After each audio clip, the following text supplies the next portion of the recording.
Mr. O'Brien, transport him directly to the bridge. Aye, sir. Energizing.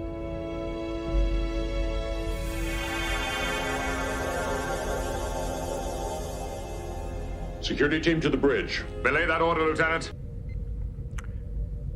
I just wanted to thank you all for your support. It's been fun.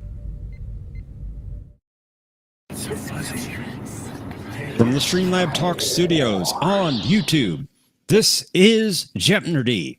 And here's your host, John DeMarco.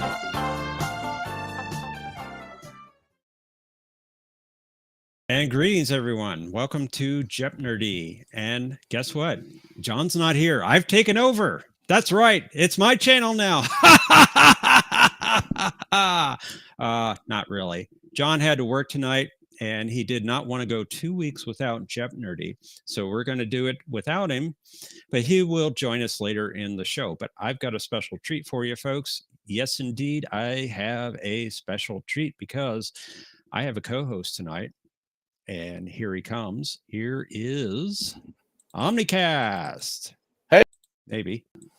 There we go. There I am, in my official plaid. You're out of uniform, sir. I am in uniform tonight. Well, I've got my official Star Trek shirt on. That's better. Never mind. You're right. That trumps the plaid. You're right. There you go. December 7th, a night that will live in infamy. And yes, indeed. John didn't want to go 2 weeks. We kept it a little bit of a surprise, but I was happy to step in and fill in at the last minute. We had a lot of fun last time, and I think this time's going to be equally as fun. So welcome, everybody. Come on up. You don't have to be scared. I'm not playing against you tonight. You should be happy and relieved, but I did write the questions. So, and I just put in the chat the link for the backstage. So if you want to come on up, please do so. And unfortunately, I can't pin it. It won't let me pin it. Oh, okay. I'll just keep putting it in, I guess. We can keep dropping it. Of course, we've got the naysayers here. Oh, yeah. Cinnabon's doing... You should be happy. You should be happy. You don't have to play against me tonight. It's like we've got our players already. And I'm not sure who that first one is. I'm guessing that it's our bunny. Ikatika. I am first. Ikatika. It is the order of things. We also have Patrick and Mercer. Welcome, gentlemen. Hello, hello. It's good to see you all. How's Patrick feeling? A bit better. Still not great, but good enough to be here. All right. Good to see you, sir. Can you guys hear me? Hey, Mercer. What's up? Hey, how you doing? We can't hear you, Mercer. Sorry. How you doing? I'm tired. I went to a Comic-Con today. Oh, wow. It was Fun. Yeah, it's okay, but I'm a little under the weather because it's cold out and stuff, So, yeah. It's cold outside. Yeah, it's cold here. Yeah, I went. My friend dressed up again, but she dressed up as something different. Oh, what did she dress up as? She dressed up as Gonzo. Gonzo from the Muppets? Yep. Yeah, it was great. That's really funny. I mean, who doesn't like Gonzo? Everybody loves Gonzo. Right? Even the Borg love Gonzo. Imagine a Borg Gonzo. That would yeah. Muppets in space. Pigs in space. Wasn't that it? Right? Well, didn't they have an episode where Skywalker showed up? He did. Did they do that? Was that on Sesame Street or the Muppet Show? No, he was on the Muppet Show. He definitely was. Yeah. Right? I had C-3PO and R2-D2, I think, on there too. Wow. I remember that. By the way, if yelling at gaseous anomalies or another player wants to play the first round, I can wait till the second round. I think he's back there, but I'm not sure. I can't see it from where I'm sitting. See if he wants to play the first round, because sometimes people want to go to bed early. Yeah. So if he wants to go to bed early, or somebody else, that doesn't matter who. If Omni wants to play, I can drop out. Okay, that sounds good. Yeah, thank you. Why don't you do that? I wrote the questions and I can answer them. I'll just stay back. No more random food questions. I'll just stay backstage for round 2 or 3 if you guys if that's the best. Hang on. We just brought up Captain Matt. Hey, Hello, Captain Matt. Matt, Howdy. how you doing? Good to see you. Good to You see wanna- you guys. You want to play Did the you first wanna play? round? Sure, I'd like to try the first round, especially Excellent. since Omni warned All me. right. Oh wait, nothing. He didn't give me all the answers. I promise. Uh-oh. Uh-oh. He's good at doing that, though. He's good at giving all the answers. So, by the way, Kristen said hello to you guys. Hey, Kristen, how you Hey, doing? Christian. Yeah, she's not here right now, but she, Okay, well, she's out there. yeah, somewhere. She's out somewhere. there This nonsense. somewhere. That was great. In fact, I need a break. It just took me an hour and a half to make a 1-minute YouTube short. So there. Wow. Got a long time to do Yeah. that. Something about stealing copyright. I don't know. YouTube and its craziness. Good to see you. That though. is crazy. It's good to see you, Captain Matt. It's good to see you, Omni. It's good to see you, Patrick. Yeah. Thank you. What happened? I guess to it's not good to see me, but you know. It's always good to see you. He's the guy Maybe that if you was were in uniform, he'd be happy to see you. I'm in uniform. Look at he's me. the guy that Why yielded not? to Worf, right? He's Good. the guy that yielded to Worf. Which I'm is wearing the awesome. black undershirt from the standard uniform, so it's Oh, the okay. TOS black There you undershirt. go. Okay. There you go. Yeah, Mhm. that's what it is. Uh-huh. You're styling. That's it. All right, Mercer, we're going to put you in the back then. Yeah, great. I'll be there as a backup pinch hitter or something. Great. Next- Text me the Alright. answers. We'll have you come in What for game category 2, okay, is- Mercer? Sounds awesome, but can I watch staying here? Can I still watch Yeah. on the screen? Okay. Yeah, I'll put you in the back. All right. Okay. Well, good luck. Favorite drinks people Don't randomly let me order. down. Oh, here we go. Oh, jeez. I Oh, don't no. know Already if I've starting. enough plot lose. He's already starting. All right, gentlemen, are you ready to play? Yep. No, Are you sure? Well, no. well, Well, it'll be Let's fun. let's see what weirdness Omni has come up with this time. There you go. That's the spirit. I like your thinking. Yeah. All right. yeah, there go the preparations. I heard you you a little, never know. little Yeah. conspiring chat before the game. I wasn't part of that. Interesting. Study chat. Our study session You is. study, I missed the study session. Yeah. All right. Let's see if it pays off. It won't. Let's because play. you- 'Cause you it's weird me. Questions. Let's play Jeopnerdy.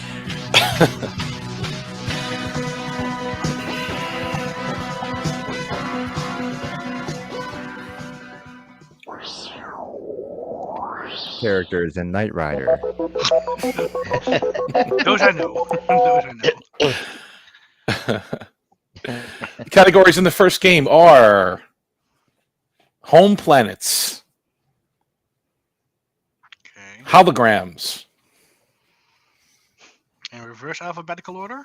returning by popular demand. You're a dead man, Apgar. A dead man. That's our visual category. You're going to name the dead person, or who's soon to be dead. The bridge is yours. Oh, well, way to No. steal! Way to steal John's video. And John Fleck. This is an audio category. What we're going to ask you to do is we're going to play a small sound bite from John Fleck, and you're going to name the episode. I don't need the character. I need the episode in this one. Well, I hope not, because he didn't play that many. We play at least 5, right? No, I don't think he did. Kataka. You get to go first. Well, let's go with the one I think I should be good with is The Bridge is Mine for 1,000. Oh, The bridge is Mine. I don't see that category. Bridge is mine.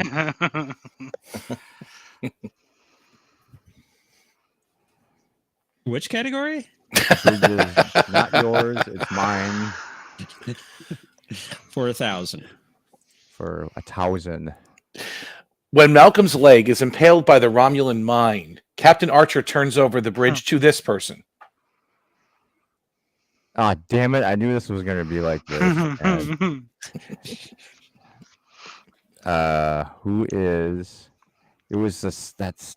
Oh, damn it! Is this that side character? I think it is. Shit. I cannot answer this question. I yield. Pass. Patrick. Archer to the pole. That's who is the pole. That is correct. Oh, it wasn't the side character. Never mind. Close enough. She's a side character, but Well, no, we know Front from our characters. study Those session there days. were two in here that are like completely random people.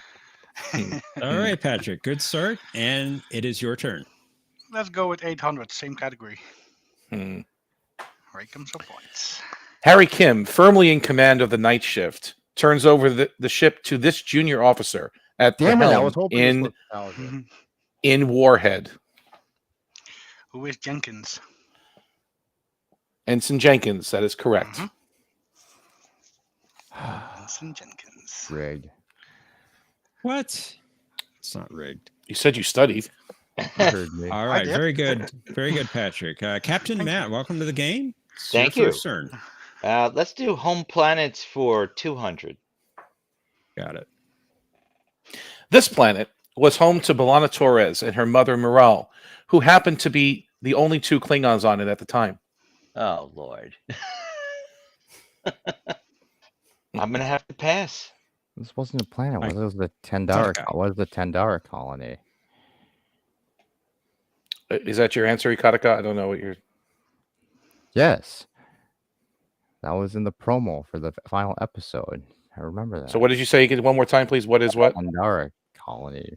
I'm Was sorry, Tandara? that is incorrect, sir. Patrick. It is not. I'm reproving. I would say that as is the 200 question from What is Earth? Unfortunately, that's also incorrect. Okay.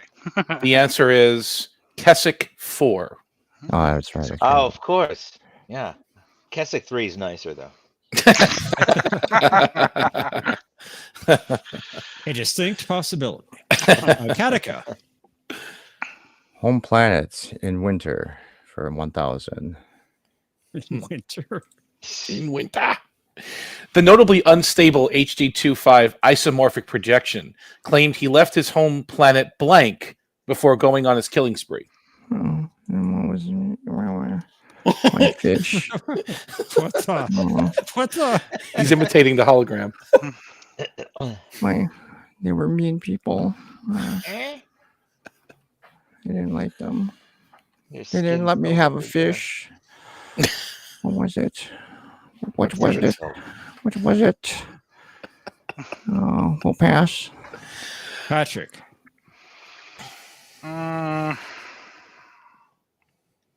Yeah. I have no freaking idea. Pass. Captain Matt. No, I pass as well. Okay. Well, the answer is, what is Ceros? Of course. Okay. I did know From the that episode his name was- I mean, Revulsion. what else could it be? Yeah. What I else did could know it that be? his name was the Jaren, but yeah, that was the question. So Well, that was never said, I don't think. no, Yeah. but I did remember it. Hmm. I think Hmm. Omni's Alright. cheating from the Hmm. distance. All right, Patrick, you got a good lead. It is your turn. Let's try holograms for 600. The computer created this hollow character as the main love interest of Professor Moriarty. Oh Who is man. Countess Bartholomew, or however you say it. I'm sorry, could you repeat that, please? Who is Countess blah blah Bartholomew? Wrong. I don't know how you say it. Incorrect. Bartholomew. Incorrect? Yeah, whatever. Bartholomew. I suppose it's close enough, and you Oh, did say the come last name. on. Yeah, So give it to him. I will be generous. Who is would take- Countess? I'm sorry. What would you say, Regina. Professor? Regina. Yeah. I would take it. I would take Yeah. it. No. Who is the Countess Regina Bartholomew? You needed the Regina part. Bad. Sorry. That was the most important thing. All right, Captain Matt. It's your Hold on. turn again. I'll take the bridge is yours for 600. Name the episode. The bridge is yours, Seskal. Good luck. Ooh. Hi. Shaking things up. And you know what? I don't know Indeed. that one either. Mhm. I'm a bad Trek fan. I'm gonna No, pass. you're not. Katika. I believe that was What is the Dogs of War? And your belief is correct. Indeed. Ah. Nice. Dogs of Good War. job. Good job. Did they cry havoc first? They did. Mhm. Then Do the not ship blew up. patronize me. Oh, they cried You're Sure. back Lord, in the positive. We are going to block your dead man epic app. No. We want the wait, no. Make up your mind. This happened last time. You started second Trying to guessing yourself decide. into I want oblivion. the hologram one. You know what? It's probably gonna be some random hologram, but screw it. Let's do the hologram for 1,000. This Peter Lorre-like holographic henchman of Cyrus Redblock was clearly dangerous as he shot Mr. Whalen when the holodeck safeties were malfunctioning. What the hell is a Peter Lorre? Like, Oh. I don't even know what that even means. Hmm.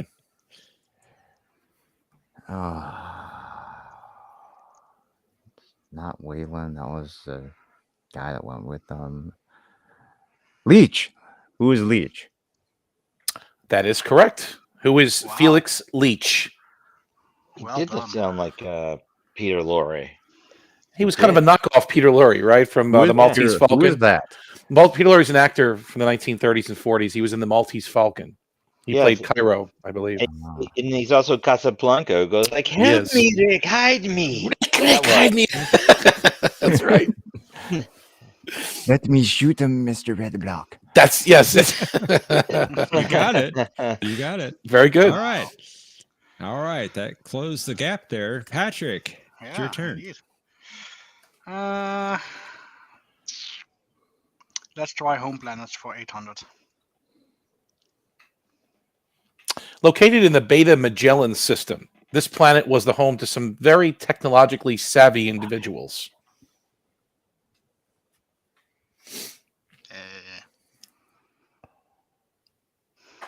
Wat is Binar?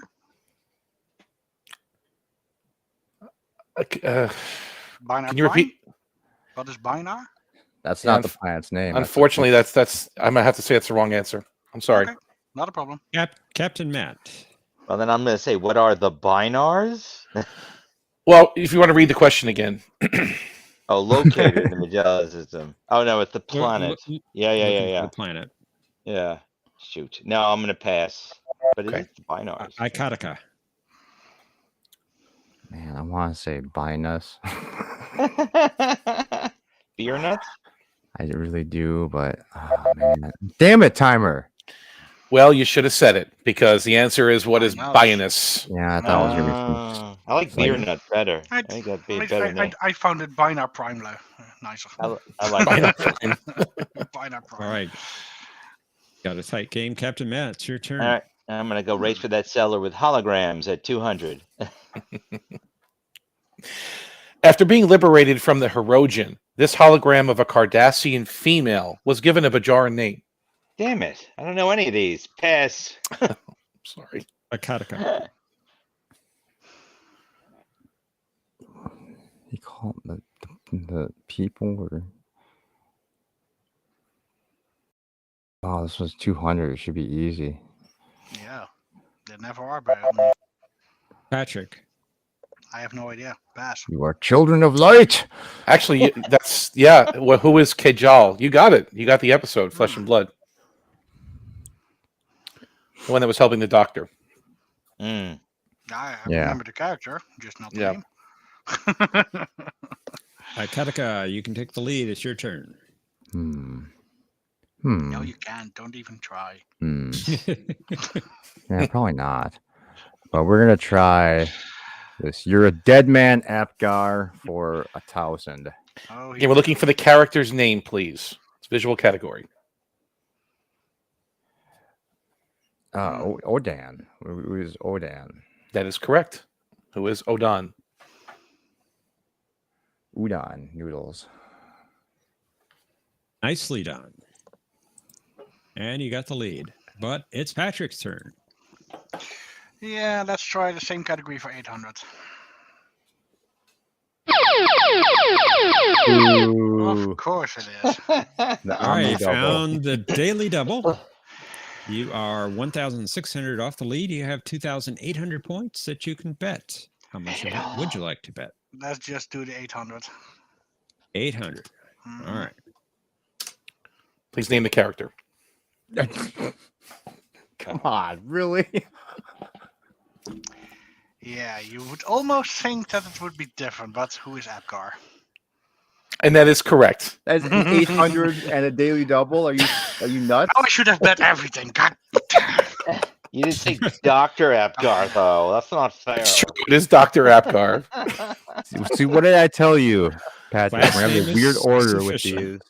these. Yeah. The 200 one's gonna be some random dude we've never. Everything is reversed again. Captain Matt. How about you're a dead man, Apgar, a dead man for 200? Brave. Oh, Lord. I just saw this episode, too. I always say Oh, God. Well, he's dead. I can't remember. So I'm going to pass. Death becomes her, Ikeka. but Star Trek. Shit, what's his name again? What was it? that. I also always say. Can't Swiss remember it. cheese man. Damn it! Pass. Well, Patrick. luckily, I don't remember either, so pass. Wow. The answer is Joe Brill. Yeah. Brill. Yeah. Joe Brill. Knew it was Yep, like it's I know suspicious. you see it, you know it. I met him on the corner. Joe, what's going on? Yeah, Joey Brill. How you Joe, doing? what's up? All right, let's see the doctor for 800 here for holograms. This hologram was supposedly incorporated into all of Tom Paris's holodeck programs, yet we only saw her once in the Sandrine simulation. Yeah, what was her name? The bartender lady. Shit. Come on. Think, moron. What was it? Was it? On. What was it?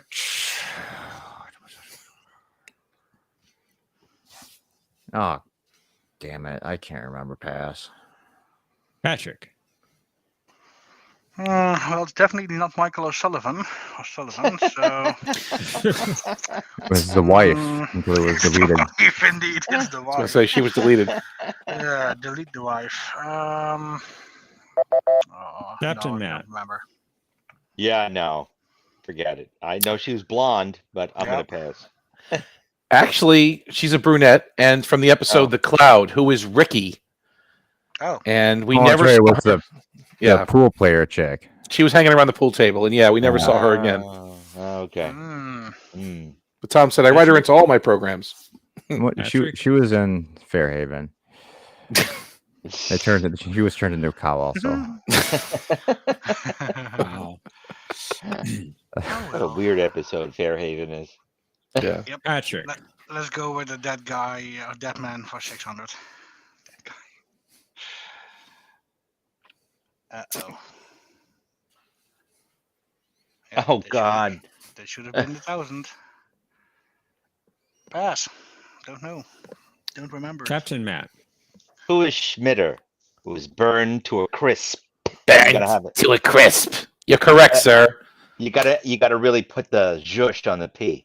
Who is That's the Schmidt? Porto one. Crisp. Oh, wait, you say Crisp. that, I Woo! remember. I got one. You did. Got me. Schmidt. You got one. And you got a Got chance to get it 2 in a row. Got one. It's like one of my favorite lines from all of Star Trek. I just Burned say it to all a the time. crisp. Burned to a crisp. The bridge is yours for 200. The fridge is yours. Oh, I'll take it. In Caretaker, Captain Janeway heads to engineering to assess the damage and turns the bridge over to this officer. This is the random guy. Also a random guy. Oh Lord. I want to say. You know what? I'm going to say, who is Ensign Kim? I want to say that. Unfortunately, that's not the correct answer. Ikeka. Damn, we were literally just talking about this, how we had to remember this because we knew this was going to be the question. It's the random dude. I don't remember his name. Pass. Patrick. Who is Rollins? Yeah. Rollins is the correct answer. Ooh. Was he burned to a crisp? No. We don't know. We never saw him again. He may have You been. never saw him again, never. So. Well, he turned into Left a on the reptilian. Caretaker array. He was a Zindi reptilian after that. Interesting. Iketica. It's your All right, we'll be. Brave? No, you know what? We're not going to be brave. We'll take. You know what? Let's just finish off your dead man. Oh, who is Ronan from the best episode of Trek ever made? That is correct. I'm glad you got that one. So that went right to you. That was perfect. I loved all of Very them. good. Nice. Very good. Patrick? My turn again. Wow. Well, Indeed. let's finish off the bridge is yours for 400. At the beginning of Space Seed, Kirk assembles his away team and turns over the bridge to this person. Space Seed. That would be who is Spock. And that is correct. And McCoy was on the away team. Mm-hmm. And he did not Very have good. a choice. Captain Matt. Let's do John Fleck for 200. What's that? Again, I want you to name the episode, please. She needs disciplining. I can replay it if you need to. Just play it one more time. She needs disciplining. Oh man, I can even see the episode in my head. Now I'm gonna have to pass. Ah, damn it. Iketica. Who the hell needs discipline? I don't even know who needed disciplining, so we'll pass. Patrick? We need the episode name, right? The Correct. character. Okay. Episode name. I would say I don't know. Is just call? Can I just guess right now? Oh, Oh, sorry. boo. Did you think? What were you thinking, Matt? I was thinking Alice. I don't know why. No. This is the Homecoming, and he played an unnamed You are Cardassian Kardashian. overseer. Oh, that's right. And He was Alice. He he came did. to O'Brien about Kira. Right. Yeah, Kieran O'Brien, right. Of course. Interesting. Iketica. Man, I feel like I'm gonna regret this, but we'll finish off holograms. This holographic insect was originally commissioned by Starfleet Intelligence as an experiment in microsurveillance. It was a fly. I suppose you want his name. I would prefer his name, yes. Who is Roy? That is correct. Wow. Very good. Huh. Huh. Wow. Very good. I know my bugs, right. gentlemen. Take that. Obviously. Patrick, don't let Iketica bug you. It was your turn. You cannot defeat me. You must yield. Let's like John Fleck for 1,000. Oh. Yeah, why not? Yeah, I need the episode, folks. Do not enjoy yourself too much on Ryza. Do not enjoy yourself too much on Ryza. Well, I know this. What is the mind's eye? Dang it. That is correct.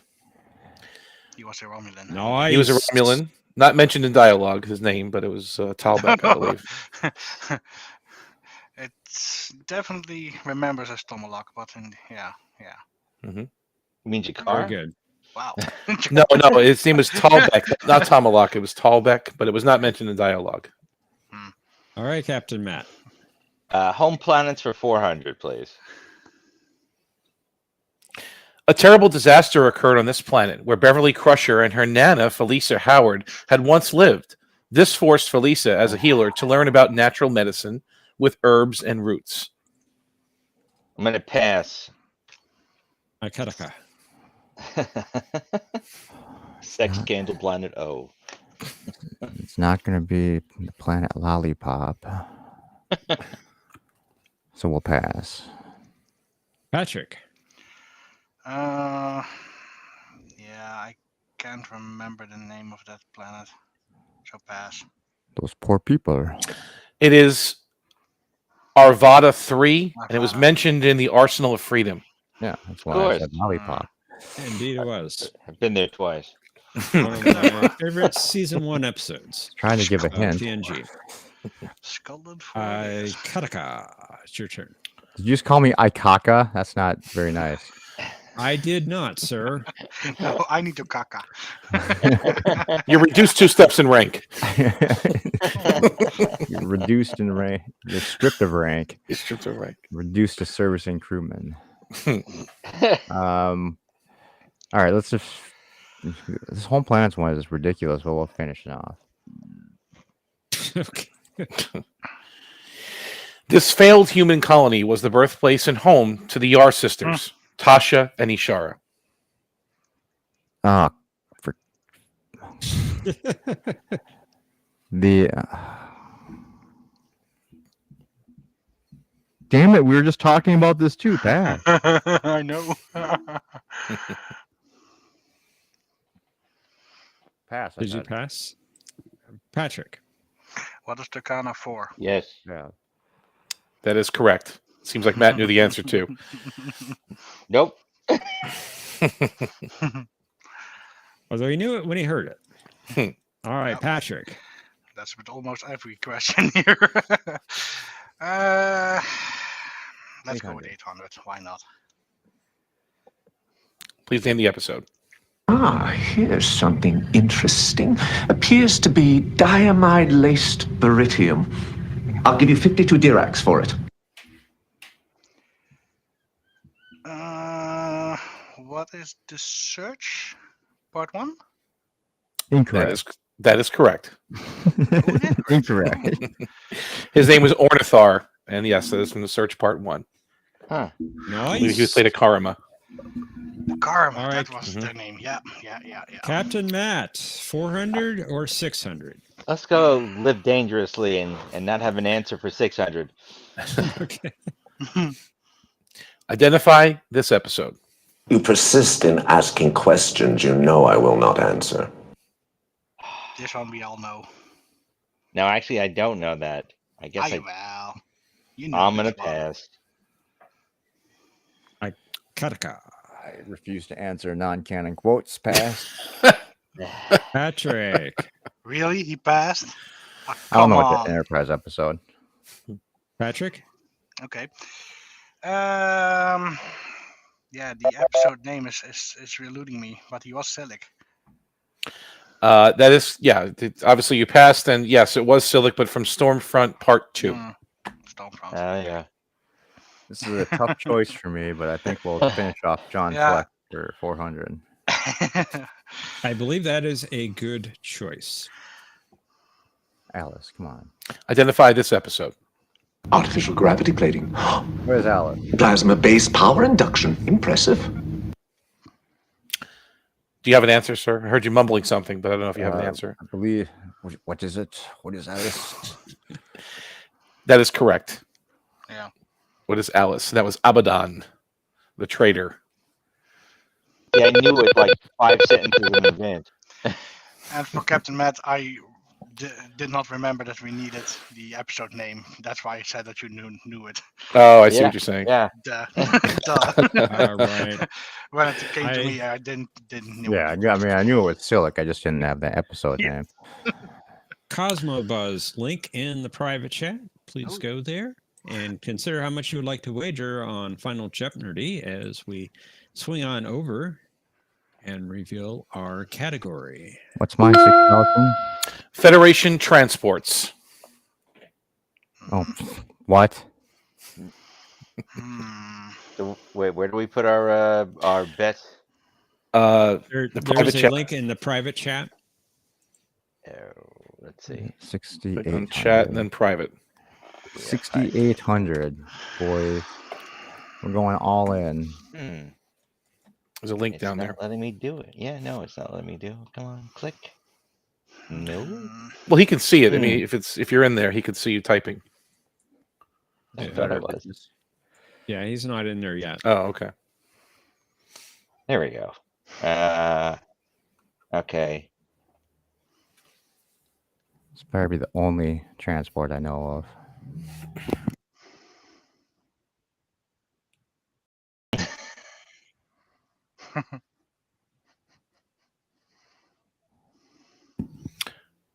Still waiting on you, I think he put- Captain Matt.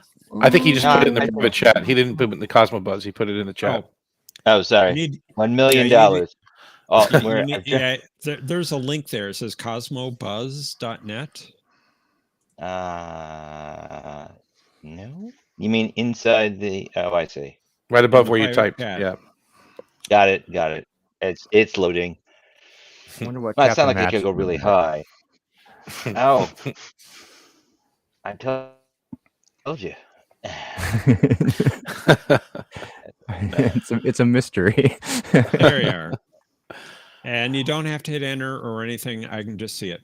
Come on, Patrick. There you go. Cut it all. Let's all go to 0. There you go. Well, I'm afraid that's an invalid. Yeah, well, the top bet is amount. okay. There you go. It's invalid. Oh my. Oh my. All right. Oh my. Get your bet amounts in. Come on, please be the only one I know. Well, where do we enter it then? In the I'm going to clear this- your In the boxes. same box. Yeah, Oh, you're going to put it in the same box. And I'm going to clear. Oh, somebody dropped out. Nope. Whoops. That was me. Patrick, you dropped out.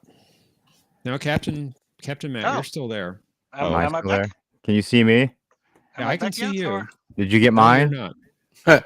I could see you, Patrick. Star Trek It 6. said it had reconnected. Star Trek but 6. did No, not I don't see reconnect. you. It's a I stick. don't see you, Patrick. Yeah, you need that new His tab. focus huh? perfect. He's Instead ready of for a tab, silent you need a running. new screen. we always do this. Should be back there again. All right, there you are. All Okay. right. Let's reveal our clue. In 2266, this transport under the command of John Daly was booked to take the Caridian acting troupe from Planet Q to the Benicia colony. Players, Come on, you it's have not the 30 one I know, seconds. but we're just gonna Kapla! stick with the one I know. Oh, Anyway. man.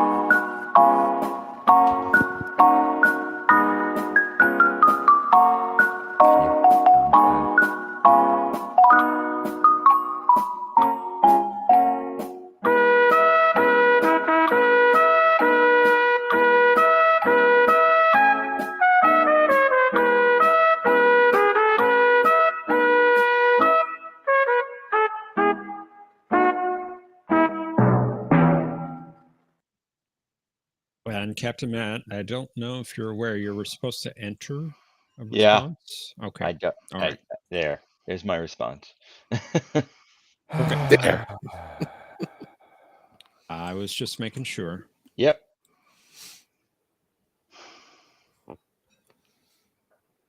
Sec to enter these. Thank you for the vote of confidence, Spade. But I don't know. I It don't doesn't Yeah, know. matter. that's- Unless you bet everything, you win. So, because mine is just an answer, but it's an incorrect one. Let's find out who won. Captain Matt, you had 400 points entering finals Jeopnerdy. What was your response to the clue? Nothing. Question mark. Fortunately, that's not correct. How much was your bet amount? You bet it $1 all. million. Took you down to 0. I'm sorry about that, Captain Matt. It's all right. Kataka, you had 6,800 points. Not What was your anymore. reply? What was your reply? 0.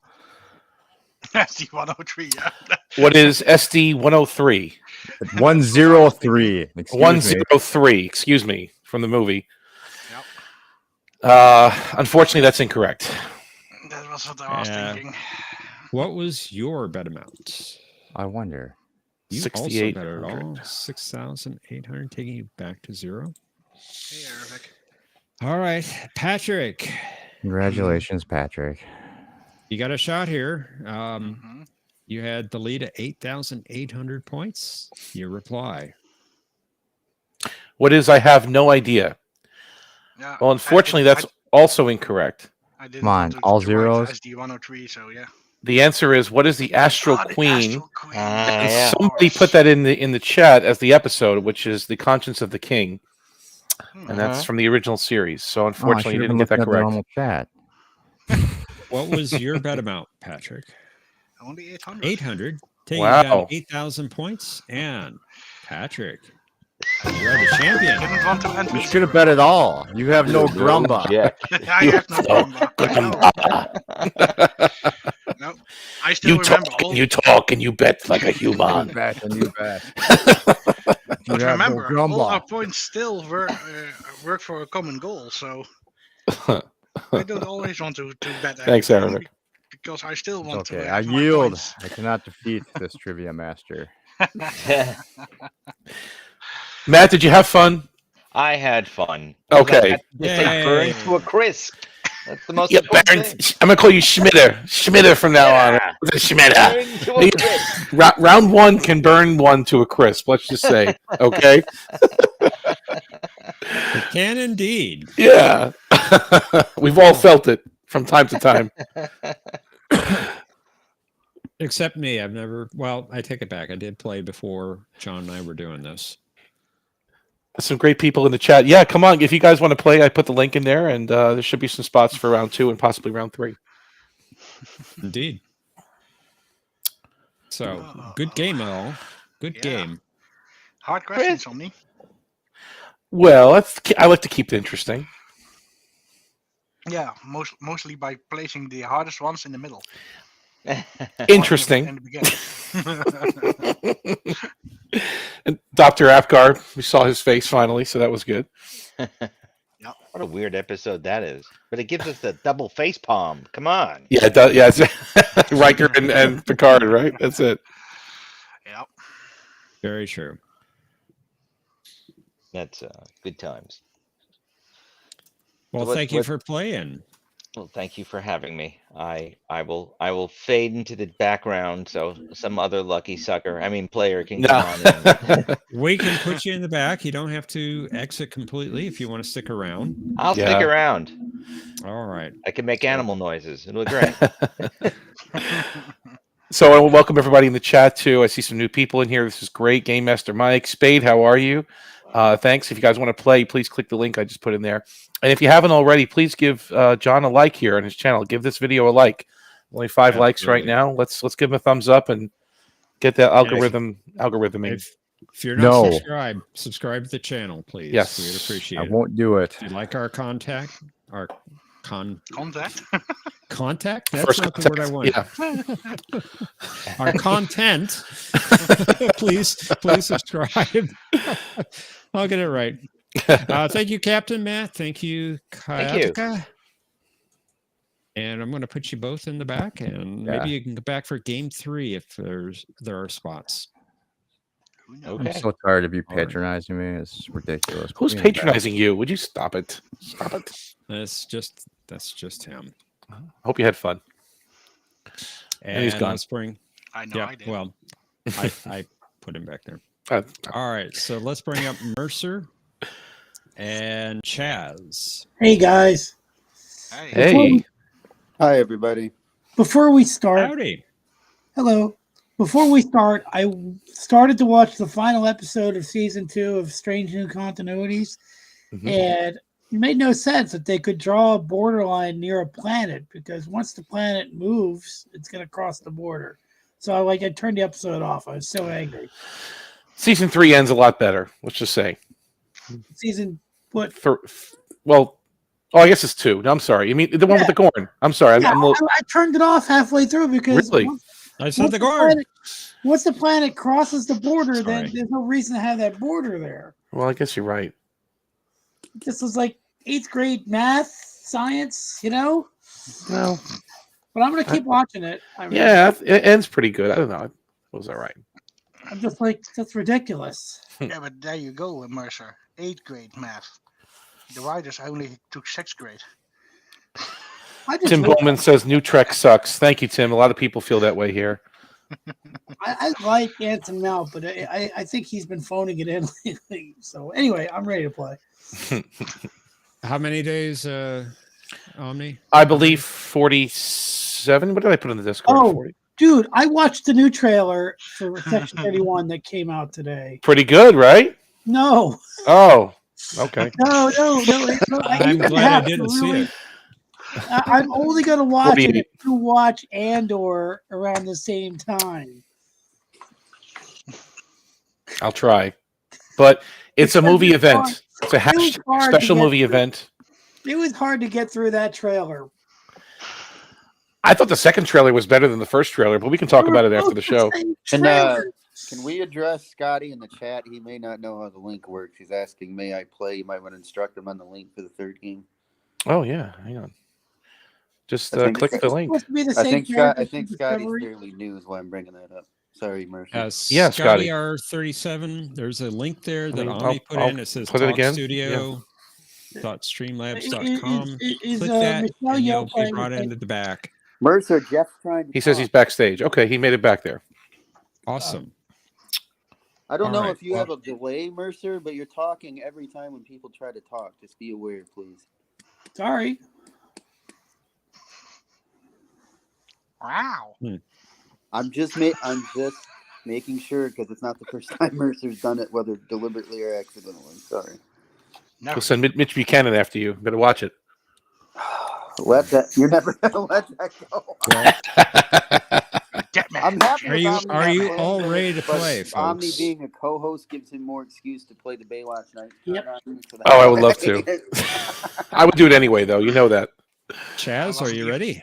Yeah, I'm ready. I wasn't ready for the first round, but let's do it anyway. All I right. still need to switch my name to Kai Baywatch Nights, but whatever. Let's play Jeopnerdy.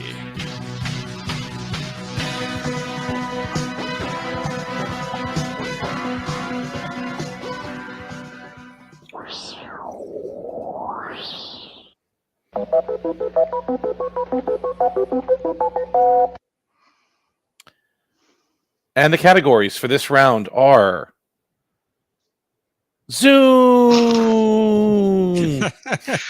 Oh no. the Daystrom Institute, as Quark says, Babylon 5. Here, there will be a visual category. You will see an actor that is in Babylon 5. We will need you to name the category that the character they played in Star Trek. So not the episode, just the character in Star Trek. Hope no spoilers for the later seasons, but okay. The Battle of Britain. I know there's not. And as in close your lips and stop talking. Wow. All right, returning champion Patrick. You get to go first. By the way, I knew the Astral Queen. I just want to throw that out there. Good. It's a good episode. It's one of my favorites. Well, let's try with the Battle of Britain for 1000 then. 1000. Despite being forced off the station for months and the Dominion living in their quarters, Bashir and O'Brien agree to run the Battle of Britain holo program within an hour of returning in this episode. What is the Sacrifice of Angels? That is correct. Yay. Good start. Good start. Mercer, can you match that good start? I'll do Zoom for 1,000. You can play in the next game, Scotty, by the way. The Raven was partially assimilated, yet it ultimately crash-landed on a moon in an area of space controlled by this race.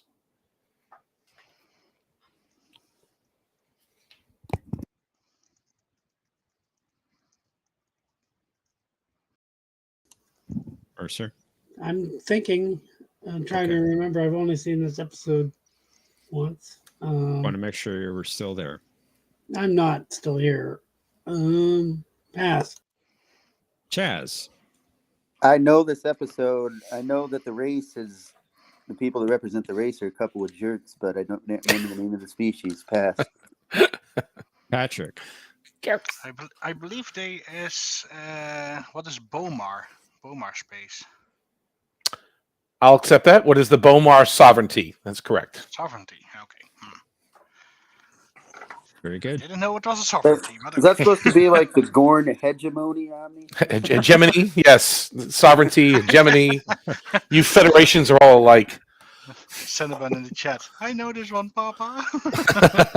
See, I know you missed this one. Chaz. Chaz, welcome to the game. This is not a board for me. I'm gonna go. Because I'm curious is what it is. As in, close your lips and stop talking for 200. Shut up, Stella.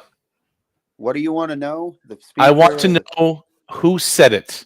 All these involve the word "shut up." So who said it? who is Harcourt Fenton Harry Mudd. Close enough. Harcourt Fenton Mudd. Yes. Other Harcourt Fenton Mudd, otherwise known as Harry Mudd, is what I meant. Thank you. Yes. Very good. Yep. Hardcore. Sorry, Patrick. Harcourt Was also played as Johnny Batman, by the way. Let's go with the Battle of Britain for 800. The Flyboys order drinks and are in a rush because, according to O'Brien, the blank will be coming over the briny any minute now. What is a session? Fortunately, that's incorrect. Yeah, sometimes Mercer. it happens. Oh wait, I know which episode. You don't want the episode though, do you?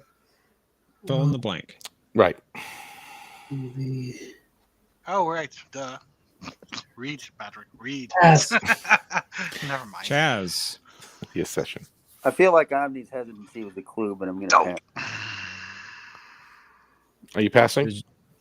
Yes, I said I'm going to pass. Oh, okay. I couldn't hear you. Okay, I'm sorry I didn't hear it. Yeah. What are cabbage crates? Yeah. Cabbage crates will be coming over the briny any minute now. And you said a session, Patrick? Is that what you said? Yeah, that's what I said. So it's from like Homefront. It's actually from DS9's episode Homefront. That's correct. Oh, Yes. it's Homefront, so I was still mistaken. Or the Wesley Crushers. Okay. And Dorian said, "That's not my antenna." Oh my. Oh my. That's from the same episode, right? When Clark uses that joke. Why do I feel like we're not going to get Shut Up Wesley in that as the Stop Talking category? But anyway. You'll have to try to find out. You never know until you know. Mercer, it's your turn. I'll do as in close your lips and stop talking for 1,000. Again, name who said the quote. Now sit down, shut up, and fill out the forms. And if you've got any problems, don't come to me with them.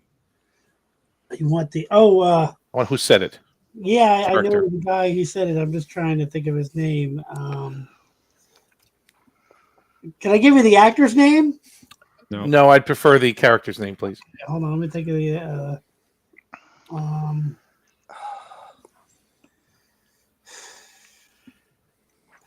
he's the guy that sold Terminator the guns. I can't think of the character's name.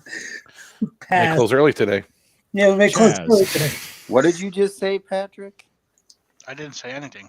Or Chaz. Mercer, I mean? Chaz, you better answer. You got half your time gone. I don't know. Pass, Jeff. Patrick. Usually if I don't answer, that's an automatic pass, just for future. Yeah, and I know Okay. the episode, I know the character, how he looks, but his name, it eludes me. So I think this is the Sanctuary Rules episode with Cisco. As, It is. It's Real from Bell. past tense. You're right, Chaz. And his name is Vin. So you all kind of saw his face, but you didn't remember his name. His name is It's Dick Vin. Miller, right? Dick Yeah. Miller was his name. Yep. He's great. Okay, He's the best character actor in history of character actors. And that I'm rich going guy. to let everybody know if you're passing, you need to tell me pass. Okay. All right. Not okay. Chaz. Daystrom 200. Shortly before his death, this eccentric professor requested that his obituary, which he wrote himself, be published by the Daystrom Institute. Oh no. Oh man. What is it? Oh crap. Who's the professor that died? I'm gonna know when I see the name. Pass. Patrick.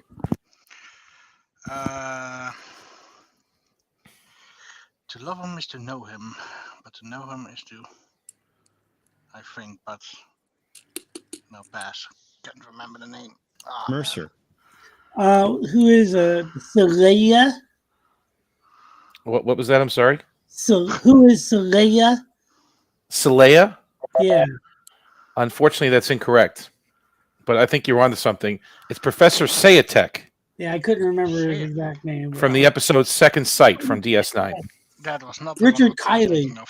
Richard, that's right. And- That's him. You know what's Somebody interesting? like DS9. You know what's interesting about Richard Kiley is he provided the voice of the tour program in Jurassic Park, the movie, and in the book he was provided the voice as well. Of course, they didn't use his voice; it's all text. But Crichton predicted that he would be used for the movie, basically. Patrick, I think I was thinking the same thing you were when I read that clue the first Yeah. time. I Graves. was really thinking about Graves. Graves. Yeah. Yeah. Hey guys, it's SpongeBob's best friend's turn. All right, Patrick, it is your turn. Sorry, Yeah. Patrick, I had to do it once. Not a problem. Let's go with Zoom for 800. So Got it. You gotta say it the right way. Along with creating the biodampeners, the Hansons developed this technology to keep the Raven camouflaged from Borg sensors. Oh crap. Sure, why not just use the biodampeners? Oh man. Oh. No. I always skip the Raven. Should not have done that. Pass. Mercer?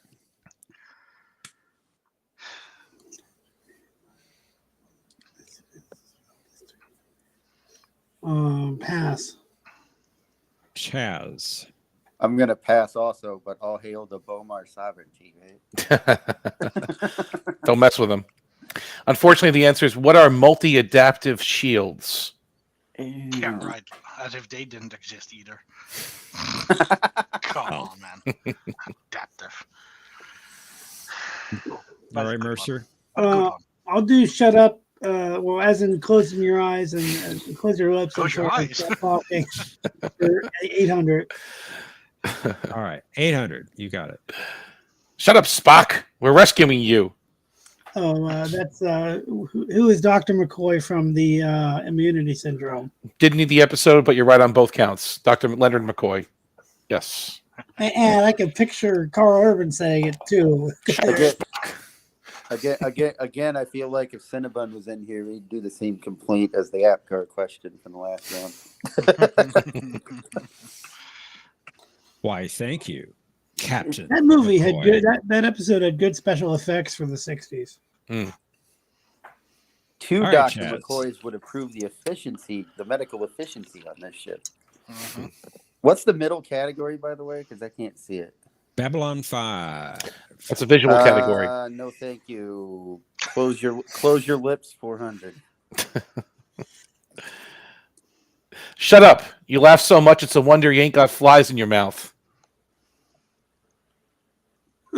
Oh God.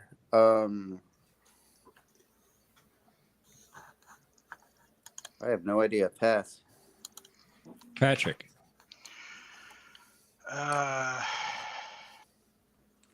Who is Quark? Fortunately, that's not correct. Nah, I don't think. Mercer. Am I muted? Okay. I don't know it. I think I have a guess, but I'm not going to risk it. So pass. So what's your guess? Is it Starr, the guy played by Mike Starr is the actor's name from like the one of the Holosuite programs with the gangsters? It's actually from A Fistful of Datas, and that's Eli Hollander that said it. Good. Shut up. I don't remember that line, but I watched it. He said it like 3 times to the Mexican guy sitting there, right? They keep repeating. I love that episode. Right. I love that episode. Every time I think of repeating episodes, I think of like the Brontosaurus as a vegetarian. Yeah. I have a question.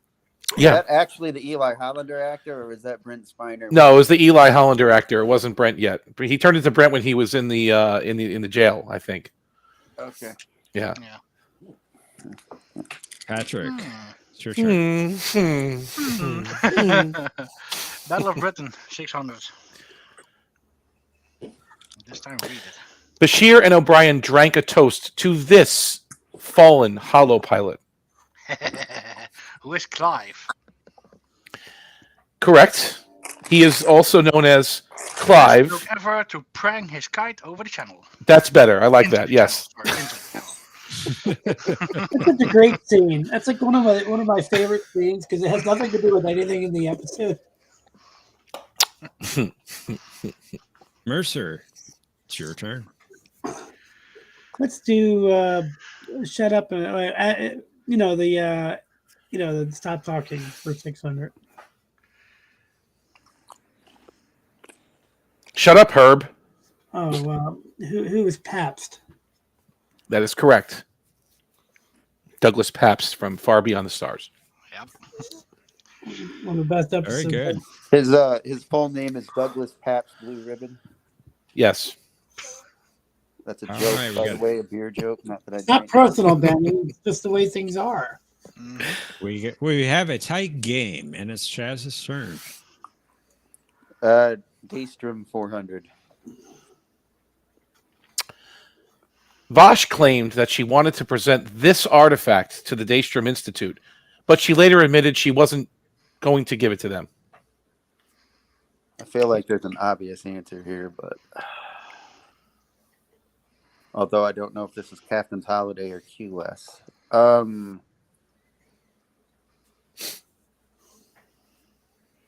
I feel like it's the Horgon thing, but I'm not going to say that as my answer. Pass. Patrick. What's Dox Utat? That is correct. I was going to say that. That's it. that too. Yeah. Okay. The talks. The Utat. Very good. You know how that works. Patrick. My turn again. Okay. It is indeed. Let's try a Babylon 5 for 600. Again, this is a visual category. We're going to show you somebody from Babylon 5, and you're going to name the Star Trek character they played. This is Lord Kiro from Babylon 5. Those of you still keeping up. Who is Quinn? I'll accept that. He also played the Hunter of Tosk, and Q, the guy in the Jeep. The guy in the Jeep, yeah. Also known as Quinn. Oh. Yes. Very good. Did not remember the Hunter, so... I thought that was Dr. Stubbs, but I guess not. Mercer. Let's try Babylon 5 for 400. That is Naroon from Babylon 5. The characters that he played in Star Trek. I'm looking at him for a minute. I have no idea. I'm going to pass. Okay. Chaz. I have a vague guess, but I'm not going to do it. Pass. All right. Patrick. Yeah, his face is not really... No, I don't know. Pass.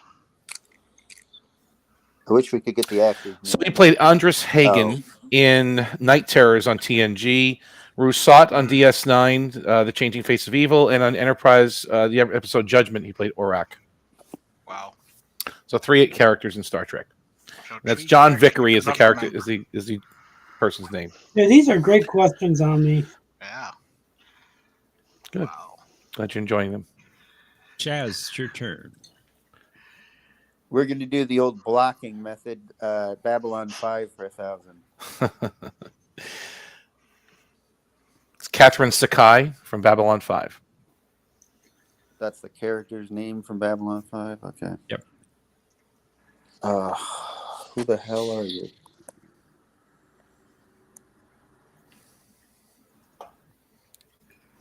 Pass. Patrick. I would say... What would I say? Don't know. No idea. Yes, pass. Mercer. I'm going to pass as well. So Julia Nixon is her name. She played 2 characters in Star Trek. Ensign Sue from the Arsenal of Freedom. And in Paradise, she was Cassandra, DS9. Was she the main villain in Cassandra, Paradise? yeah. What was that, Mercer? Was she the main villain in Paradise? No, she was the one that Alexis sent to seduce Benjamin. Nice. It's good stuff. Very good. Patrick, back to you. Yes, it is your turn again. Battle of Britain for 400. Maybe something I know. When Bashir needed someone to join him in the battle on the Holosuite, O'Brien gave his approval to take this person, saying he's probably better in the cockpit of a Spitfire than he is at darts. Who is Morn? That is correct. Very good. That's from a session, by the way. Yep. That one. Mercer. Yeah, right. I'll take Zoom for 600. Gotta say it right. Zoom. I still don't know what the category means. The Hansons, as serious and methodical scientists, gave nicknames to the various drones they were studying. While on the cube, Magnus observed Junior being repaired by Bill and this drone. Pass. I haven't seen this episode. I thought it was Chaz. different episodes. I want this to be Ted so bad, but that's not my guess. Did you say pass? Si, senor. Patrick. Sorry, I meant C, Professor. These are tough questions. Bill. No, don't know. Pass. The answer is, I know Cinnabon's probably kicking himself up there, who is Needlefingers, and he's making the face because he knew that answer. I know he knew that one. Of course. Damn it. Yes, he is. Yes, he is. There it is. There it is. All right, Chaz, it's your turn. Babylon 5, 200. That's going to be Oren Zento from Babylon 5. Oh, God bless America. It looks familiar too. Pass. I'm so bad at this. Patrick. Yeah. He looks familiar, but nope, pass. Mercer. I'm gonna pass. Wow. He played two characters in Star Trek. One of his Centurion Bachra in The Enemy and Aaron Connor in the Masterpiece Society, both in TNG. His name is John Snyder. Yeah, the second one. Why does he have like a cheesy button on his collar?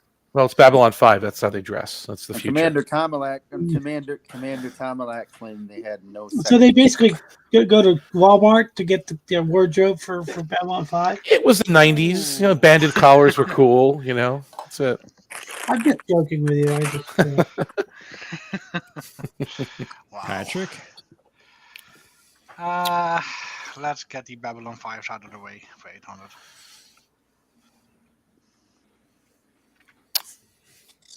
Oh, wow. Private Dermond. Well, can't see that I've seen her before. Most likely I have, but can't put a name to the face. Pass. Mercer. So you want the Star Trek character? Yes, the Star Trek character only. I don't need the actor's name, just the Star Trek character they played, or characters. Is that who is Sonia Gomez? No, unfortunately, that's incorrect. Chaz. Pass. Looks like Sonia Gomez. She played Kelsey in TNG's Starship Mine. Wow. And it's played by Marie Marshall, is the actress's name. I thought it was SCNF. If that's the episode I'm thinking of, Tim Russ, not Tuvok. Yes, he was in that episode. She was the ringleader. She was the one in charge. She fought Picard at the end in 10 Forward. Yep. And then blew up. Yep. Yes, and then blew up. And it exploded. Never stopped by the action hero version of Jean-Luc Picard.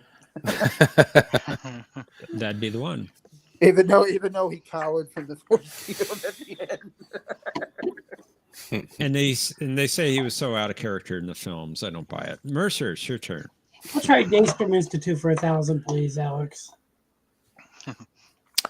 In 2364, this theoretical device was still being developed by the Daystrom Institute to make multiphasic, high-resolution scans of the interior of, among other things, spatial anomalies.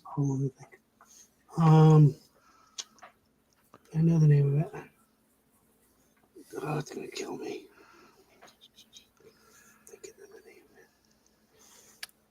Do we have a? Oh my God, it's gonna kill me. Do we have a? If I had 3 more minutes, I could think of it. Pass, but I know it because I. Chaz. I'm gonna pass too. Patrick. What is a tomographic imaging scanner? It's correct. And it's from the episode All Good Things. All good things. Part 2. Indeed. Do we have a tech? Do the tech in the tech. To me, it was just one story. Can I be that guy? Can I be that guy? What was the first word you said, Patrick? Tomographic. Oh, I thought you said topograph. I thought you said topographic with a P. Tomo. Like Tomahawk. T-O-M-O. Yeah, I got on it. board. Graphic. No, All we right, didn't. Let's go with Daystrom for 8, please.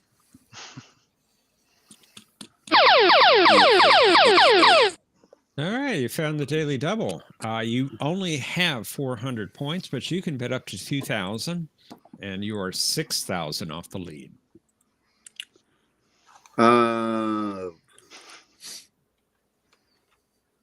I'll bet the lowest amount of points that I can. Which is 5 points. Let's go. 5 points it is. 5 points. All right, here we go.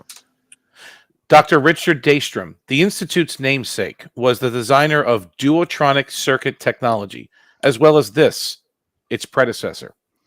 I don't know. What is positronic technology? That is incorrect. The answer is Comptronic. What is Comptronic? Comptronic. Positronic was invented by Isaac Asimov. Well, it was theorized by Asimov and come to reality by Yeah. by But Soon, in right? terms of the name Positronic, that was invented by Not Zoom. Patrick. Let's try a Zoom for 400. Annika Hansen was born in 2344 on this planet.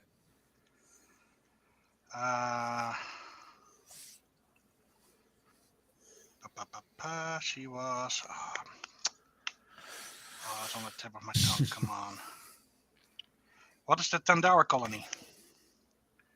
That is correct. Oh, just in time. Man, you do this to me. And Cinnabon's making the faces because he actually said that in the last category, in the last billboard. So he's making the angry faces again.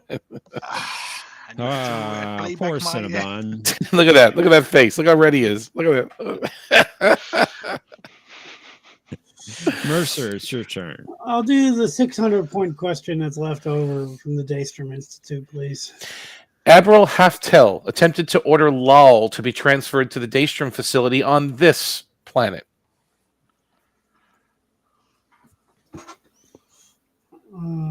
Pass. I don't know the planet. That's really hard. I don't know. Chaz. I know this episode, but I don't know the planet. Pass. Patrick. The episode's The Offspring. What is Gala 4? That is correct. Also a very good one. Order somebody turn their kid to the state. Not on my watch. I know something about the episode, even though I haven't seen it in 30 years. Chaz? Okay, I'm only picking this to do so I can do it once. Zoom. There you go. Good. You got it. How many O's is that? While Captain Janeway was researching Seven of Nine's origins, she found a signal entry in the records of this Federation starbase about the Hansons. Pass. Patrick. Oh, crap. What is Starbase 47? That is incorrect. I know, but I just wanted to I'm going to be passing on that one. What is Deep Space 4? Deep Space 4. And yes, Jeff, there were 2 passes on a 200. We have Deep Space 4's theme music on 8-track. Yeah, that's funny. Okay, Patrick, you get the final clue. We enter the Battle of Britain. Ooh. O'Brien likened this holosuite program to the Battle of Britain, only with swords. Oh, shoot. And Cinnabon and I were talking about this one. Darn it. You think I'd just ask the episode name. Okay, la-di-da-di-da. I don't remember it. Damn it. Pass. Mercer. I'm trying my darndest to remember, but I'm going to pass. I'm so disappointed in myself. Oh, dope. Yeah, we reviewed Probably it twice. worst I know Cinnabon. calisthenics program with the bat left would pass. What is the Battle of Clontarf? Yeah. And Cinnabon's getting extra mad too because he says we reviewed it twice. Yeah, we reviewed it twice. I know. I knew I forgot one. All the plans of mice and men, right? By the way, I want to point out the fact that Jeff goofed earlier. He said when Cinnabon first typed in the chat, said the haters are here. It's the cabal, Jeff. Get it right. The cabal, yes. Did I say haters? Or something like that. You said it wasn't the cabal. Put it that way. Well, I don't know. Doesn't sound like Jeff haters. The anti-Professor Brainy Specs Jeff cabal, which I'm not a part of, for the record. Good. Well, I'm very glad for that. All right. It's just Cinnabon and 1 Point Thomas. In the private chat is the Cosmo Buzz link. Let's head to final, Jeopnerdy. Consider how much you would like to wager based upon this category. No, you can't. Don't even try. Oh, man. What are you doing to me? Ooh. Oh, well.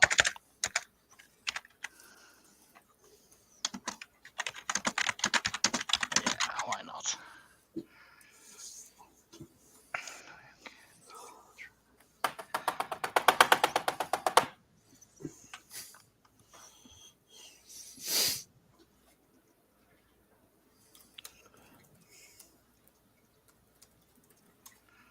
I do see what you did there, Mercer. What?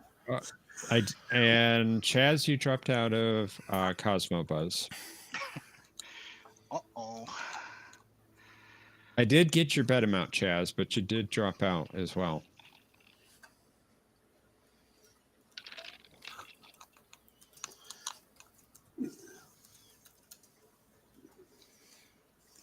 And he may not be able to hear me. I don't know. Is he still here? Because I don't...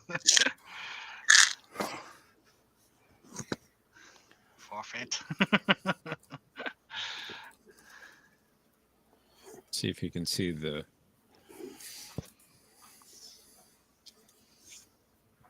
YouTube chat.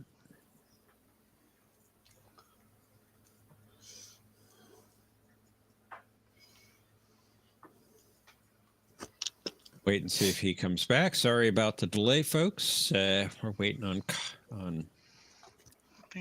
So I'll be Chaz. Yeah. Chaz to come back. Oh. Sorry, Mercer. What's up? Have you seen the Orville at all? Have you Yeah, seen yeah. I've watched most of it. Yeah.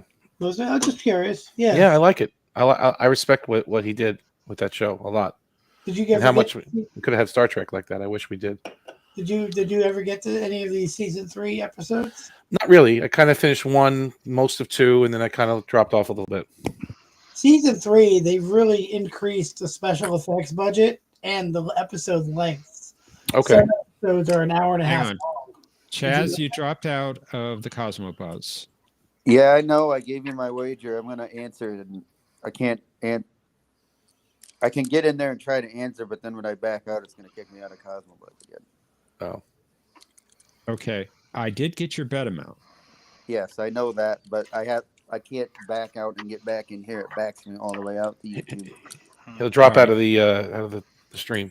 So what I'm going to have you do, Chaz, is I'm going to have you type in your response into the private chat, but don't hit enter until I ask you to. Okay. Okay. And now we have Mercer that dropped out of Cosmo Buzz. Really? Yep. Okay. Cosmo is on the fritz. By the way, directed at Opal, season 3 of Orville is Hulu There you are. exclusive, I believe. Let's reveal our clue. The Orville New Horizons. On Commander Riker's birthday in 2367, the Enterprise was lured to this planet near the Romulan neutral zone. Players, you have 30 seconds. Kapla!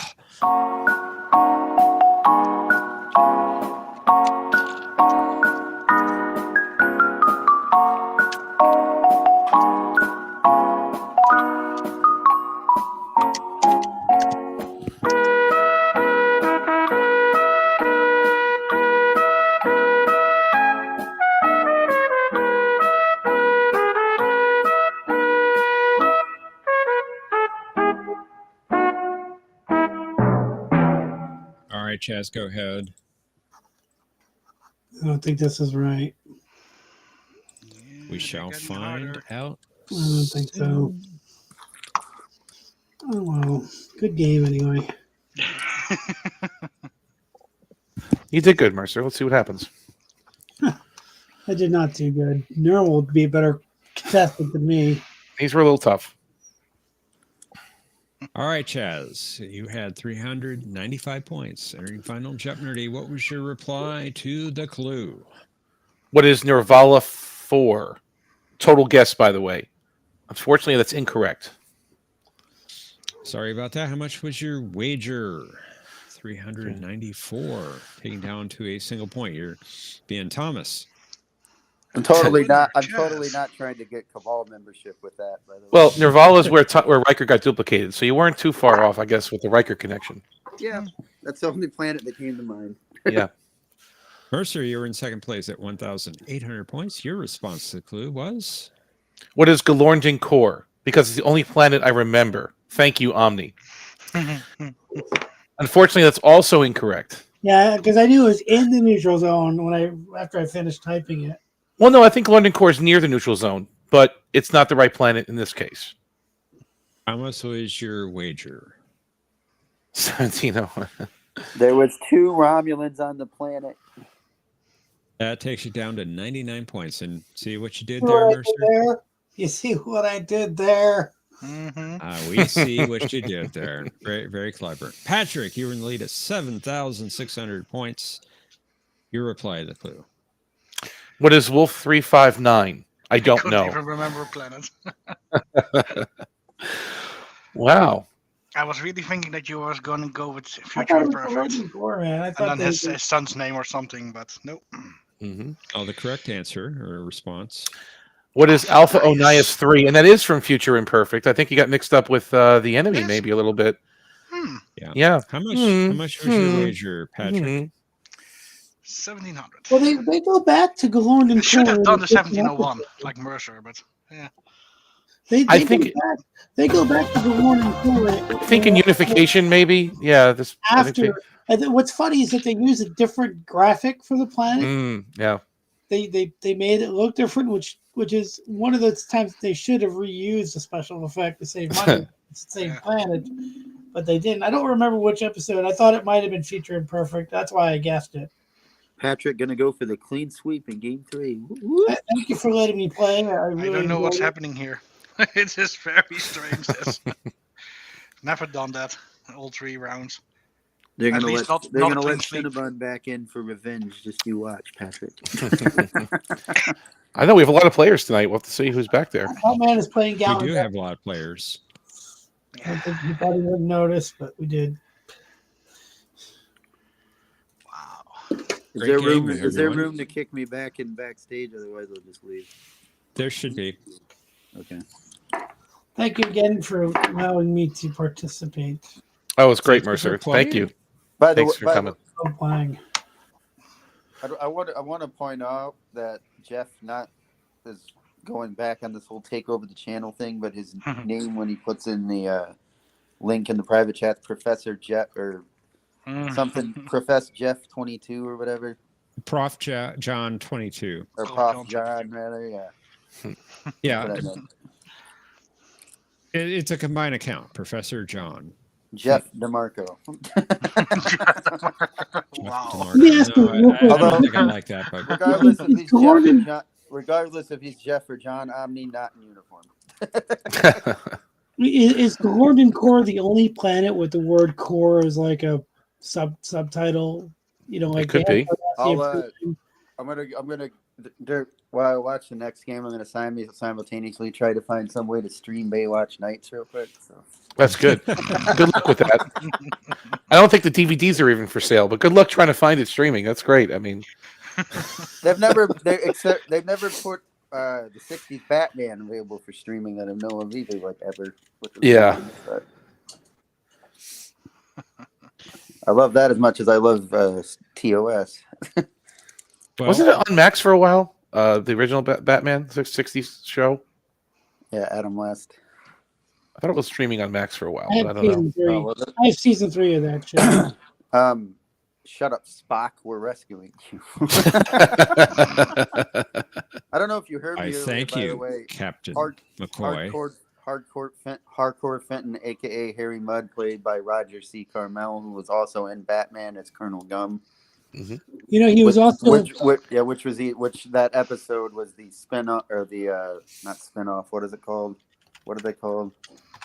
It had the Green Hornet characters in it too. Green Hornet and Kato briefly. Oh yeah, the crossover kind of thing. Crossover. That's yeah. Right. He also was the voice of Bruticus, Cyclonus, Manosaur, Motormaster, and some of the Quintessons, and one episode where he played Unicron. I also want to welcome our champion, Patrick Tiberius Kirk, based on the picture. Yeah, I made He was a big background. Transformers voice. It was the only bridge I was really missing. So, Well, trying to Chaz, see. thank you for playing. Trying to see William Shatner with orange hair is kind of an interesting picture. That's true. Thank you, let's not go Jeff. there. Thank you, We're Jeff gonna and put Omni, for the game. You got it. We're gonna put you We'll both see you after the game. backstage. We'll see you after the game. Yep, we'll bring you back if you're still around. Good luck, Patrick. Thank you. All right, and looks You're gonna like need we it. have- Sorry. Oh, that I know for sure. Looks like we have Game Master Mike. Hey, Game Master, welcome. Hello. Hey, thanks for joining us. Welcome. Thanks for having me. Yeah. And I think we'll bring back Ikatika. No, where's Scotty? He wanted to play. Yeah. Is he backstage or no? Did he drop out? No, No, Matt. I don't see him. Okay. All right. Whatever. Maybe he couldn't wait for round 3. I think he was trying to get in round 2. That's a possibility. Sorry about Yeah. that, Scotty. Welcome. Welcome back, Whatever. You just brought me on so you can abuse me some more. Did you like the Zoom category? What? I wasn't watching. I'm sorry. What? You category? weren't watching? Okay. Yeah, right. That's why you put all the angry faces in the emojis, right? Yeah, in the comments. at just the right times. Yeah. I don't see any. It took me a Katakon in minute there. to realize why it was called Zoom, but then I remembered little kid Annika playing with the cube going Zoom, Zoom, Zoom. It's a little inside joke with us. Yes, that's exactly what it was. That was it. They're all questions about young Annika, and I guess her. Yeah, her after the assimilation. second or third Hanson question, I was like, why are they Zoom? Oh, okay. You got it. Yep. Sometimes our inside jokes surface a bit, but you got it, so that's good. Indeed, Kai, what you leave behind. Well, gentlemen, are you ready to play? No. Let's do it. You're right. You're probably not. Still not, but yes. Watching along, I have a very good track record of knowing what episode you're talking about, but not the name of the planet, the character, the actor, or anything else. So let's do it. Uh-oh. All right. And hello, Thomas. Where have you been? Yeah, Free where John. have you been? Here we go. Right. Free John. Let's play Jeopnerdy.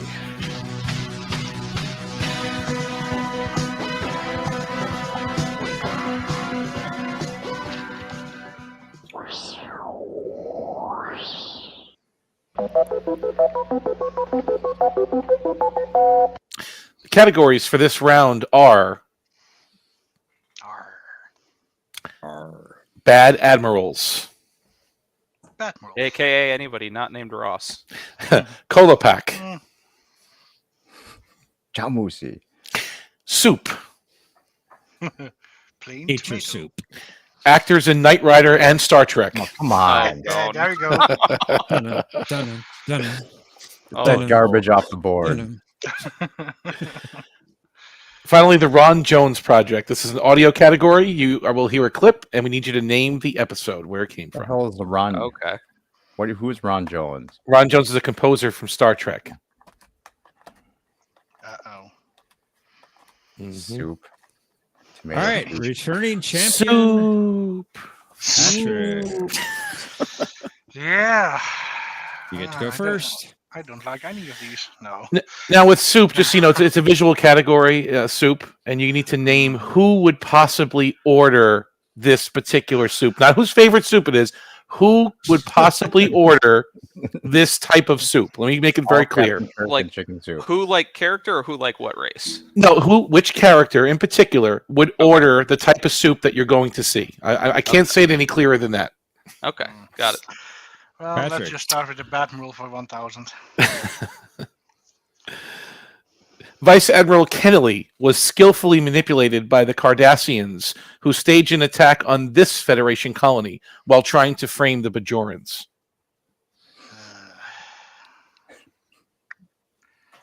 Yeah. Oh no.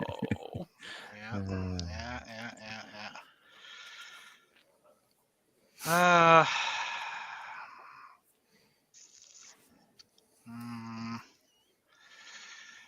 Pass. Darn it. Game Master Mike. I wanna say it's Yeah, now I know it. Solarian 4. Yep. That is correct. Okay. Very well done. Very well Very done. good. Nice.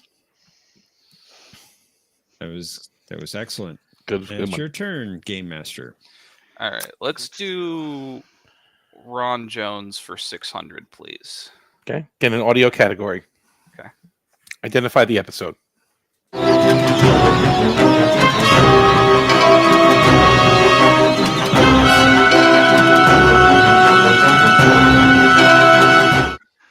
That is Skin of Evil as Riker's being sucked into the pit of black goo. That is correct. Phrase it as a question. I'm sorry, what is Skin of Evil? I'm sorry. There you go. That's still correct.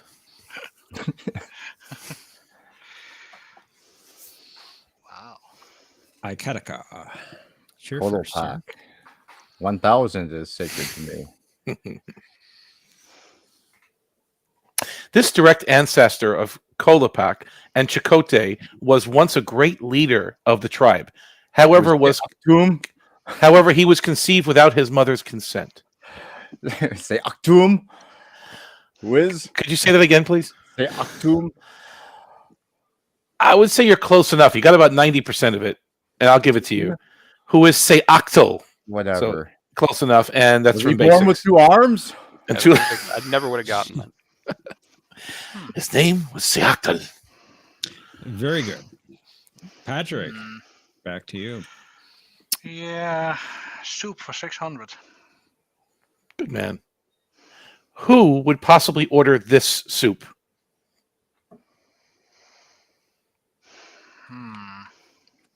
It's not a Star Trek picture. That's an invalid question. I had to make it obvious. And it even says what kind of soup it is right there in the middle. Soup. Who is Picard? No, that's incorrect. Game Master. Correct. Pass. Hot, Ikataka. plain French onion soup. Plain French onion soup. No. I remember it, but I can't. Damn it. Yeah, pass. All right. This is actually Benjamin Sisko. If you remember in The Siege when O'Brien had the rations, he's like, a nice onion soup would be nice right now. So But Ben not Sisko. French. Onion soup. He said French onion soup. He did. Oh, Okay. Yeah. Okay. I didn't remember. No, he did. Doesn't matter. Who is Game Ron? Master It's a Mike. fearsome warrior, Thomas. Let me That's try Ron Jones again for 800, please. Okay. Omni double. All Omni right, you Daily found Audio it. Daily Double. Double. On the Daily Double. You are currently in the lead by 200 points.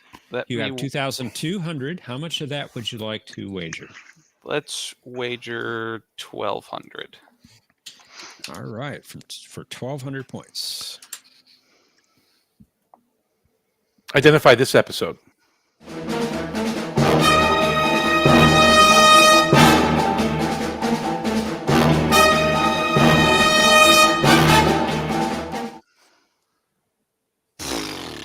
What is home soil? Fortunately, that's incorrect. That's from season 1. This is from season 4, I believe. What is the high ground? Okay. 3, excuse me. Okay. They all sound like to me, so yeah. That's when, that's when they were trying to blow up the ship, the insurgents. Ikataka. It's your turn. You have the lead. I would like to try some soup for 800. Soup. Who would possibly order this type of soup? Oh, shit. I think I know this one, but do I risk it? 800? No, we're not going to risk it. Pass. Patrick. Who is Riker? And then Kyle, the dad? I just need an answer, please. So, Kyle, who is Kyle Riker? No, unfortunately, it's not Kyle Riker. Okay. Game Master Mike. Pass. No idea. You kind of had it. It's Will Riker. Oh, it was Will. Damn it. And he mentions it in the episode The Outcast. No. He mentions his father, but it's not his father, so I close enough. couldn't remember it. Doesn't matter. Doesn't matter. I used all my points on the first 2 games, so all my brain points. Hey, you're not out of this game yet. It's your Over. turn. Just quit now. Let's try and you know what? Let's go for a Knight Rider for 800. Okay. So the actor played a Knight Rider, Bonnie Barstow. She also played Mistress Ariel in Star Trek. What's the actor's name? The actress's name? That's pretty easy. And that's, of course, who is Patricia McPherson? That is correct. She was in the main cast of Knight Rider. She played Mistress Ariel in Angel 1 in Next Generation. That I didn't even remember. Very good. You can know one or the other. Yeah, that one. That's why. Game Master Mike. I would like to try Bad Admirals for 600, please. This bad admiral was part of a conspiracy to assassinate Chancellor Gorkon, as well as the Federation president during the Klingon Peace Initiative. Who is Admiral Cartwright? That is correct. Mm-hmm. Admiral not related to Joseph Sisko Cartwright. That's exactly right. Exactly. Admiral, not Cisco. Kataka. It's your turn. I will soup for 1,000. That's better. That's better. Now, it says the type of soup on the bottom left. Who would possibly order that soup?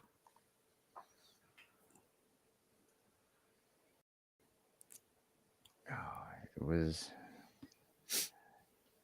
Well, was I think it? this is from Good Shepherd. I think it. You Who know, was we're just it? gonna, I think so, but you know what? Who is Celeste? Unfortunately, it's incorrect. Patrick. Well, he is very close to it. Who is Telfer? Yeah, it's a guy. No. No. What? No. Unfortunately, it's incorrect. What?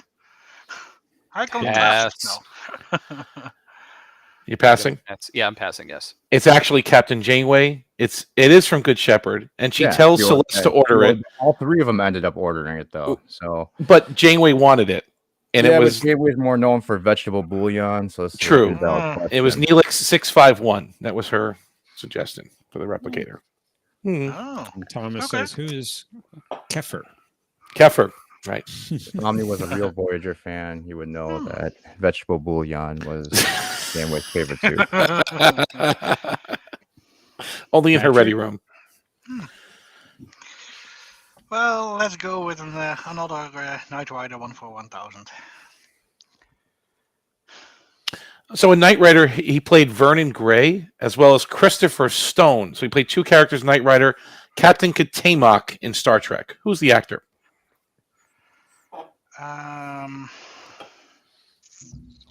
Yeah. Darn it.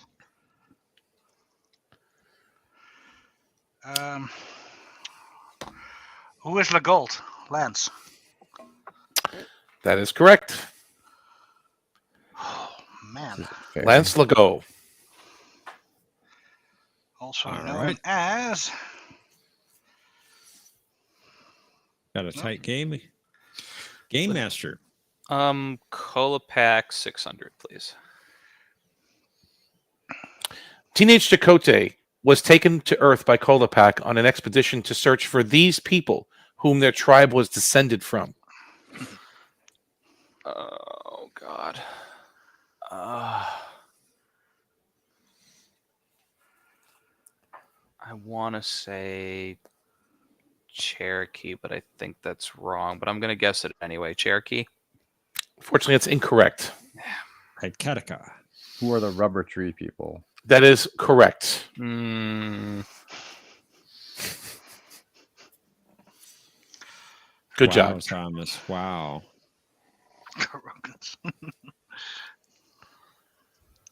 All right. Game just got a little tighter. Yeah. Right, Kataka, it's your turn. Akuchi Moya. We want 800 points.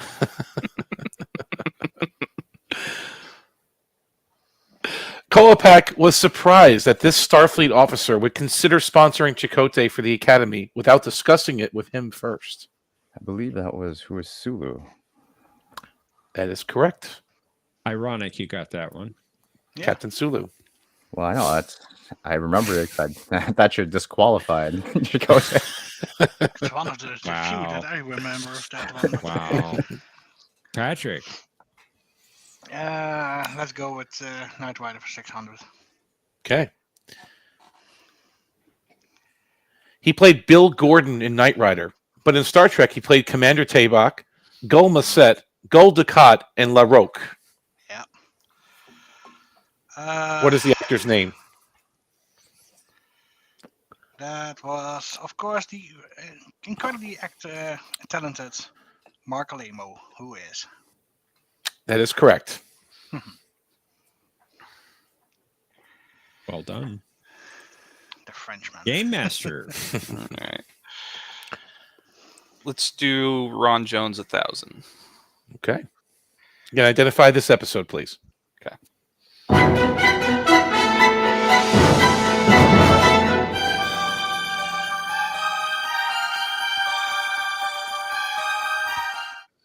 What is the defector? That is correct. Yes. Wow. Nicely done. Great music. Oh, yeah. Music. I love Ron Jones. I had fun putting this one together. The deflector. Kataka. Soup. Soup with the Z. I don't know if you can see it at the top. It says the name of the soup up there. Homemade mushroom soup. Thank you. Wow. I don't really remember anyone. Oh, well, shit. Well, Seska was the one that made it, so let's go with Seska. Who is Seska? But she was making it. See, I mean, this doesn't make any sense because she was the one that really wanted it, and Chakotay was like, "No." Well, I just gave the answer away now, so shit. What's your answer? Is that pass? I don't know what that is. I'm sorry. Is that? Did you pass Well, I on that said one? who is Seska because that's who. But then you really kind of wanted changed you it. made So It's are you the skill of passing the or mushroom. are you sticking But with I just gave Seska? the answer away, so enjoy, Patrick. What's your answer? Yeah, I I still don't told get it. you. Who is Seska? All right. Unfortunately, Seska is incorrect. It Patrick. shouldn't be though. I feel Well, like we're who getting is feud. Chakotay or Chipotle, so somebody would say, but If your answer is Chakotay, that is correct. I And said Chakotay. and then Seska Chipotle. did make it, but she said she made it because it's Chakotay's favorite soup. Yeah, but she also really wanted it too. So And you said it wasn't this is like about the favorites. feud all over again. I know that the food. You guys love these food categories. This is really creates a lot of controversy. Yeah, because you say it's not about the person who is liking it the most, and then you go with answers that is liking it the most. I guess.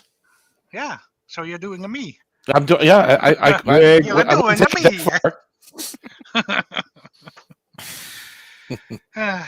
But All right, thanks, Patrick. Cinnabon. You're welcome. And also, I knew that so anyway. So yeah. Very tight Allied game here. victory. Allied victory, yes. Let's go just for the Knight Rider track crossover. Okay. How much? 400. Sorry. In Knight Rider, he played a character named Carney. However, in Star Trek, he played Adam as well as General Denning. What is the actor's name?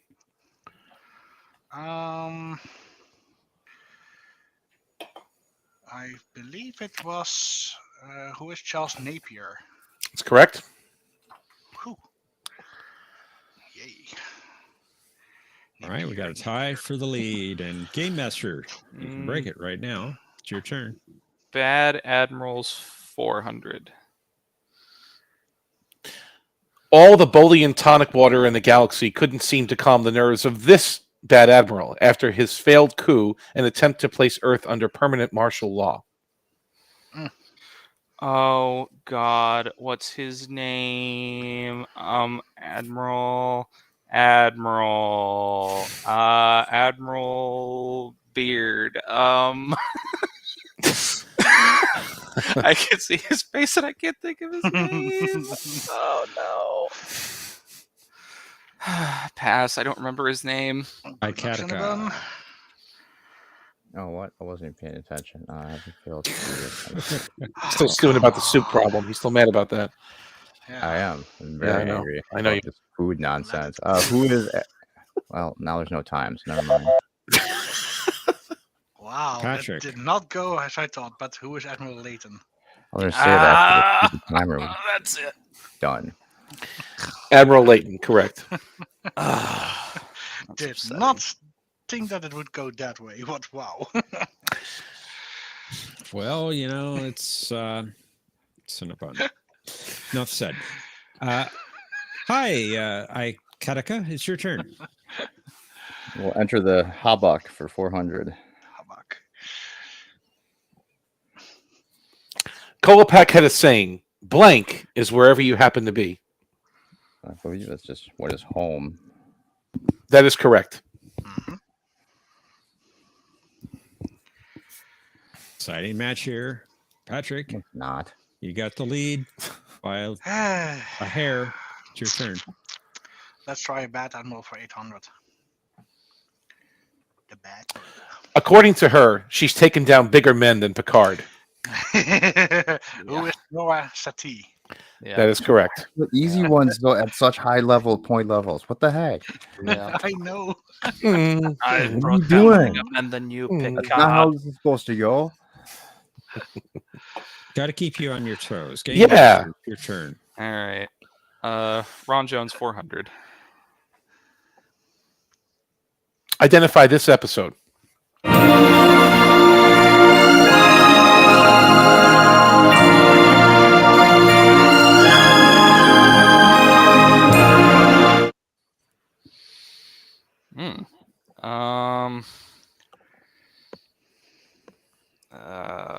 Gosh, I don't know.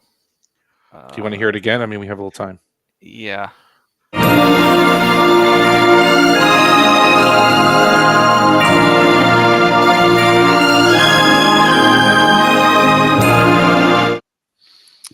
What is 11001001? Fortunately, that's incorrect. But an The excellent Great Voyager Voyager episode. episode. Yes. Ikatika.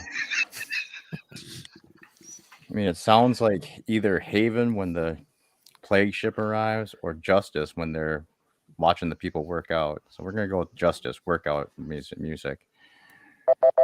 That's incorrect. Patrick. Sorry. And I have no idea, so pass. It's the opening fanfare from Evolution, Oh, season yeah. 3 opener. Oh, I'm surprised. okay. The twin suns and the Enterprise flies through, and Yeah. it's the season opener. But I'm surprised it sounded like season 1 to you guys. You all kind of heard season 1 in that Yeah. for some reason. It definitely sounded season 1-ish. Interesting. Okay. All right, all the 200s are available. Ikatika. Which one do you So all want? the hardest ones. Yeah, no kidding. So, I mean, soup. Oh. Is that That egg is drop soup? egg drop soup. Yes. All right. Harry Kim. What is Harry Kim? Well, who is Harry Kim is incorrect. I'm afraid. Patrick. Who is Phlox? That is correct. No, it's non-canon. He talked about it Non-canon, twice. He talked about it in 2 episodes. Yeah, I just remember that. now. Broken Bow and Home. Like that would definitely be a Harry Kim soup, though. He probably likes it, but he never ordered it on screen. And let's end with the Knight Rider. Why not? It's my Okay. category. In Knight Rider, this person played Jake Simpson and Snyder. In Star Trek, he played Scarface, Chancellor Galron, the Count Man, and Kago Dar.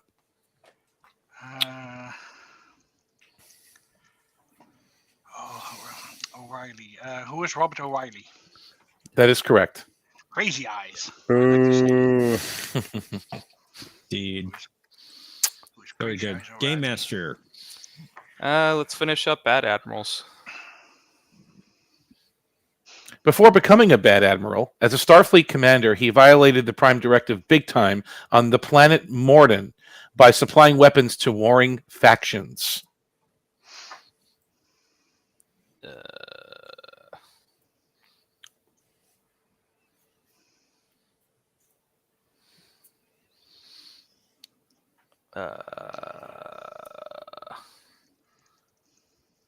Why don't I remember this? At pass, I don't remember. Ikatika.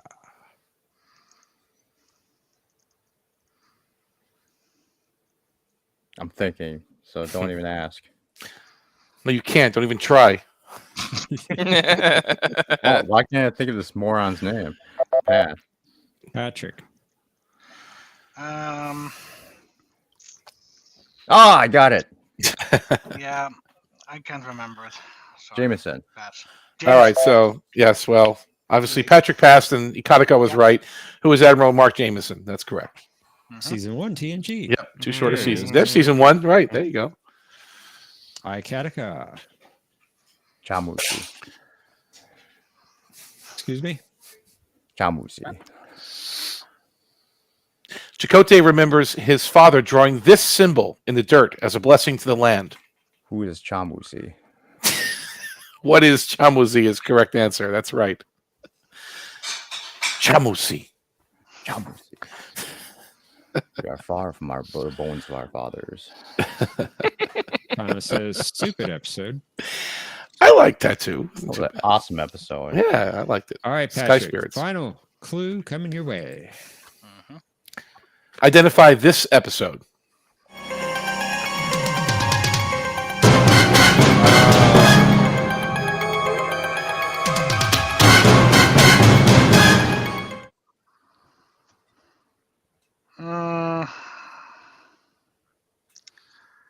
What is Best of Both Worlds Part 1? That is incorrect. Game Master Mike. What is Data Lore? That is correct. This is the scene where Spot Where he beats the whacks crap Worf out of in the Worf. turbo lift. Yeah. Yes, Correct. Oh no, not Spot again. Out of lore. Warrior fierceness. Spot. Not the first warrior Spot. Yeah, again. they're in the turbo lift. Okay. Damn it. Before we go to final, Jeopnerdy, welcome Tokyo. Hey, Tokyo. John had to work. He had to work last Saturday. He did not want to miss 2 weeks in a row. So maybe I didn't put it. we had Omni do the questions this week, and we're running the show. John should be here shortly, I think. All right. Let's get that link for Cosmo Buzz in the private chat. There we go. And let's head to final, Jeopnerdy. Wait, what? That's not the right link. Yes, it is. Oh, never mind. I was looking at the stream chat. No, it isn't. No, it isn't. That's the Talk Studio one. Oh, you put the wrong one in there? There you go. I put the wrong one. So head on over to Cosmo Buzz. Sorry. It didn't copy. I don't know why it did that. And there you are, Game Master. Betting it all. All in. Go ahead and type into the box, Game Master Mike, how much you would like to bet on Final Jeopnerdy. And let's reveal the category. Weird Omni question. To the Horatio. You're here. Manufacture triumph. I'm going to lose this due to the extreme negligence of Omni's questions. Implosion. You're going to implode? I'm going to implode. All right. Reduce your bet amount. Extreme negligence of Omni's question writing. That's the food ones. Okay. For God's sakes, this is a Cord 40. This is a secure channel. It's a secure stream. For God's sakes, Walker. Gonna clear your boxes and let's reveal the clue. When the Enterprise arrived at Ditalix B, in orbit along with the Horatio, were the Renegade and this Federation frigate. Players, you have 30 seconds. Kaplaw.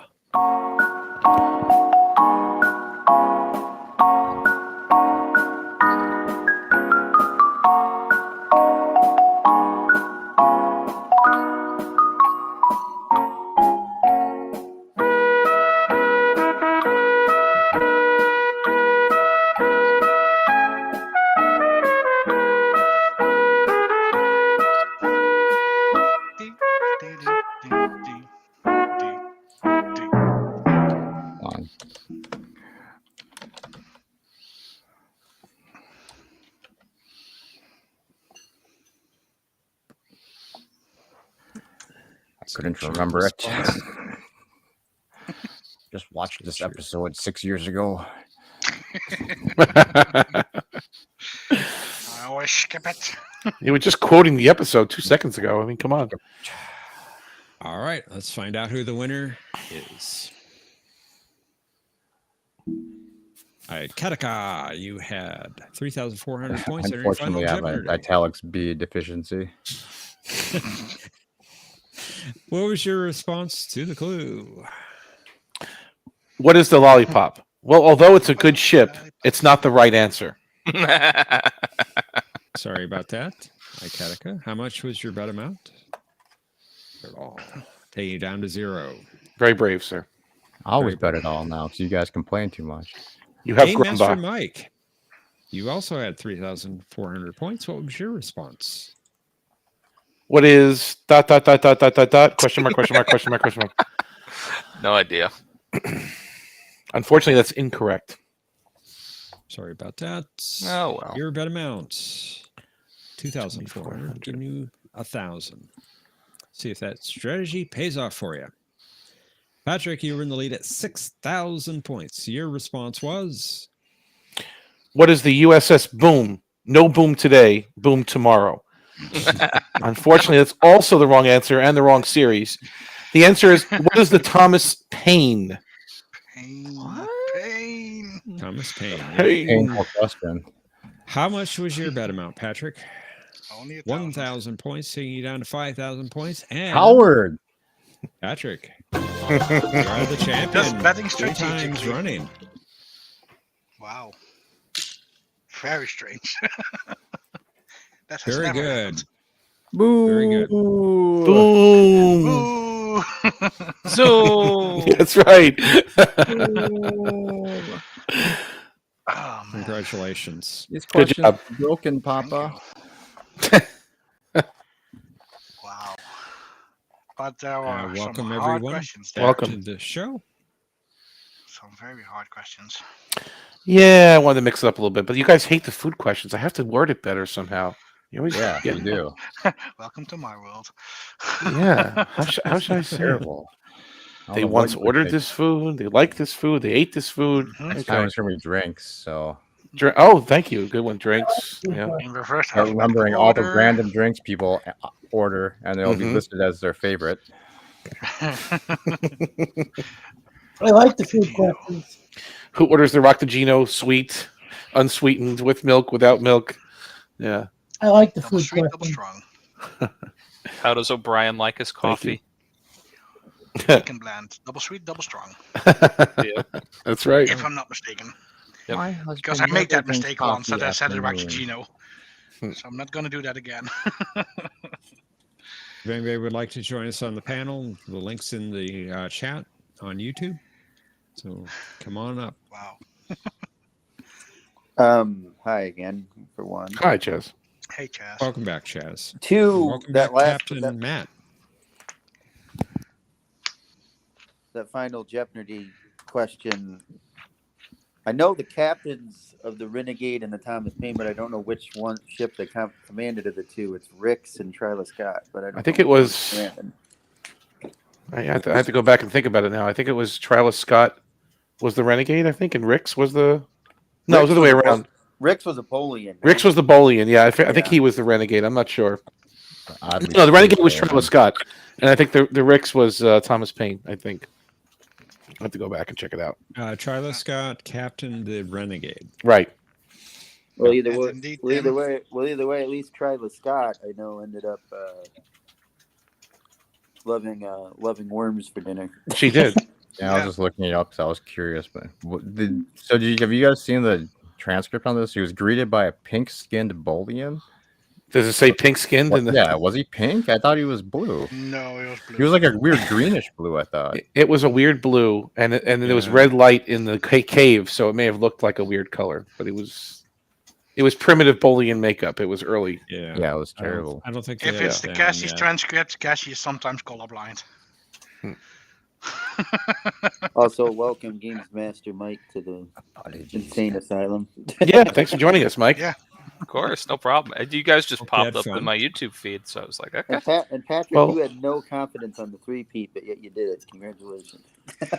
Every Saturday, Captain. Yeah, Saturday at 9, you can subscribe to John's channel. I'm just filling in tonight. Usually I'm playing with these guys.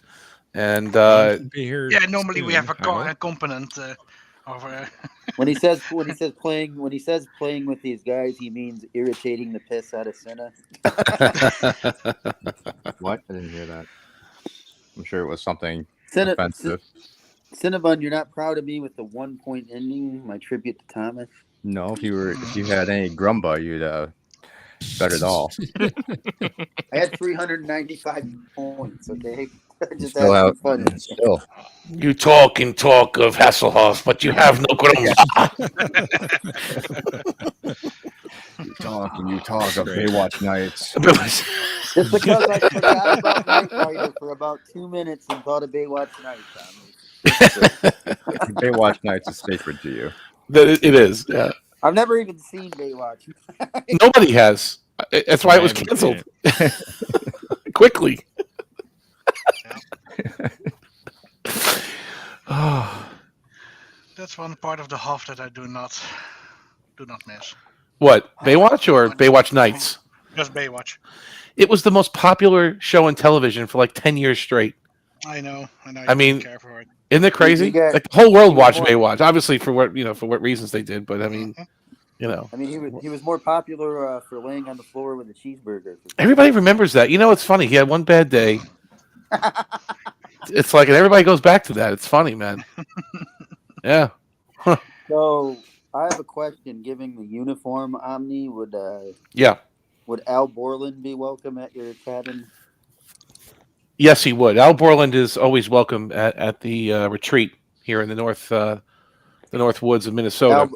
Al Borland is Richard Karn's character from Home Improvement. For those who don't know, and he wears flannel on the show a lot, red flannel specifically. Binford Tools, right? Yep. Yeah. Speaking of Baywatch, Pamela Anderson was the original Tool Time girl. She was before Baywatch. Yeah. Was Pamela Anderson. Not today. Not today. Barb Wire. That wasn't a good show. Wasn't that a movie, not a show? I'm sorry. Her show wasn't it VIP or something? What was it? That was a show that wasn't good. Yeah, that was a show. That was a show. And then the Barbed Wire was. I don't think that wasn't that good either, from what I remember. Wasn't Barbed Wire kind of like? Is that a weird angle normal cam, Mercer? Yeah, I was wondering about that. Yeah, she moved. Hold on.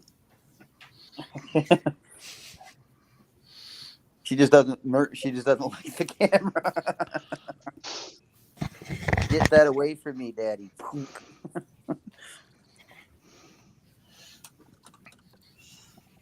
Why was there no plumbing soup, woman? Who would have? I thought about that, but then who would have ordered it? It could have been multiple people. It could have been Tuvok. It could have been, Spock. I mean, it if you wasn't one person. Like it wasn't hole on the ground, we would have known. I can't wait for the next Omni game for the red soup on the wall for the food of the promenade. Taste of the promenade. Yeah, that'll be it, right? Well, we would know if it was the plumbing soup that was literally like mashed potatoes versus a soup. Which one was mashed? What did Neelix serve one? It was like that was the thickest soup in the world. Because it was red, wasn't it? The stuff on the wall was red. It threw it at the wall. Like the entire bowl stuck to the wall. I want your help. For it.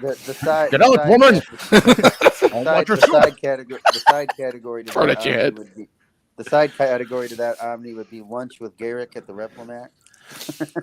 Yeah, that's right. They drank Tarkelian tea a lot, right? And Odo showed how he can self-refill a cup. he did. That was creepy, but he could do that. Yep. Oh, John's here. The original host is back. Hey, John. Greetings, everyone. John.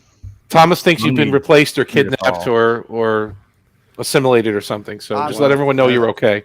Well, as I like to say, the reports of my assimilation have been greatly exaggerated. And then now Patrick's demoted, the champion, triple threat champion. I'm not Or demoted. Captain or Thank Captain Pat. Hi, John. Or Captain Patrick Tiberius Kirk. Take your pick. Get off my bridge. I want these tribbles off my ship. I want them off my ship. You coward. You're promoted to the movie area. Yay. Well, John, I hope we did you proud. Well, I'm sure you did a great job. No, could you go never with reviewed different- the soup questions. And I wish that was that was Excelsior, so it could be like Patrick Karu Sulu. No. Yeah, they didn't like the soup questions again. They thought that was rigged, John. We seem to strike out with the food categories. I don't know. See, you should have soup said today, that on soup because tomorrow. it should have been immediately picked up at Rig. And Thomas does not believe it's you, John.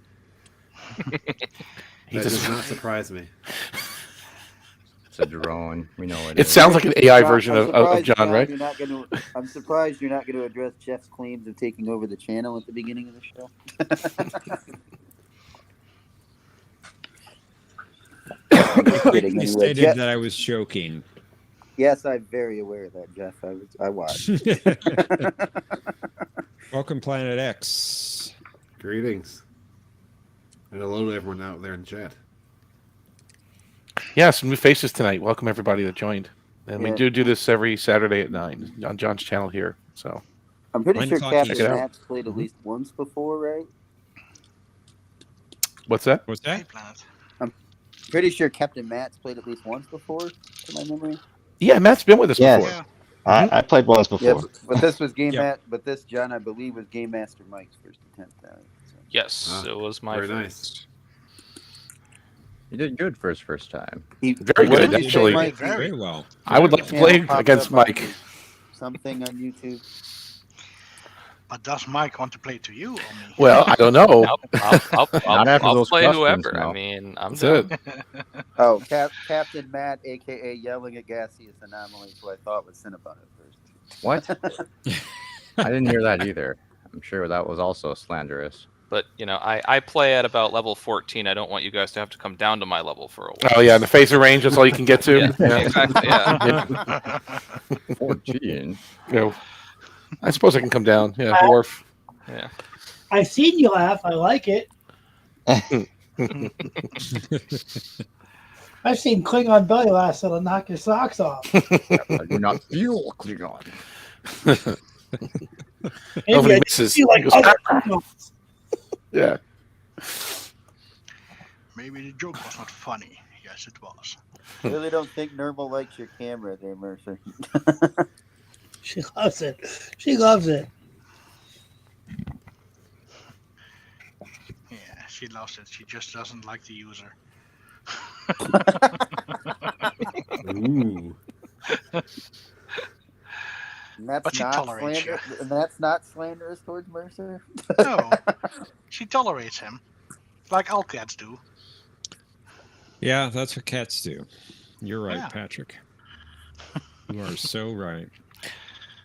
So Matt, how's your podcast going? It's actually doing pretty well. Besides fighting with copyright BS from YouTube this evening, Oh, it's doing okay. We just right, good.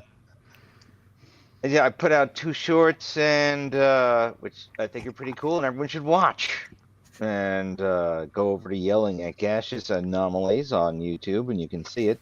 And yes, I've given you, John, a link there of people that we come and see. We are currently still in season 2 of the original series, and we just, I just edited and put out the Deadly Years, which is interesting as an episode, and we're coming up to the Calvin Klein episode of the original series, Obsession. So that's what we're coming up to. It's a lot of fun putting together. It beats talking about work. That's But for everyone sure. should come on over. We're having a good time. Talking about work. Don't you love work? Court. No, it has its pluses and minuses. It pays the bills. Don't you love it when you can spend your Can we figure out whether or not Cisco's yelled at a gaseous anomaly?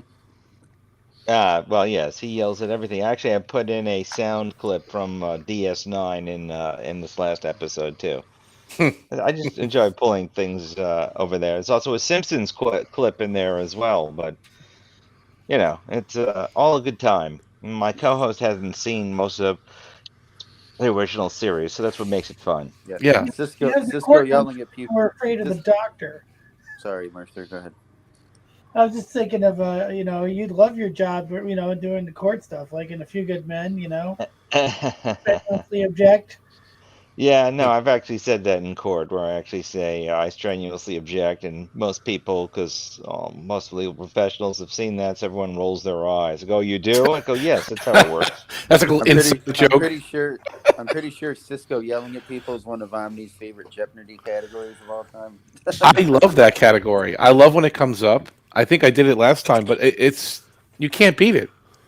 I mean, it's always fun. It brings a smile to your face every time you hear Cisco screaming at somebody.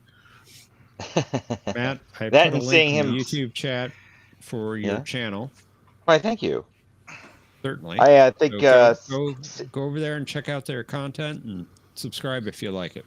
and then buy a T-shirt on the T Public Tea Store. There you it's, go. It's important. It's great for the holidays. Makes a great gift. Everyone loves it.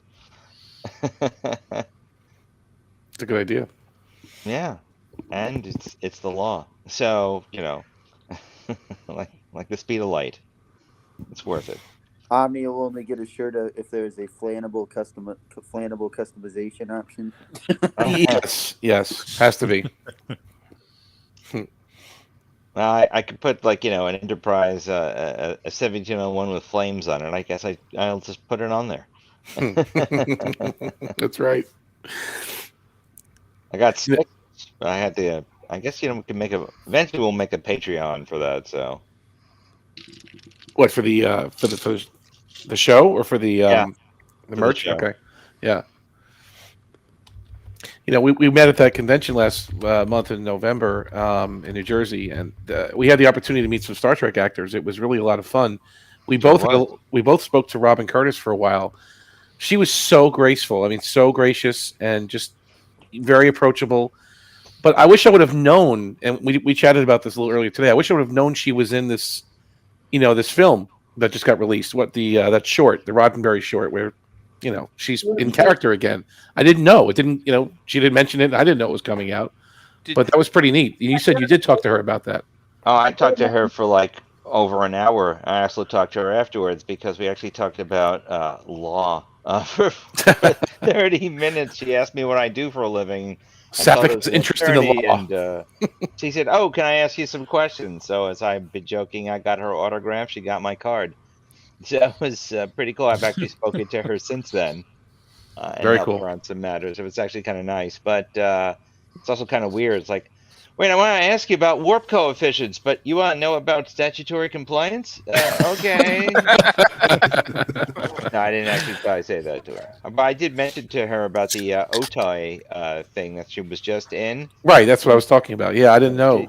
She thought it was incredible as well, the experience, and I said it was still kind of weird though watching the video and seeing that you're there and like a lot of those things are not there, and she also found that very strange herself, but it was revolutionary. And she didn't have any lines. I mean, nobody did, right? She just kind of stood there, but Right. she was in character and she was in makeup, and she was Savick again, for all intents and purposes. So it was. You're talking about that unification short that was Yeah. Yes. Yeah. Yep. Yeah, that was a creepy short. I don't know if I liked it. No. How dare you? 99% of fans liked it. I'm proud to be in the 1%. 99.9% of fans. And you're not allowed to have an opinion about it either, right? Where does that stat The come only from? your uninformed opinion opinion. I'm not saying I hated it, but it just seemed there's just something about it that creeped me out. I can understand that, but you have to have a right attention. A right opinion. Otherwise, wrong opinions will be, punished or something. Completely wrong. Fair enough. We won't have this.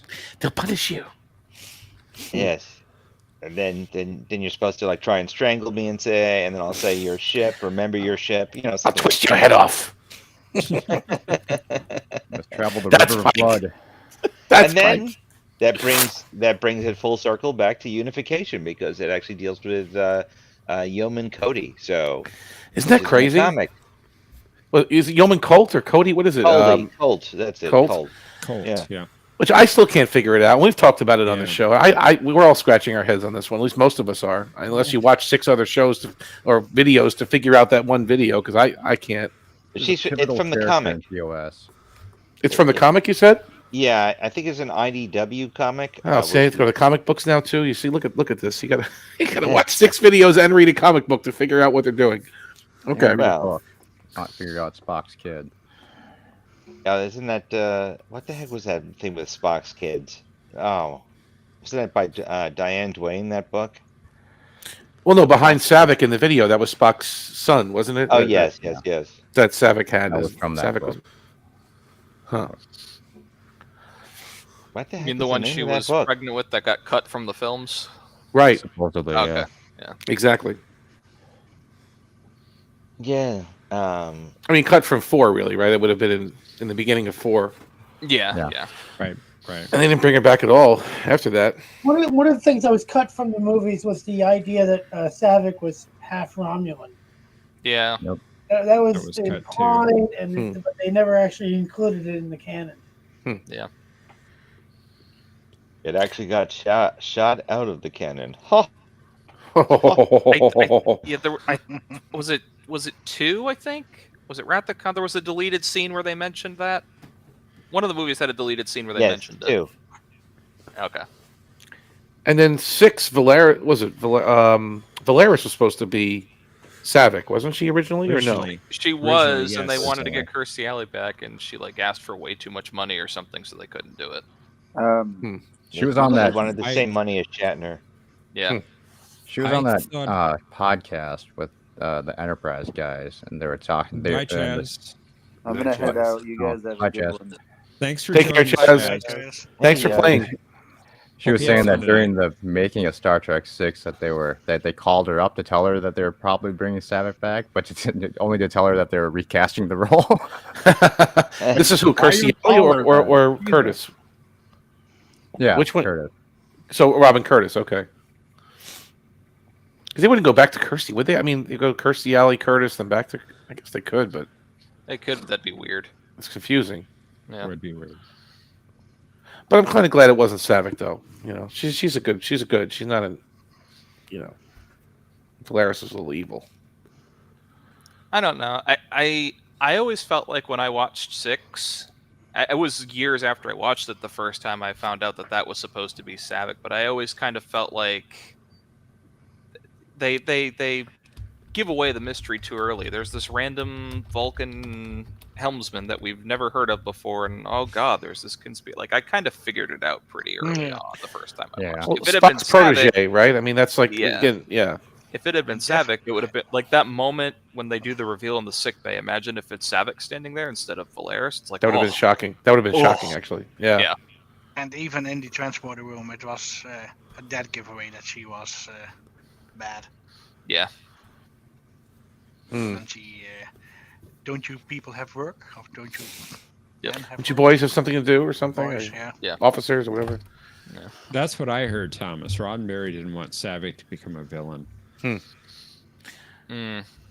mean, That he really makes didn't have sense. much control, though, and he could have. I mean, they could have done it without Roddenberry's okay, but maybe he gave that note to them. Well, They listened to it. Meyer also didn't want Savick either. He didn't want the character ruined. Roddenberry didn't like Star Trek 6 anyway, regardless He of didn't. Savage's No. role. Well, he didn't like 2, 3, 4, 5, or 6, right? So I mean, Yeah, they booted the guy upstairs. after the first one. Yeah. You know, I'm not really a huge fan of the motion picture. I appreciate it. I just don't watch it. Oh, I love it. This picture.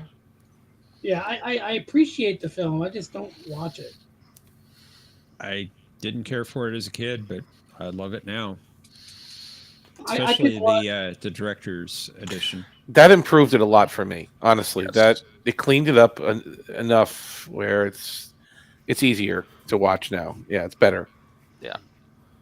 As long as you can say belay that phaser order in slow motion, it's okay. If you were to give me the choice between spending, if you were to give me a choice between watching the motion picture and watching 2001, I'm gonna pick 2001.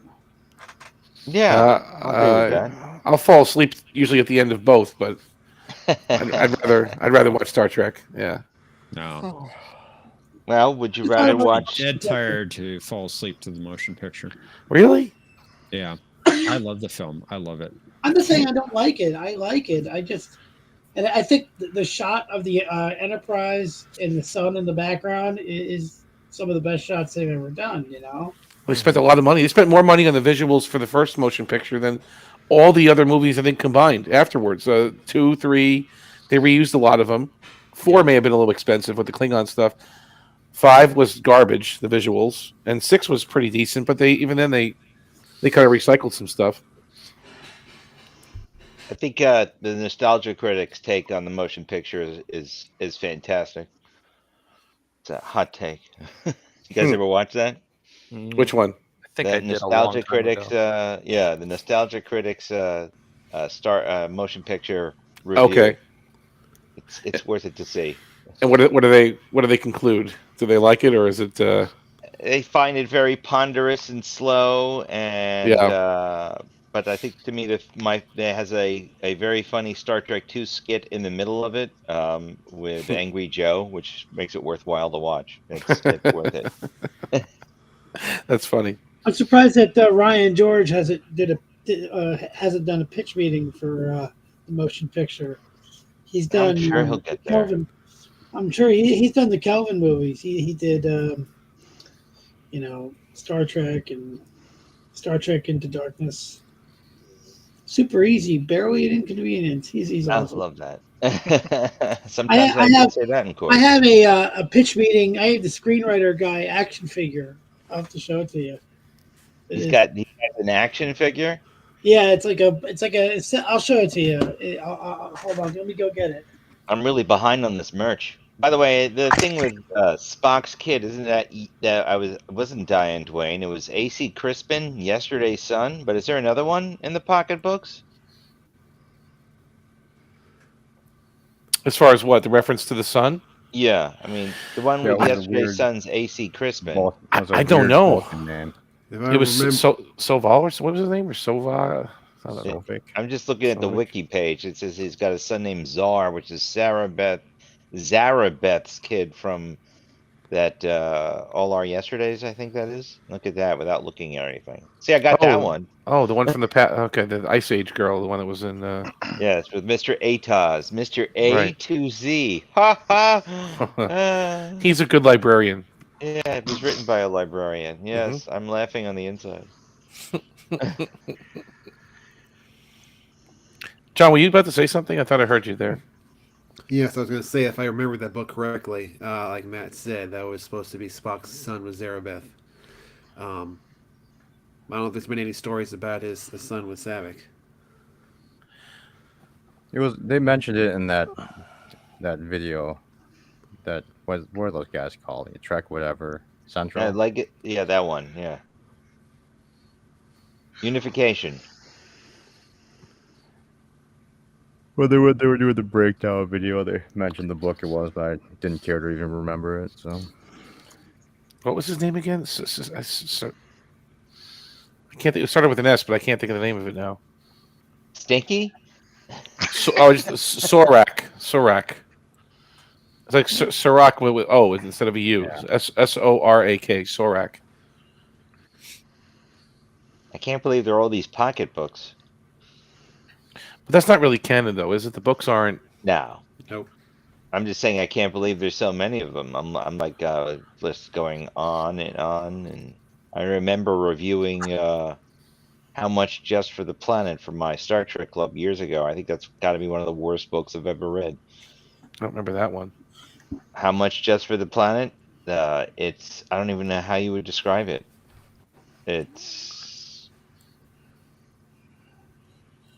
Is it TOS or is it TNG? What is it? Is TOS. Okay. I mean, I remember I had at least 25 or 30 of those TNG ones, Volume 1 all the way up to the. I like those. Mm-hmm. They were good. The TOS ones, I read some of them. They were older prints, like. Well, the thing I remember from How Much Just for the Planet is that it has actually the song "I Ain't Got No Body" written in it. A robot is taking itself apart, singing "I ain't got nobody." Oh my goodness! I'm serious. Wow! Talk about pulp. Yeah, and I'm like, what the heck? It's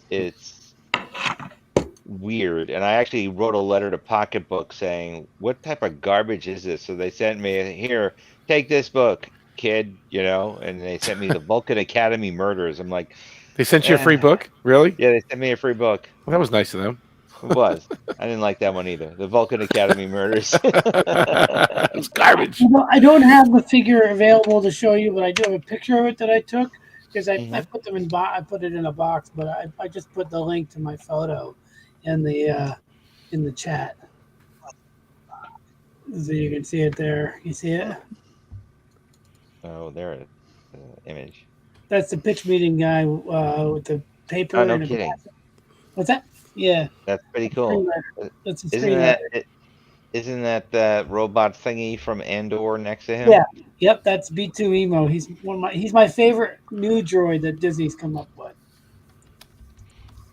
So you mean he's your only droid that you like from Disney, then? Well, Yeah, there's a few droids I like, but I'm an R2D2 fan, and then B2 comes next. K2SO was also pretty good. I like K2SO too. I didn't Yeah. like K2SO too much because he was a little bit too. He didn't have as much humanity to him as C3PO, if you know what I mean. Like, well, he didn't have as much character to him. Like, he was mainly there for humor. He didn't really have, much else to him. But I like B2 Emo quite a bit. I think B2 Emo is a great character. And yet, And all, of course, all that you Omni don't ST, really yeah. like about him is what I like about him. In Yeah. regards to C3PO. So that's funny. Like, and Omni doesn't know who B2 Emo is yet because he hasn't watched the show yet. I haven't watched it yet. No, I will eventually. I don't have Disney right now. I've been busy with Trek stuff. I haven't even had a chance to.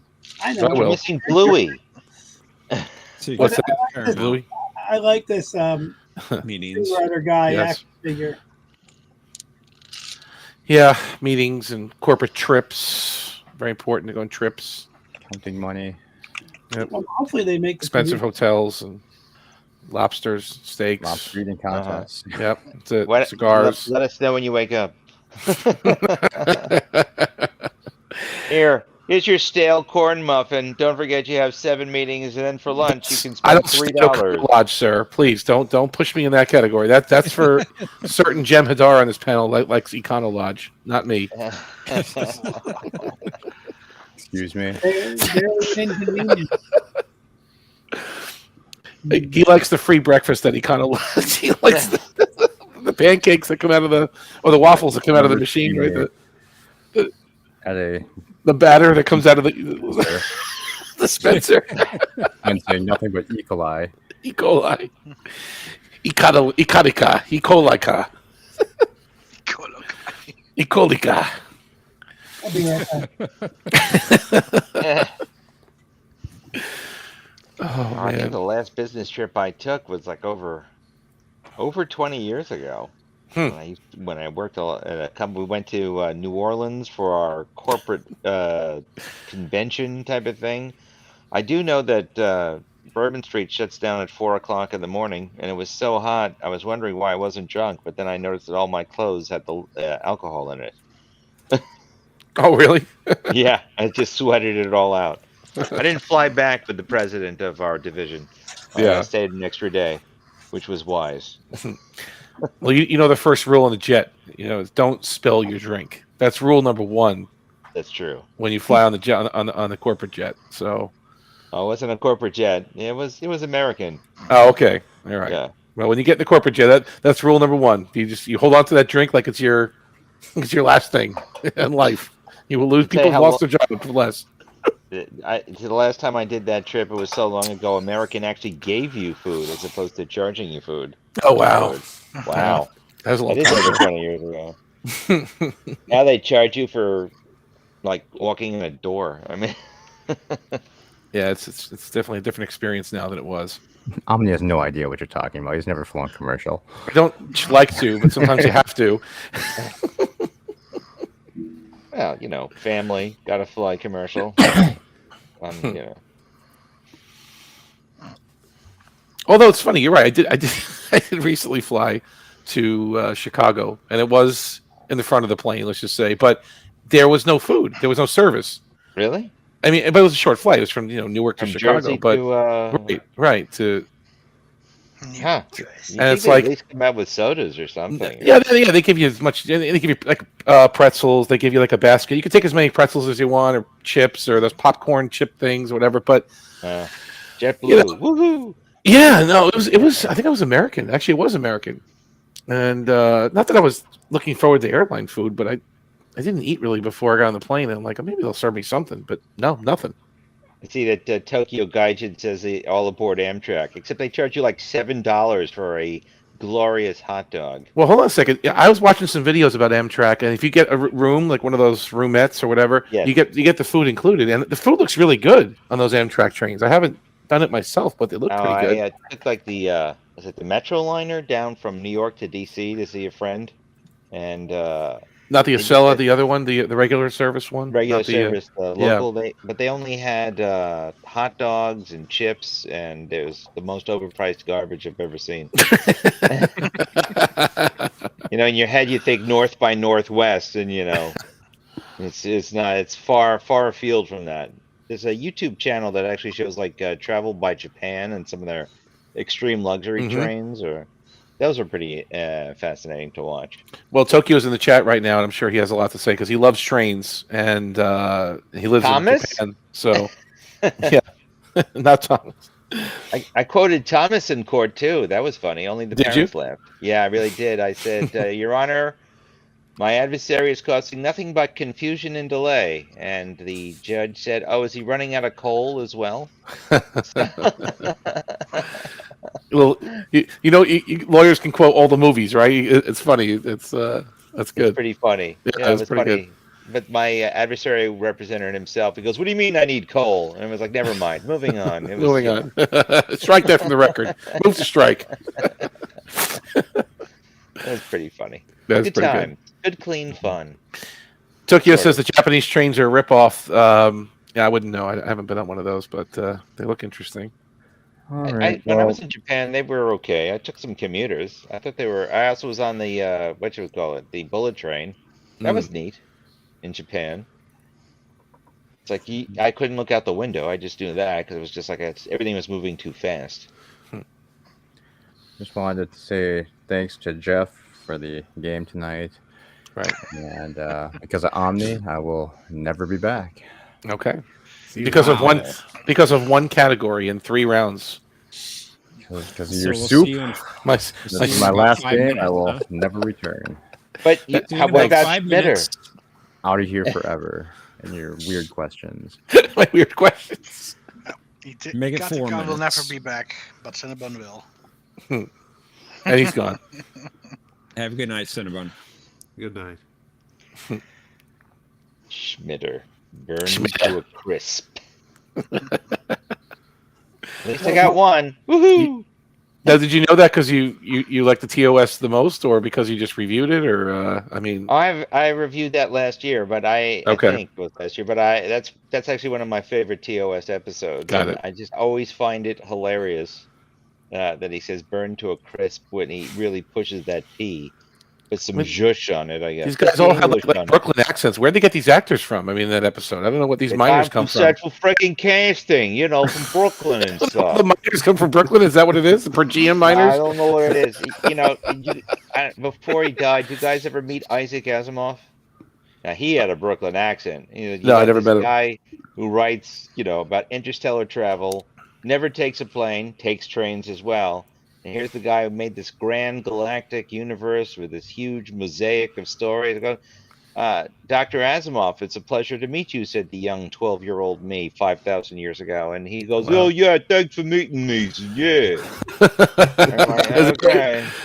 Oh, that's funny. That's what I'm talking about, huh? You know what I'm saying? Yeah, I didn't know he was from New York. Actually, it's funny. Yes, he was from. I knew Brooklyn. he was in a his nephew's commercial. in the New York Times right now. He does the wine review, and I just imagine him looking the same, which I know he doesn't. Remember, Asimov was in a commercial about New York City back in the day, in the 80s. Yeah. Oh, he was? Yeah, there was a commercial about it had about New York City that all the celebrities that were from New York City, you know, did like a hello in the commercial, and he was one of them. I like the what was it? The critics, the thing about you guys remember the John Lovitz animated show, the Critic? Oh yeah, I remember that. It stinks. Yes, there's like something where they land at an airport, and the guy says, "No, I'm gonna go off to my English class at NYU's." Yeah, NYU's. NYU's. I went to NYU's. Yeah, NYU's. Yeah, that's good. Yeah, NYU, which stands for Now You're Unemployed. It's a great place. NYU's. Yeah. You know, so yeah, that's why I like that. I actually think that though for TOS, just to actually circle back to some Star Trek for like half a second, was that I think out of the first season, I think my favorite. I even gave it a rating of the highest rating in our very scientific ratings of numbers from 1 to 10. highly detailed on was the best episode of season 1 for myself and my podcast mate. Devil in the Dark was the best episode Devil of in the season Dark. 1. Yeah, That it's was also Shatner's Shatner's favorite. That was Shatner's favorite episode. Yeah, City and on it's the River? amazing. His dad died in the middle of Yeah, it. that's That's why. you know. Yeah, that part I knew about that. Yeah, that's true. Huh. So, yeah, that was. I thought it was brilliant the way they made that look like a huge cab. Matt Jeffries went above and beyond. Yeah, I gave that one a 10. He gave it a 10. They made something look huge. What are you talking about? The set, it looked like the a huge caves? cavern. Yeah, the caves. It was a cave system. It was well done. I also like the cave system in What Are Little Girls Made Of. The penis stalagmite, though, I think is still the funniest thing. that made it past the censors, huh?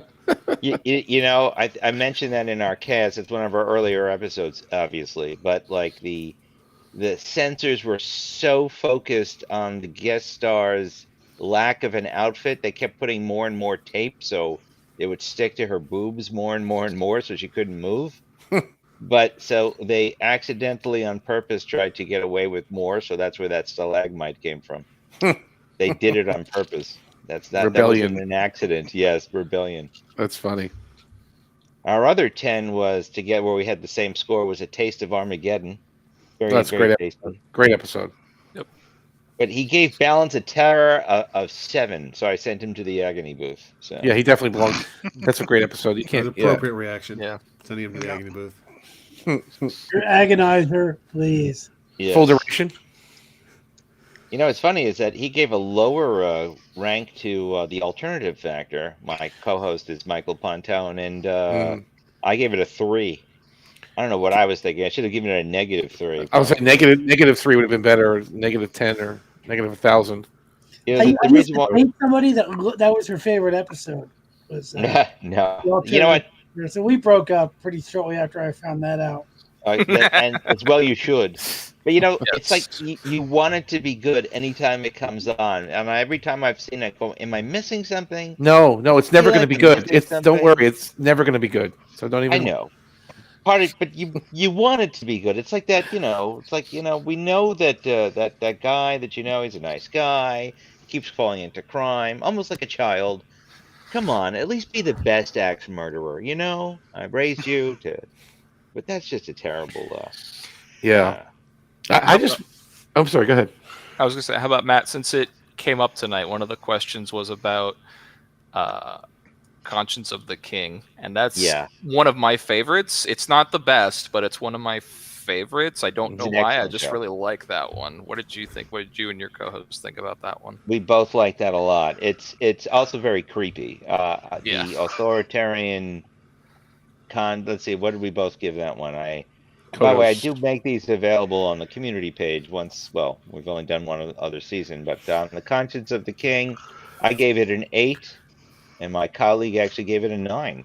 He gave it one higher than I did, but I really enjoy that episode. It's got some weaknesses in it, but the implication, it's kind of like chasing Nazis type of thing in a sense, but it's reminds me also of the Micronauts. Kang was Thanos before Thanos was a thing. That's quite true, but you know, and then you know you have all the things out of it like Kang and or not Kang, Kodos. I mean Kodos, the executioner. I'm Yeah, thinking, I've got Kang and Kodos on the brain because Kang and Kodos, duh. But Kang is Kodos. Kodos is Korean. I think it was in oddly I don't know if you guys ever read the Micronauts comic. Ever? No. There was that's you know back in the old days for us old folks, but they had this thing where Baron Karza was using something like killing off the population to get their body parts called the body banks, and it reminds me of this episode a lot, the Conscience of the King, and just that reading of Kodos saying like this, we've decided to end your life. That entire little monologue or soliloquy, if you will, is brilliant. I find. Yeah. You know that's a good. I'll call that great season 1 episode. It's just really early in the show. Like Corbomite, and Conscience of the King. Those really early season 1 eps, I like them. They're just not so much Charlie X. That one you can I like that one too. It's okay, but I don't rewatch it as much. It's like okay, I get it, but yeah, it's got Gene Roddenberry in it.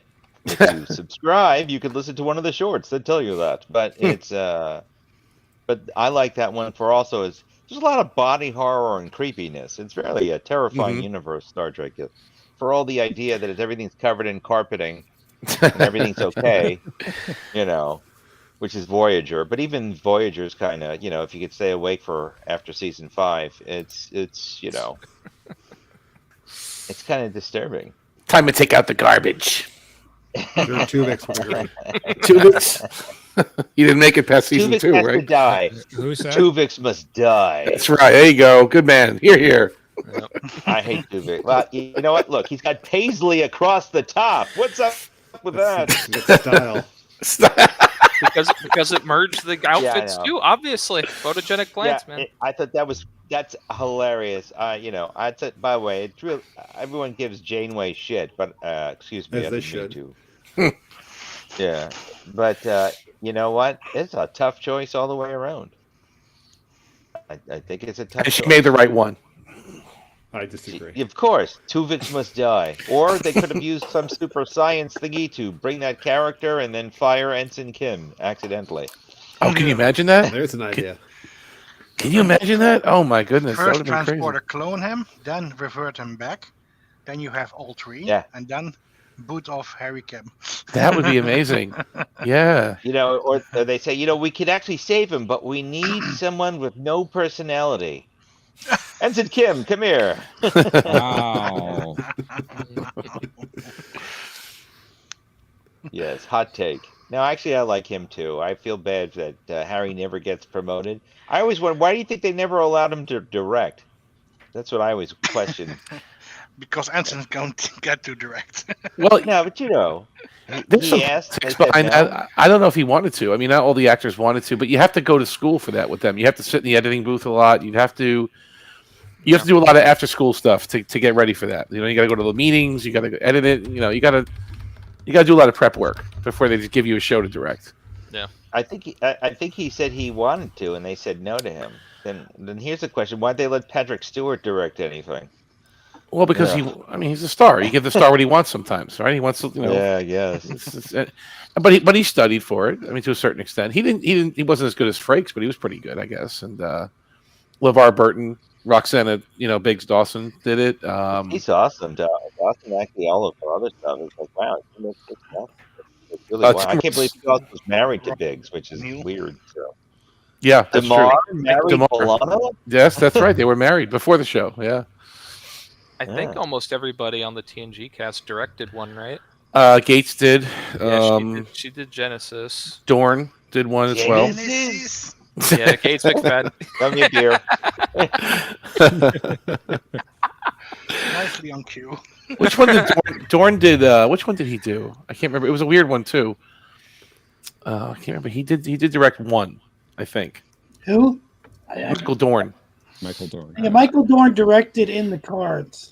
It was right. It was DS9. It wasn't TNG. You're right about that. Oh, is that the baseball trading card Yes. one where it's Yeah, not it was big or He only appeared in the beginning of the episode, and then the rest of the time he was in the director's chair. I liked that episode though. I thought he did a pretty good job on that one. Yeah, I did all right. Fantastic episode. It was a perfect lead-in to the finale for the season. Brent never directed. What's so great about In the Cards is that it's such a funny episode, but it's very original. I've never seen another comedy like that. Yeah. It was very original. I'm trying to think who else in the TNG cast did direct it. Jake Sisko, the Sirach, Did really Marina was ever awesome. direct? He was really awesome in that episode. His smile is just so awesome, Yeah. No, I don't think Marina directed it. I don't think she did one at all. No. Isn't In the Cards where Jake Sisko stops wearing butt seat covers? I think that's when he actually had a normal clothes. He had a blouse on instead of a shirt, right? God, those outfits they had him in. Poor kid. The boots. They all wore these stupid boots, right? They matched their pants, and that was Yeah. odd I actually didn't. wardrobe. choice. I didn't speak to him at the con. I did. He was right speak, there. though, We were standing right I 10 know. feet from the guy. Yeah, he was I right know. there. I was busy talking with Terry Farrell, who gave me a hug, and I haven't showered since. No. Yeah. I'm Oh my. She's tall, man. I can't believe how tall I she is in asked her person. about that too. I actually said to her, I said, I can't believe you're so tall. I mean, how'd they do that? She goes, I wore the flattest flats in all of Hollywood. Right. I She had said, to. I said, but how tall is Avery? She goes, oh, I tower over him. I said, so did they do that trickery where they kind of make you even type of thing? She said, you got it. She goes, only Michael's taller They than were me. even. You're right. I don't think she was ever taller than him on screen. They were Yeah. definitely even. But you're saying what? So he wore heels or something, and she wore Yes, flats. they And did. He wore right. heels. Siddig wore heels. Sure, they had to next to her. Yeah. I said, God, just like, wow. And, Yeah. But it was so nice. She gave me a hug. We talked for a bit. Between her and Robin Curtis, it felt like I was talking to, non-Star Trek people for a bit. I was surprised because usually they're a little bit more fussy, you know. Well, Brent was fussy. Brent was fussy, Gates was but fussy. yes, you could Thorne was tell. fussy. Correct. Yeah, you could tell. Yeah. Brodencheck was not. He gave me a big hug and called me Mr. Queens, just as a hint. I live in Queens. Mr. Queens. Hertzler was the friend. Hertzler and the guy that played Pike in the wheelchair. They were really friendly to me. I missed Pike in the wheelchair, but Hertzler was great too. Hertzler and He came with Brodencheck. I Kenny? was talking to them before the crowd came in. I got there so early. He looked so grumpy. I just walked right around. I walked past him. Hertzler. He looked so. Which one, Groden? He was Hertzler? so nice. He looked like he wanted to go home. I feel. I'll just keep walking. I didn't want to talk to him. No, he was so nice, dude. Oh, was he? Okay. Yeah, he was super He nice. wanted to go targ hunting. I just wanted to say, I think I said, let's see what Uncle Roy has for you today. He was just really in character. He really no, John. He was a Klingon sitting there. It's like he wanted to go home. You saw his scowl on his face. He got this cowboy hat on, right? This kind of like this hat, and he's sitting there and got this stern look on his face. I'm not The talking. guy that played Pike in the wheelchair was on the other side. Yeah. Completely the opposite side, and he was nice. Kristen really liked talking to him a lot. He was obviously older. I saw him. I didn't talk to him, but yeah. Kristen really liked talking to him. I actually talked to Frakes for about 10 seconds. I can relate the story where, probably in my podcast, about how Frakes had a run-in with me, and he a long time ago. I was waiting for him to recognize me, but he didn't, which is fine. But he walked by. Remember when he walked by, and the only thing I could think of that would get his attention was the fact that he lived in Bethlehem. Bethlehem, right? He goes, "Hey, neighbor," or something. What did he say? He's like, neighbor. Like, not far from where I live. You shouted at him as he's walking by. You're like, "Hey, Frakes, I'm from Pennsylvania," or something like that. And he goes, "What'd you say to him?" And he said, "I'm from Bethlehem," or what? Yeah, something like that. Right? And he goes, "Hey, neighbor." Oh. Tokyo wants. I didn't know what else to say to him that would get his attention. But he photobombed us earlier, or he tried to photobomb when we were by Hertzler before I saw you guys. Me and Kristen were talking to Hertzler, and we were going to get a picture with him, and he was like sneaking up behind us. He kind of was walking around at the time, I guess, just hanging out. And he was Who though I thought was cool was Todd Stashwick. Yeah, he was a cool Todd dude. Stashwick was cool. Not only because he allowed me to make a video of him saying something to my co-host who couldn't make it. Yeah, I saw you shoot that. So that's also on the channel in case you're interested. But I thought it was funny with him and Michelle Hurd, and she's actually saying something very sweet, which is like, you need to make yourself set for yourself and be even with yourself and take care of your body, because our bodies are our starships through time and space, and to work on your own problems, make yourself better. And he says, I use bourbon. And I That's sure they do. Then when I went to get his autograph, I said, I use Angel's Envy. What do you use? He goes, oh, I like that. And then he says, Eagle Rave. And then we were talking about bourbon for about 20 minutes before the line was getting long. It was pretty funny. Oh, my goodness. It was good. He was actually good people to do. I just can't believe, though, the price of things at these conventions, though, for like the autographs. Yeah.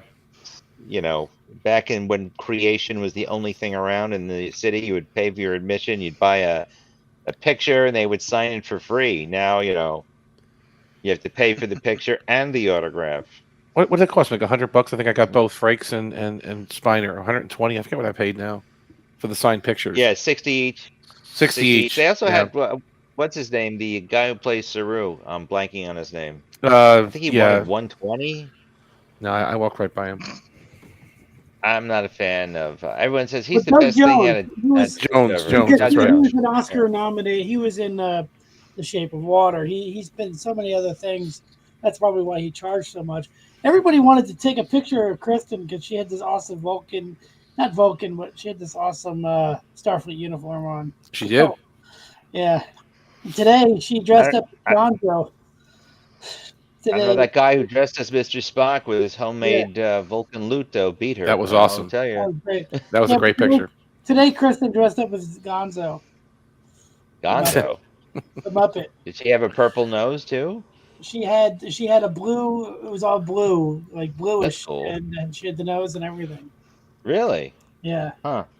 Yep. Who doesn't like Pretty Gonzo? creative. Yeah. I don't know. Camilla kind of hated him after a more while. comfortable dressing up. She's got anxiety, but it's different than mine. But she's comfortable like dressing up, whereas it kind of helps her through anxiety. So pretty cool. So, do you guys remember the name of the minions from in the cars? What was the name of the conspiracy behind it? The minions Soulless of Minions of Orthodoxy. Yes, the soulless minions of Orthodoxy. Yes, Yep. that's who I work with. That's What right. is? The cellular regeneration and entertainment machine.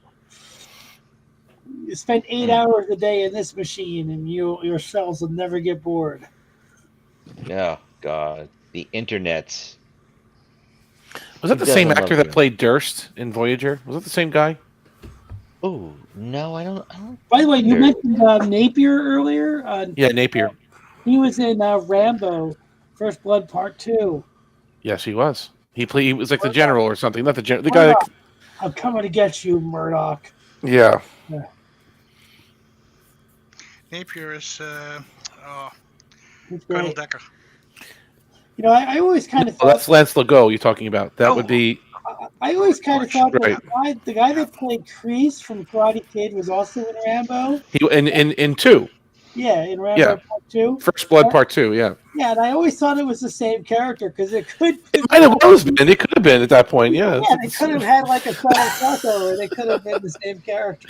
They got Kreese back in there. Yeah. Yeah, I love it when movies can make you think that. Like, for example, when I watch War Games and I see all those characters running NORAD, I always wanted to see those characters show up in another movie with NORAD. The same guy. It's the same people. It's the same actors. They might as well, right? Change the uniform or something. Yeah, just the same. And it is Elias. McKittrick. What is it? Admiral. What is this guy's name? Admiral something. And then you have McKittrick and who was the admiral? What was his name? Denning. Admiral Denning. Denning. Yeah, that sounds he was about right. great. He was fantastic. He's like, I'd piss on a spark plug if I thought it would do any good. General Denning was his name. But yeah. General Denning, right? Yeah, Right. it is Elias Geiger who was in the cards, who was Durst. He Also was Durst. Sulan. Yes, he What do you was. think of the second 31 trailer that came out today? I just saw it. I would put you guys on mute and I watched it. What the hell is this shit? I'm sorry. Hold on a second. Hold on. Would you at least admit? Would someone at least admit it was better than the first trailer? Can someone at least give me that? No, it was watch it. longer. And it was for Not seen the first one, not seen the second one. It's call. terrible. I've seen the first one. I do not want to see the second one or Hey, the it's- show. What's up with those shoulder What is pads? this show? I don't understand what this show is supposed to be. It's Section 31. It's Emperor Giorgio is back in time. I don't know where they are on the timeline though. That's what because Carl sent her back in time somewhere. We just don't know where she is or when she is. I should say, in time. They have someone painted to look like they're from the planet Charon, but if Put you that in the look really Discord group. carefully- I put that picture in the Discord group. How is that? And John, I wanted to ask you: is there anybody from Sharon left besides? Well, I guess there is, but I mean, besides Beale and Lokai, didn't they? Were the only two left? They should be the only two left. Yes. That's what I thought. But then if you watch the trailer, which you probably won't, but if you do, there's a picture of a Sharon, a person from Sharon. A terrible picture. care The about- makeup Yeah. it's done. They don't care more about poorly. Looks like What- Two-Face what is almost, this right? shit? Looks like Two-Face. It's like I said earlier, that I started watching that last episode of Strange New Worlds, and I realized I turned it off once I realized, well, the planet is going to move across that border within like a day, because they drew the border around the planet's orbit, which is the most ridiculously stupid thing I've ever That's seen. the least of what bothered us. I think me on that episode. I don't know. I didn't. Yeah. I hate what they did to the Gorn. I hate that whole bit. Gorn. You know. Yep, I agree with you. Indeed. Can I just take over Paramount and make it all like a bad dream of Benny Russell or something? I don't know. Yeah, sure. Go ahead. Come on in. Support that. Yeah. Yeah. Something like that. But what if this movie straightens everything out? What if? Well, they can't because Starfleet Academy's coming out, so never mind. They can't totally wipe it away. It's not even going to be an academy. It's going to be like the Academy of Feelings. You know what I Oh my God! The doctor's oh my in it. God! So I didn't follow orders because I got a paper cut like 8 years ago, and it reminded me of this. But I'm going to do it anyway, even though now we have less time to stop the warp core. Like, oh my God! The doctor's in it. You know what I will say is that I was totally Pretty against good, right? watching. I was totally against watching Skeleton Crew. I was not interested. But I've actually been hearing that there is an interesting mystery to the show that actually could have greater implications. The planet that the kids are on is isolated. No one can find it. So the Empire or somebody might be working there on some project because it's completely hidden from the rest of the galaxy, which makes it an interesting idea. You know? So there could be some good thing. I heard the show. Actually, the Critical Drinker, who hates new Star Wars, he likes the show. Huh. You know, so I might he actually needs to watch drink more. I don't know. I also hate the Goonies.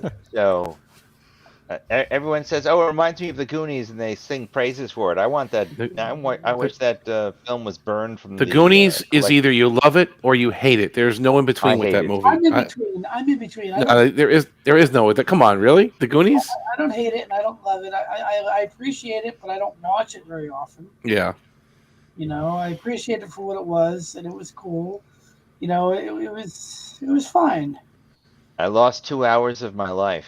I saw. You'll never get back. The point is, I probably stream Skeleton Crew when it's over. You know, but I'm really waiting for Andor. So. Although, what's the point of Andor? I had a problem with Rogue One. It's very pretty, but I asked this question: did it really need to be told? Couldn't we just use our imagination? Does any story need to be told? That's a ridiculous. Yeah, some of them do, but I'm just saying, based on what we have in that lexicon of our stories, and I can channel Robert Meyer Burnett just like you can, So, but I'm just saying that it didn't need to be told in that our imaginations on what happened for the stealing of the plans of the Death Star was better than anything they could ever show. It probably didn't need to get told, but I'll say this: I like that movie the best out of all the new Star Wars. I'll grant you that. I would agree with that. I like the original trilogy, and second to the original trilogy is Andor as a TV show. But I didn't mind The Force Awakens, though. I'll say that too. I'll put an asterisk because it opened the door to some things, but then it just got closed so suddenly in the next two movies. So is that the first one? Force Awakens is the first one, which is basically A New Hope. So it's Star Trek 2009. Yeah. Oh, I mean, it's Star Wars 1977. Yeah, that one. Repeating my opinion, I think that Andor. You guys ever see that video? So many interesting things in Andor, subtle things I really like. Did you guys ever see that video of comparing Star Wars and Star Trek as a movie? If you haven't, I put it on the community tab on my YouTube channel. You guys should check that out. It compares what Star Wars to Star Trek. You mean what the two? Yes. What's your favorite movie? Oh, it's a story where a large ship gets beaten up by a small ship, and it's a scene by scene remake, and I'd recommend I'd recommend watching Red Letter Media's review of 09 because there's so much more than just 09 being talked about in there. Mr. Plinkett or Plinkett's review of 09 is it's a two-part video. I like Mr. Plinkett. He's good. Yeah, his it's a that video. Star Wars. when I he does actually his- stopped working that day when his the Phantom Menace thing came out, and the office manager said, "Why are you laughing? There's no laughing. There's a law." He said, "Come on, watch." I went, "Oh, okay." I fell behind a day on work. I just could not stop laughing at it. It's great. That's funny. When he did 09, he had this great scene where he showed like the clip from by any other what was it by any other name, where Kirk was going down into the they were in the elevator, they were going up to the bridge, and he showed them. He drew like a line on the map of the ship, like the schematics of where the elevator was at every moment during that journey, and then he compared that with like the scene from 09 where Spock goes from the shuttle bay to the bridge in like 3 seconds. Yeah, he just turns the handle and he's on the bridge. You should see that there's a collection of videos called the Star Trek Imponderables on continuity errors. That's worth it to see. It makes me laugh every time it's set to a nice beat. If you guys can look it up, called Star Trek Imponderables. Let me see if I can get one for you, and I'll put it in the YouTube. Joe, I can put it in this chat. He says it's continuity errors or like reduction errors, like what the continuity errors. Okay. I never kissed you with a beard before. Yes, you did. That's true. Many times. Trilithium? I've never heard about it. You've said it like 8 times. I think I'm going to bed. I heard that the Have a good Thanks night, for guys. coming, Patrick. I do appreciate it. See you later, Patrick. You I get heard some the rest, new- Patrick. Hey, I heard the Patrick. new Golden Circle game is actually really good. See you later. Bye. The what game, Mercer? Indiana Jones and the Golden Great Circle is actually really good. It's a new video game. Indiana Jones and the Great Circle. It's actually really good. That's what I heard. So. Oh, and Tokyo, I'm sorry I couldn't keep the link at the top. I couldn't, what do they call that? Pin it. Pin it. Thank you. I think John got it, though, right? I just pinned Yeah, the one John that got Omni it, put but in. John seems to be the only one that can. No, it's his channel. He can pin whatever he wants to. Sounds like Governor Kodos thinking he can make up rules. What is this?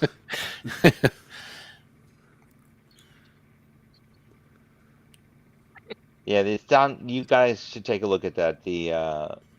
And they're 12 years old, these Star Trek Imponderables. They're hilarious. Yeah, that's funny. That's a good channel. So 2 things. You mentioned Napier. He's actually in Mercer. You got the Blu-ray of Knight Rider, by the way. Congratulations, or the DVD anyway. I got the DVD. He's in the pilot. DVD. Did you? Okay, they had it on sale on Amazon. I think it was like $44 for the whole series. So I've had it for really? years. But oh, did you? So he's in the pilot episode actually. So if you watch Night of the Phoenix, you'll see Napier and you'll see Lance Legault. You'll see a lot of Star Trek people in that pilot episode of Knight Rider. Mercer. So it's a good should one. I wait to watch it? Because I opened it. Should I wait? I wouldn't wait. Start doing it. No, Start because I going. was gonna watch it. Like you wanted to do like a together. I want to do something. I want to do some kind of review, but I don't think you should wait. You can always watch it again. You know. Okay, all right. Well, I will watch it. Yeah. Yeah, for next week. Probably not tomorrow, but Monday I'm gonna watch it. Yeah. It's a good Tomorrow I one. got other plans. And the other thing I was going to say, you mentioned was the alternate factor, alternative factor. I was watching TNG the other day. I was watching the episode called The Loss, and I forgot how bad this episode really was, and it kind of is giving me the same kind of feelings almost that the alternative factor has for Isn't TOS. that the one with the dead child of Waxana? No, that one's called Dark Page. The Loss is where Troy loses her empathic abilities for an episode. I have that. Hated that episode when it came out. Right? Those 2-dimensional beings and all that kind of nonsense. And she's just terrible. I mean, and Marina, I'm sorry, she did not do a really good job in that episode at all. And Maybe it was just what she had to work with, but I didn't like it one bit, and I forgot how much I didn't like it. And I My sat wife through it. doesn't like her. Yeah, I mean, yeah, she gets that probably, but there's not that many TNG episodes that make you go like, oh, and that was one of them. You know. I can't stand Welcome, man. Tokyo. Hey, I can't Tokyo. stand man of the people. Am I on? You're on. You're Yes, on. you are. Man of the people. I can't. Hey, people. Hello. Hey,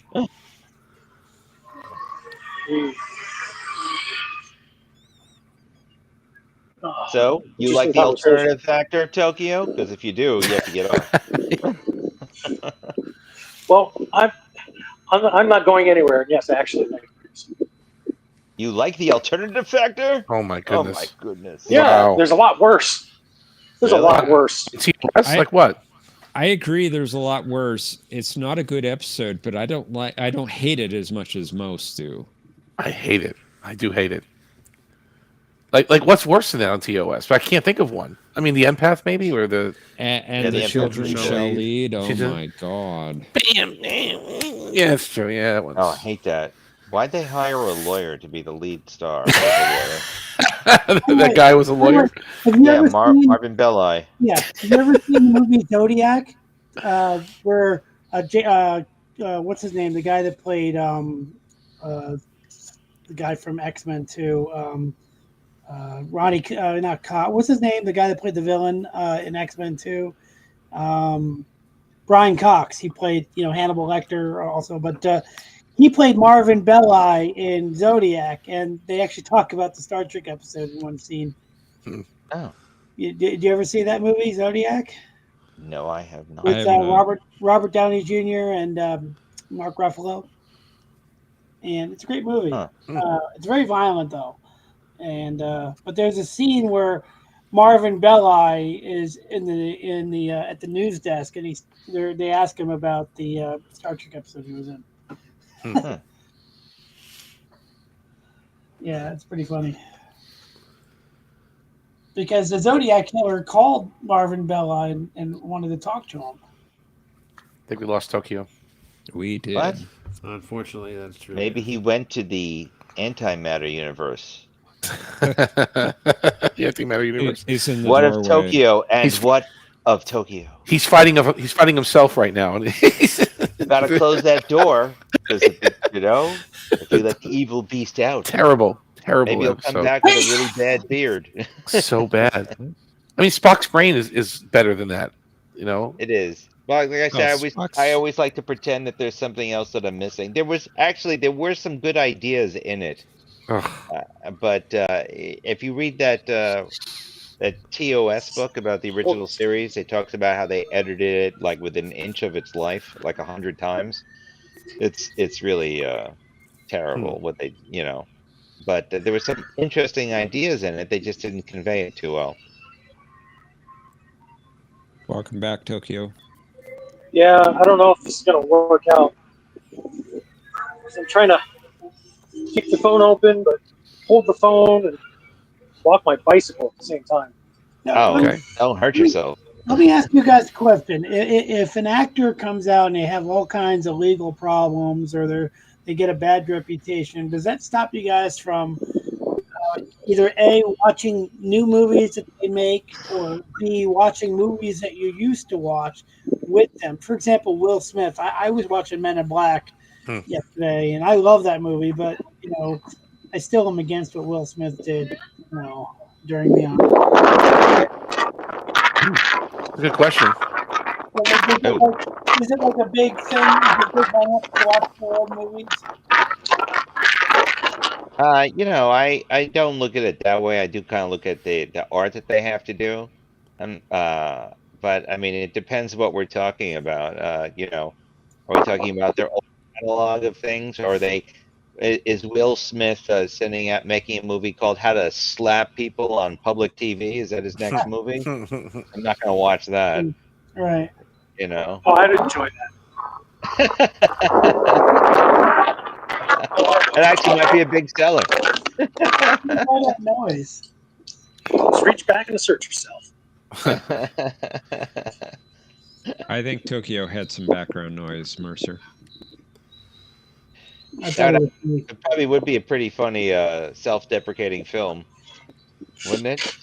You know, I don't know if I mentioned this before, but I kind of have a new appreciation for the original Men in Black movie because most of the humor in that movie is kind of visual, and it reminds me very much of like the Far Side panels. You know, it's very Larson kind of humor. You know, visually. So that's made me appreciate, like, if you think about, like, if you've ever read The Far Side, a lot of the jokes, like when the two aliens are on the computer, and he's like, "This is Rebank and Bob."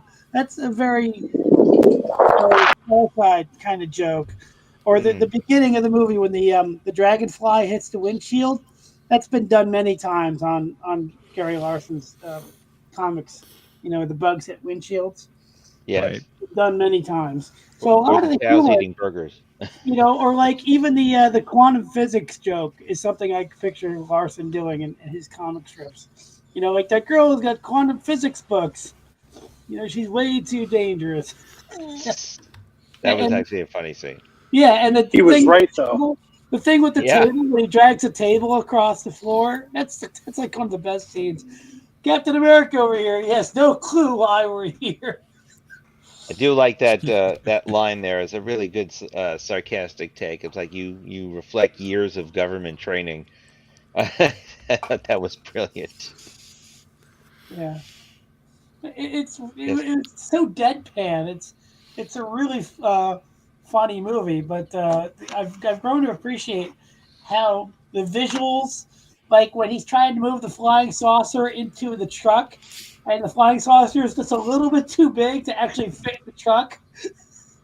You know, Yep. it's brilliant. It's kind of like the making that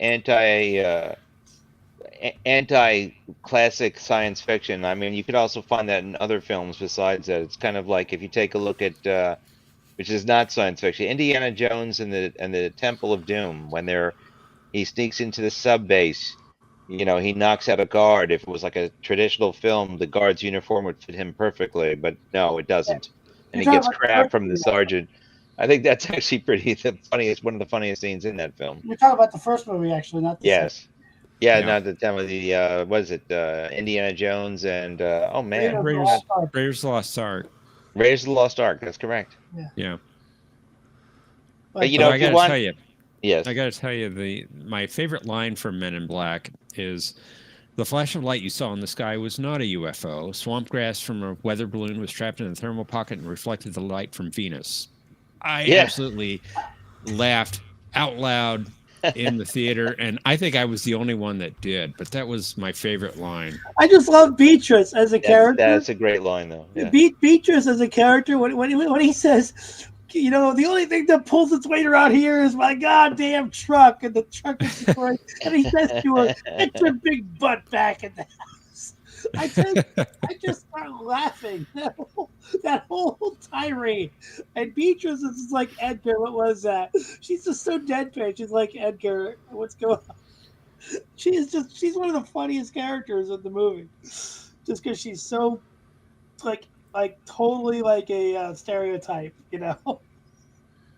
I didn't like the third Men in Black. Is there 4 or 3? I can't even tell you. There are 4. I think I've never seen the fourth one or the second one. I've only seen 1 and 3. 3 I thought was really good. That's a time travel one with a lot of makeup from what's his name? The guy that did Star Trek makeup. Westmore did a lot of the makeup on that, right? But then I like the second first one, 3.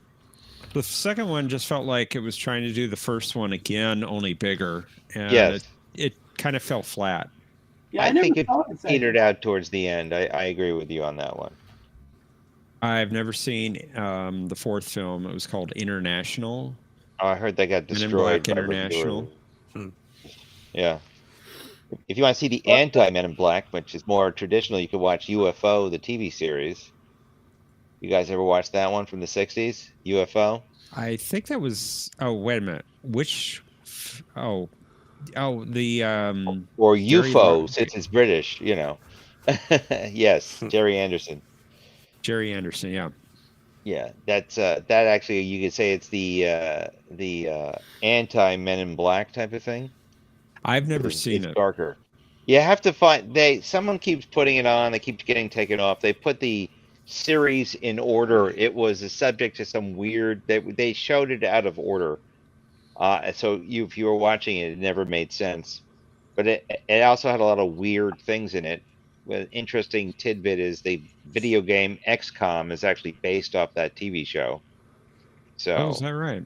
yeah, that's one of the things that led them to make XCOM. That's what the designer said. So there's some weird things like um, Sylvia Anderson thought that people should have different wigs for uniforms. So that's one weird thing, and if you ever watch it, you'll know what I'm talking about. I've Uh, seen photos. yeah, but if Yeah. you watch the story, if you it's when you watch the story in order, it's worth it to see because it's like this is very dark and twisted. Not in it's like a scary time where Earth is being invaded and a secret government or multinational group is out to stop it, and they have to keep everything secret to keep the public from panicking, and how they deal with that as well. It's kind of dark and sometimes visceral, and the violence in it. It's very twisted. Planet X, I have seen. Oh, wait a minute. Which Project Blue Book are you talking about? The There was 70s? one in the 70s, and then they did one recently, like 2019 or 18 or something.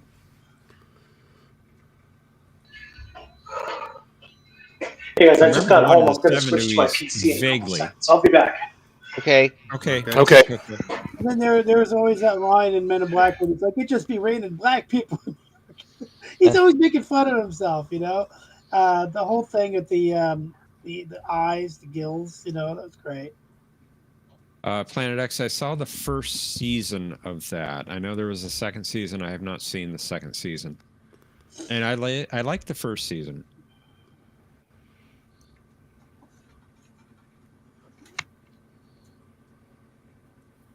I thought it was pretty Project good. Blue Well Book. done. J. Allen Hynek. Take care, Brad. Thanks for coming in. Good night, Brad Wolf. Good night, Brad Wolf. One of these days, we'll get you up here. Oh, he has played once or twice, I think. I know he had trouble a couple weeks ago. He was trying to get in, and we couldn't hear him. Oh, that's right. Yeah. So, John, I've been thinking about it. I've been thinking that maybe we'll go back to StreamYard. They've got a $18 special right now if I buy for a year. Oh, okay. Do it. Do it. Yes. It's better. It is better. Yeah. So, is it a Black Friday special? Like, what did you? Yeah. Okay. Yeah. And that's kind of what you were paying before, right? It was. It actually was. I think that's worth it. So you would switch back to StreamYard for next week? I'd have to get the subscription. I've got a day to do it. It ends tomorrow. 1 day, 2 hours and 36 minutes and 52 seconds. Well, you know what they say: time is the fire in which we burn. I've heard that. I prefer to think of time as a friend who goes with us on the journey. Yeah, no, you're wrong. It's the fire in which we burn. And a contract is a contract is a contract. Sure But is. only between Ferengi. I was waiting for that. Thank you.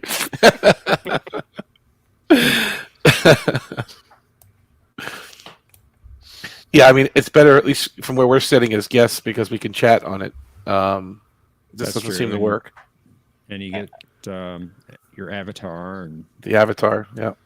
If you're, I will tell you that when you were asking the questions, at least from my perspective, it took like an extra 30 seconds to load. So I was listening to the questions more than anything else. Took 30 seconds What do you to mean? load? Yeah, I'm curious. Yeah, it just would not. It was like it kept it kept pixelating uh, I'll have to watch the in stream. where I don't we know if are. there was a problem on And the I'm stream not or on not. YouTube. Oh, okay, Not on okay. YouTube. I'm talking about in the studio area thing. It would not. Really? Did Yeah, and anyone else have that problem? I didn't see it. Mercer? maybe it's just my signal. Then it could be. A little bit, but not much, not like that. What kind of device are you on? I'm on a super high-end laptop, so I got 32 gigs of RAM in this sucker. Wow. It's one of the Windows? latest IBMs too. IBM? The Novos. I Pardon was going me. to say IBM. Where do I get one? Please. Yes, I went back in time. I went to the alternative factor universe and I picked one up. I want an IBM badly. Please. Well, it is a ThinkPad. I mean, but it's like this ThinkPad. is really state of the art. So, and I'm like, and last time I was on with you guys, it was a little bit choppy, but it's fine. I'm going to blame the internets. Let's do that. It's easier. Yeah. Are you on Wi-Fi or are you plugged in with a No, wire? I'm on Wi-Fi, which is still pretty good though. Yeah. Also, That's I sometimes. hear someone screaming about Fortnite in the other room, so that could be the other problem. That's possible. Kids these Tokyo's days. having mic problems, I think. Oh. No, that's too bad. Sorry, man. But no, I think StreamYards, that's great that you're considering going back to that because it's better for us anyway from where we're sitting. I don't know from the host standpoint if it's any, you don't see much of a difference maybe, but we like it better. At least I do. I like how StreamYard is laid out. It's laid out a lot better than this. Okay. And there are a few other things, just little things. Have you figured out why we can't chat? Like, is it only the host that can chat in the? I'm not sure. Is that a setting in the? Okay. The comments. It says it isn't giving him the option to enable the mic. Omni, you're on Linux, aren't you? I am. Yes, I'm on Linux right now. I just found out that the guy that played Harry Mudd did a lot of Transformer voices because I was watching the Transformers reruns that are on YouTube. They've been doing a live stream, and I'm like, oh man, I didn't know that he did all those voices. I don't know if you guys knew that. Roger Carmel did voices for Transformers. He did Cyclonus, he did Unicron for on the TV show, not the movie, and he did a few other voices. Scourge, I think. Yep.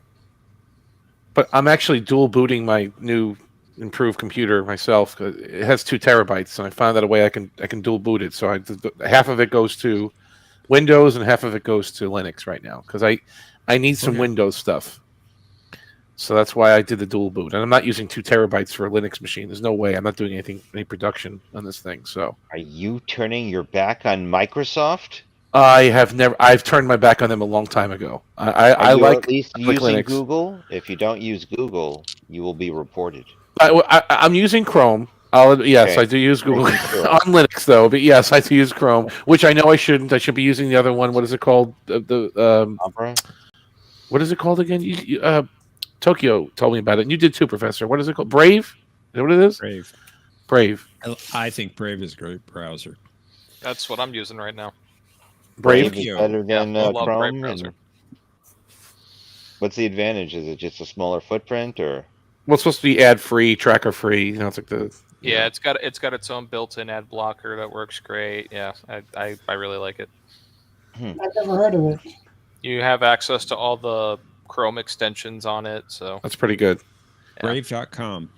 I just like the sync features where all my bookmarks from my office go here, and my passwords are all. I like that about Chrome. I guess. Yeah, I get that. Yeah. It's simple for me, but I guess Brave you could probably program it to do something like that. I'm sure, but I don't know.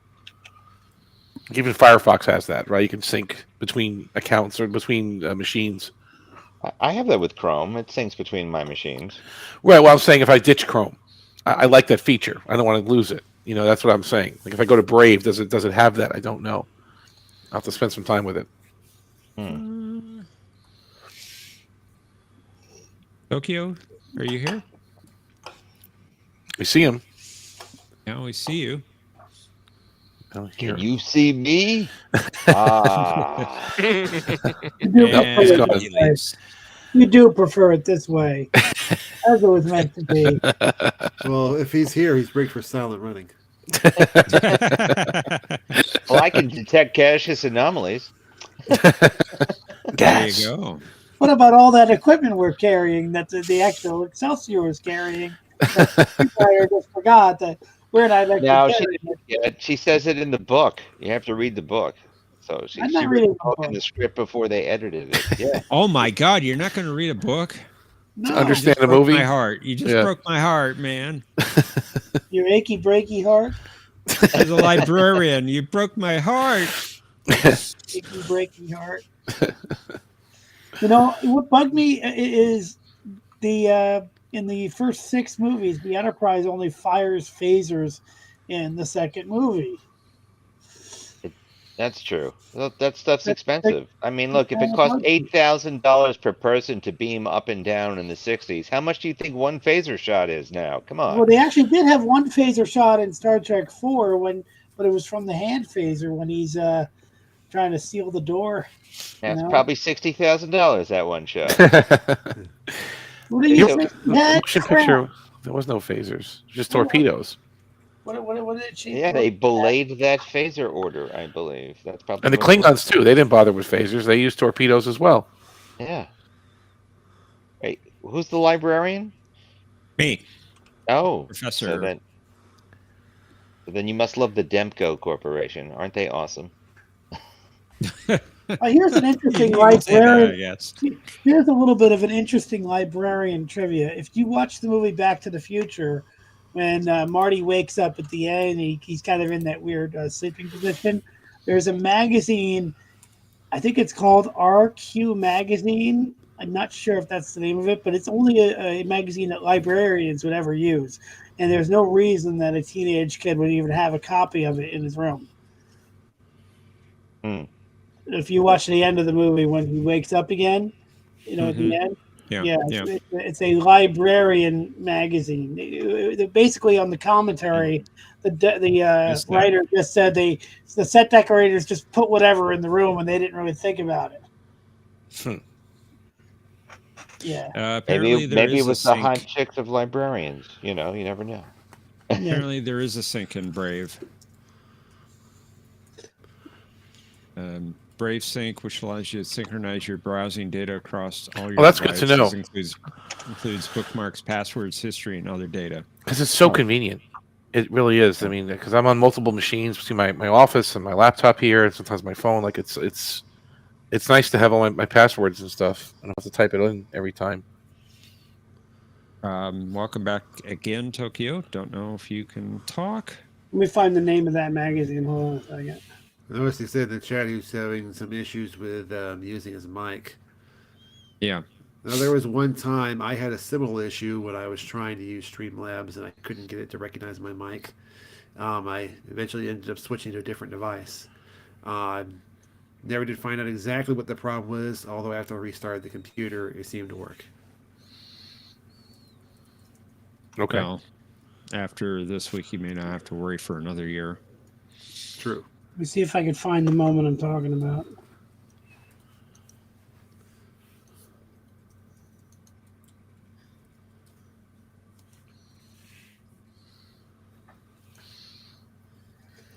Well, anyway, guys, it's getting late. Real quick, the name of that magazine, I'm going to tell Jeff and just say it, but I'm going to get going too. But the name of that magazine is called. Let's give it a second here. It's Ladies of the Stacks. RQ Magazine. RQ Magazine. He's got it, a yellow copy of it and a blue copy on his desk. I mean, on his bed, where the shelf above his bed when he wakes up at about 1 hour and 46 minutes into the film, almost 47 minutes into the movie. It's a magazine that would only be used for librarians. Is it real? I mean, it's a real magazine. It's a real magazine, but they just put it in the room for the movie. I don't think they make the magazine anymore because it was just back in the 80s. Oh. Because it's in Back to the Future. Yeah, I just remember that. Yeah. RQ magazine. I don't know what it is, but that's what I found out. It's a journal of reference and user experience for librarians, information specialists, and other professionals. RUSQ magazine. I thought it would be DDQ, the Dewey Decimal Quarterly. That's what I thought the Yeah. magazine would be. But Reference and user services quarterly, or reference something like that. But RQ is the big letters. Dewey. Special on the Atavacron. Interesting nomenclature. That's my favorite Spock line in the original series. Interesting nomenclature. Yeah. Do they use the Dewey Decimal System in that library? I'm not sure. Those discs? Their Library of Congress, straight. It's just easier. You know, everything's like 8,000 LC, something, yeah. so it's fine. One of my favorite scenes in Deep Space Nine is the end of The Wire when he meets up with Tane and Tane starts trading barbs with him. He's like, "Would you like to hear my opinion on the latest Midnight Alley racket?" And he's like, "I don't think so." Bashir. I love yeah. that whole scene is so perfectly written. It is. It is good. And Bashir was pretty good in that one. Like he was cool. He was not too obnoxious, but he was like, he played it cool. I want to see him rot on that station and be surrounded by people that hate him. I actually like Bashir. I think he's actually kind of funny in a weird, silly kind of way. And then they end up locked up together in the Dominion camp, right? In the Gamma Quadrant. Yeah. Yep. What's so interesting is like Him and Tane. usually a Starfleet officer that's like your typical goody two shoe, like somebody like Harry Kim or even Bashir, they'd be a boring character. But you put Bashir and you team him up with characters like Garrick and Tane, they become much more interesting because of the contrast. O'Brien. In fairness, if you team anybody up with Garrick, they get more interesting. I agree. Yeah. Odo and Garrick were very interesting together. Yeah, that's interesting. Tane and Bashir, we never got to see their first couple of weeks in the prison camp together, and if they talked about their meeting, earlier meeting, I would like that. Would be a good book to read. Where they actually like what their conversations were like if they did talk about that scene in The Wire. Where they met up and they talked about rackets and Tarkalian tea, and. That's interesting that I never thought about that. Well, I wait, wonder you if, still I have to wonder think. if, wonder if Bashir ever taught Tane the story of the boy who cried wolf. Testing. I would love. We hear you. Animation. Who did the brain surgery on Cisco? Animation. Nice. Oh, when he had that was Changeling Bashir. Changeling Bashir did the brain surgery. Yeah. Yes. What, in Rapture? Yeah. My uniform looks So brighter. that was the new uniform. So it had to be It's the true. Changeling. They switched it. You're right around there. Yep. Does my uniform look brighter to you? And not Bashir. Siddig wasn't told that he was a changeling until the Eddington episode. I can't remember the name of it. The Eddington one where Cisco yells at Eddington. Yeah. Betrayed your uniform. Yeah, that one. Yeah, that one. That one. Yeah. Major, shut that thing off. Yours. And he beat me. He's just a man. Was he a changeling with 500 experience? No. He's just a man, and he beat me. That's a good one. Yeah. One of my favorites of DS9 right there. Oh yeah, of course. Yeah, that's a really good one. That and In a Pale Moonlight. Oh, you remember that one now? Oh, that's good to know. Okay. You've been studying? You've been watching it over and over again? Of course. No, I haven't gotten it wrong since. I know. I got to bust your chops a little bit. Well, guys, I'm going to head to bed myself. But, yeah. Good night, everybody. Hi, Mercer. Good seeing you, buddy. Good night, Mercer. See you online. See you out there. See you out there. See you around. Yep. That away. Thanks, everybody. Second start of the right. Thanks for And, playing. uh, Mercer. Thank you. Good to see you, John. Good to see you too. Good Thanks. to see you, Matt. Good to see you, to see Omni. ya. Good to see you, Thanks, Matt, Mercer. Yo, Glad and Mercer. Normal. Thanks for coming and playing Normal for. Had to be Hey, done. Or Mercer, is Yeah. that AI, John? It could be. Could be. By the way, real quick, I think that Enabra Tate is very similar to Luthen from Andor. I think they're very similar characters. Anyway, talk to you later. Fascinating. Fascinating. The distinct possibility. I don't remember an opportunity cross-dressing. Or He was Mila. Maybe he did a really good job. He just didn't notice. He was Mila. Well, so I think I'm gonna head out too. Thanks for having me on, guys, and Thanks, thanks Matt. for inviting me. Oh yeah, thanks for coming. I really appreciate it. It's great seeing I you. appreciate being there. It's good to see you guys as well. And I really like what you do here. That's why I have a link on your in my page. Thank you. YouTube. I And listen, Appreciate it. you know, I hope you guys stop by and like what we do as well. And Yes. listen, you all have a nice evening, and I'll hopefully catch you on the next one. All right. So Thanks, everyone Matt. have a good night, and I'll see Thank you you. out there. Can you All drop right, your take link in care. the chat before you sign off? Oh, link in the Well, chat. I gotta do Yeah. work. Jeez, hold on. Now I Does gotta- it allow him to do it? If not, I can throw it in there. No. You- It's just your YouTube username, I guess. Okay. And then we can It's put it in the search bar. yelling at gaseous anomalies. You could go that way. That's Yelling easier. at gaseous anomalies. I That's just it. put it in the YouTube chat. Thank you. Yeah, that's what I'm trying to. Oh, cool. We put it in the private chat here. Yeah, it's we have a lot of fun. Well, at least and I've stopped torturing my podcast mate. Sort of. No, we grab drinks all the time. Found a really good bar in Lower Manhattan after last week. It was worth it.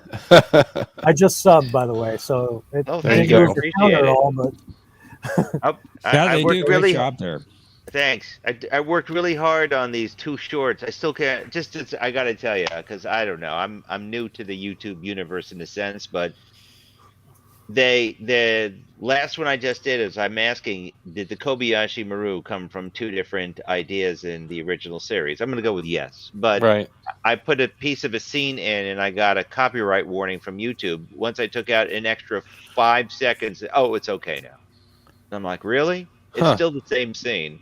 Yeah. It's the scene on the bridge in the Deadly Years where Commodore Stockton says, "Lieutenant Uhura, let me know if we make contact with the Romulans," and they get shot. "I think we've just made contact, sir," is the line. Once I took Yes. that out, the rest of the scene is okay. Why that scene is so special, I don't know. I'm watching it now. You have pieces of Star Trek 2 in here as well. You've got Yeah. different clips. Huh. Yeah, why was the 5 seconds I just said copyright strikeable? Maybe it's cumulative. You know, who knows? You got too much of Well, it. No? yeah, I'll have to take a look at it too. The thing is, you got to make sure that it's unique enough. So if you have to use up, you can only use up to 5 seconds, and every 5 seconds you have to transform it somehow, like flash your picture in it or something like There that. you go. That's the fair use type of thing, I guess. So, but Yeah.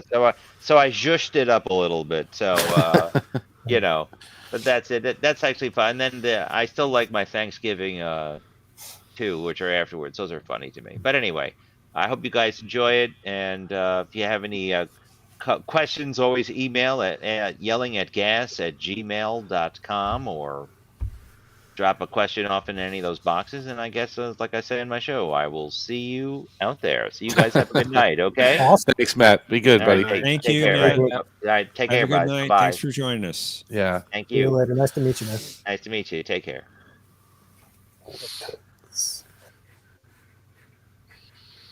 Challenge of finding the leave button. Uh-huh. That's what I was doing. It's the red one. It's the X. There you go. You found it. Got it. That's a great guy. We met in a place called New Jersey a few weeks ago, actually. Really, really great guy. And you live there now, so I live here. I do. I'm here. I made it. You see what's It is happening in New crazy. York, man. Listen, I'm not going to get that way on the show, but you see what's going on over there right now. I'm glad out just at the right time. I'm not. I want to move back to Jersey, man.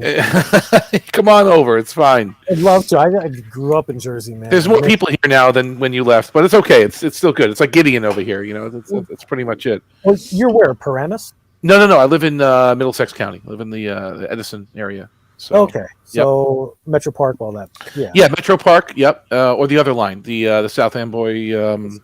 What is that? The North Jersey coastline. Yeah. Yep. Exactly. South Amboy. Yeah. Okay. So Yep. Middlesex. Yeah. Then you go up to Rahway, and then you switch over. Switch over. Yep. Exactly. You're Yeah, Avenel you're- or Rahway or something like that. Yeah. You're like a stop away Rahway from Rahway. So. Mm-hmm. Yeah. And awesome. Yeah, I don't take the train too often, but I know the different lines that they have in this area. Of course, if I move back to Jersey, I'm either moving to Cherry Hill or Tom's River. Cherry Hill is like that. That's basically Philly. I mean, you're in the Philadelphia suburb at that point. You're down south, where this is more of a suburb of New York, so it's a little different. My father grew up in Cherry Hill. So Cherry Hill's good, nice area. Really No, it's nice. I love Cherry Hill. Yeah, Marlton and that whole area over there is pretty nice. Evesham Yeah. and there's some good areas over there actually. So it'd be it'd either be Cherry Hill or Tom's River. Yeah, Tom's River is like the sticks, man. That's like exit 80. I hate going down there. I hate that drive. I love Tom's River, man. It's like it's like so far away. It's But it's so convenient. Well, I know. Tokyo. Yeah, that's true. Tom's River is beautiful compared to this. No, I understand what you're saying. I'm not bashing the town. It's just like 'cause people that move there. It's funny with people from Tom's River. It's like you get a nice house for your money down there, right? It's a nice living and everything, but you're like 50 miles away from anything. It's like you're all the way down there. But you're like perfectly in the center of New York and Philly. So Yeah, it's true. You're in the middle. An hour in either direction. Yeah, Either down 37 to 70 or up the Parkway. it's the DMZ. It's exactly where it is. Neutral With zone. Kardashians. With Kardashians. That's right. That's right. I did a meme some odd years ago with some random Klingon chick with a phaser and standing in the DMZ of North Korea, and I said, for the last time, yeah, with the Kardashians behind her crying, right? So for the last time, the DMZ to stop Kardashians. That's funny. There's Kim Kardashian crying in the back or something like that. The Maquis agent. The Maquis. They're calling themselves the Maquis. Bunch of hotheads. Right? Establish a dialogue. What does she think I've been trying to do? Is she a bad admiral? Have I included her? I don't know. I don't think so. The chair's okay. Status of the Maquis. You may have forgotten, Captain, but we haven't. Admiral Hayes, bit of a windbag. Yeah, it just hasn't been written into the show. That's all. They could have done that. They could have. In fact, I watched a documentary on it. They said they wanted to keep them out of uniform for at least a year or two. The Maquis, like they wanted to integrate them longer in season 1, but they took the easy way and they said, no, let's just get them all in Starfleet uniforms by the end of Caretaker.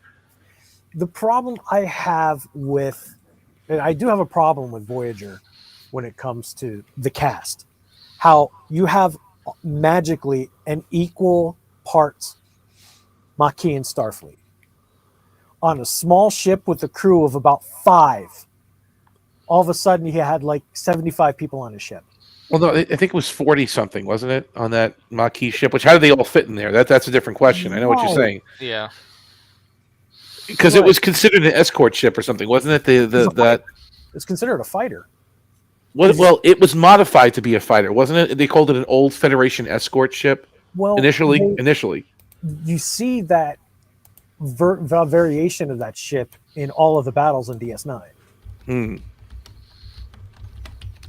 Which is that's interesting. I don't know but much about that ship. It is an older ship. It's got the Star Trek 6L cars on it. But they reused the runabout cockpit for the pilot of Caretaker, right? Caretaker, yeah, about half of it because they. But then, right where the doors are, they put a bulkhead there. But then Cal was in one, and he was in a totally different cockpit. He was in like a small ass, it was the one from The Search or something. It was like a real small shuttle pod kind of cockpit. I know. Almost like Remember that with Cal Hudson and the other guy? So that was inconsistent. Why am I envisioning the Bajoran fighter set? It could have been like that. It wasn't that tight because they weren't sitting one in front of the other. They were next to each other. Yeah. But it was it was the same set that they used in the Search Part 2. Well, whatever, Part 1. I guess yes, for when Odo and Kira are in that shuttle pod. That's the same set as the Maquis fighter that Cal is using. Okay. They also reused that set. Not listening. What's that? I'm sorry, Mr. VP. He's not listening. I'm sorry. He hates this nuts and bolts stuff. And then the other one. Too bad. This is the awesome part of Star Trek production that I like. Anyway, Cisco also used that in, I think, and John, you did the video on this. Correct me if I'm wrong. On that, was it Destiny? I think when he was in the shuttle pod. The shuttle pod, that was the same set too. I think that tight cockpit. Yeah, there was the tiny Maquis fighters, which I think was the same as the Federation fighters during the war. Mm-hmm. But I think the Raiders, like Chakotay had, were supposed to be bigger. They're a larger crew. So they look kind of the same shape, but one's bigger than the other. Well, they would have been a different design. It's it was a different design. Okay. It's like the same problem they have with the Bird of Prey franchise. Yeah. Hey, There's like how many different classes? And they're all different sizes, but they use the exact same model. Exactly. Chakotay's ship was the Valjean, right? The Val. Yeah, but it was never said in dialogue. It was said on screen. It was mentioned on an LCARS display. It was never said on screen. It was on the. I think you got the escort thing that you're getting from the class of the Defiant. It was a warship, but they never wanted to publicly say it was a warship, so they called it an escort class. What did Ducat when Ducat and Cisco are in the runabout, and they detect activity, and they finally first see, they say this is an old escort ship or something. Didn't they say escort? Or they said Cisco called it old Federation escort ship, I think, or something like that. Yeah, but I'm talking about the Defiant. Let me see. Yeah, Defiant was designed to be on paper to be an escort ship, but then unofficially it was a warship, and then basically a destroyer. Yeah, a small destroyer. It's in the script of what is it? The Maquis, I think. Part one. Oh, Search Part 1. It was in the briefing scene. Because officially, it's an escort ship. Unofficially, it's a warship. Patrol cruisers. Nothing more, nothing less. I'm looking at the transcript. They're talking about patrol cruisers, and he's like, no, much smaller. They look like shuttlecraft. They're talking about Federation merchant ships. Right. What would they be doing with photons or something, right? Because they had photon torpedoes. I'm looking at the transcript. I can't think of it now. In here, though. I thought he said escort. I could have sworn he said escort or something. I'm looking. I didn't. I'm just looking at it right now. No. It's gonna bother me now. I love the scene with Sakana and Quark in the cell. That's my favorite scene in the episode. And then we see those ships also in the Next Generation episode with Ro. What is it? Preemptive Strike. Preemptive Strike. Yeah. But I think that's reused footage. To be honest with you, I think they reused some of that footage from the Maquis Part 2. The episode Preemptive Strike was the first time they ever had like a Star Wars style battle where many small ships were attacking a bigger ship. That was the first time in Star Trek that you get to see like a mini Star Wars type battle. Where there's like a bunch of little ships flying like bugs around a big ship as you're shooting it. I remember that was a pretty big deal at the time for TV. Yeah, I'm looking. I don't see. Well, I think that was probably the first time Star Trek has ever done a full scale battle like that. Because most of the time you had a full scale battle was always off camera from TOS onward. Yeah. And the TNG stuff with Enterprise, those battles were always very slow. It's a big ship, it's not moving fast. It's kind of a big lumbering. Right, and you don't really see it unless it's a one-on-one engagement. I love the fact that they brought Golovec and he was in all three shows. He was in all three. You're right. That's true. He was. All three. He was in Voyager, he was in DS9, and he was in TNG, but they didn't make a big deal out of it. It just made sense for him to be in all three shows. Golovec is feeling daring today. Yeah, he was the Cardassian. He worked on the military zone.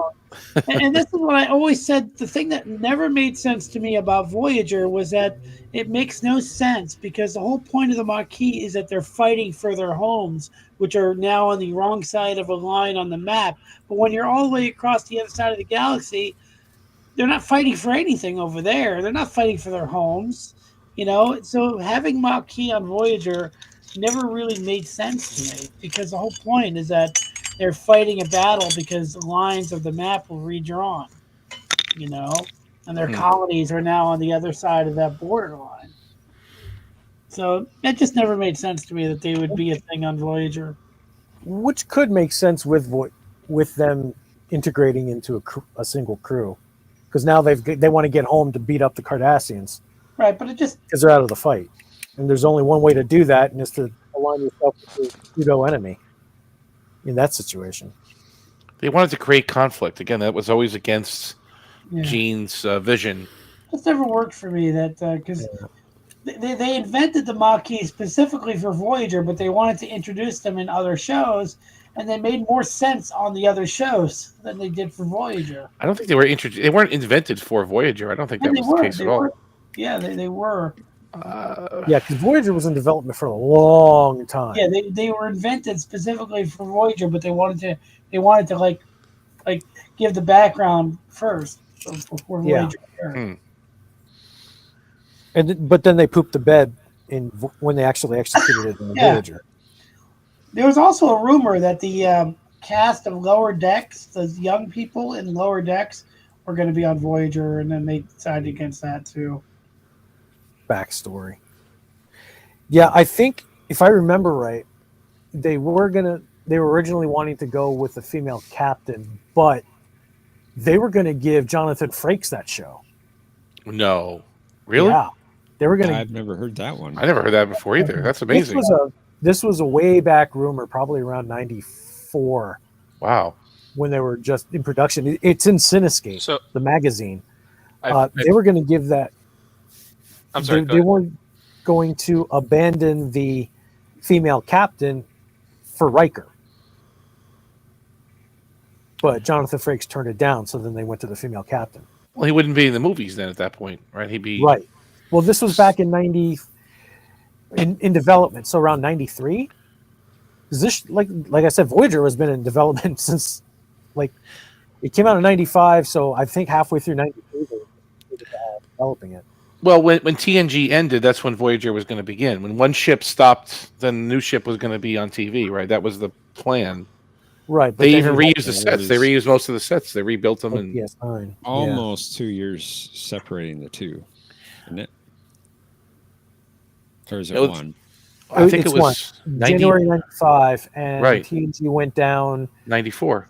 July of '94 because right after they went down, Generations came out in November. That's right. Yeah. Yeah. And then once Generations ended, they took those sets and they reconstructed them into Voyager sets. All of them. Yeah. The bridge, the corridors. You can tell they're almost the same sets. They just reconfigured a lot of them. But, the mess hall is kind of like 10 forward. And, you can see it. Like the bed, the way the quarters are set up and the corridors. And the bridge is obviously huge. That's definitely a big redesign with the two offices on the end, And that's why, and these are the voyages on the Enterprise D scenes, the sets actually look like garbage because they have to build them back up from scratch. Like if you look at the turbo lift is a TOS style turbo lift. Isn't it crazy? That was such a garbage. No, it's from the movie. It's from like Star Trek: The Motion Picture. That turbo lift.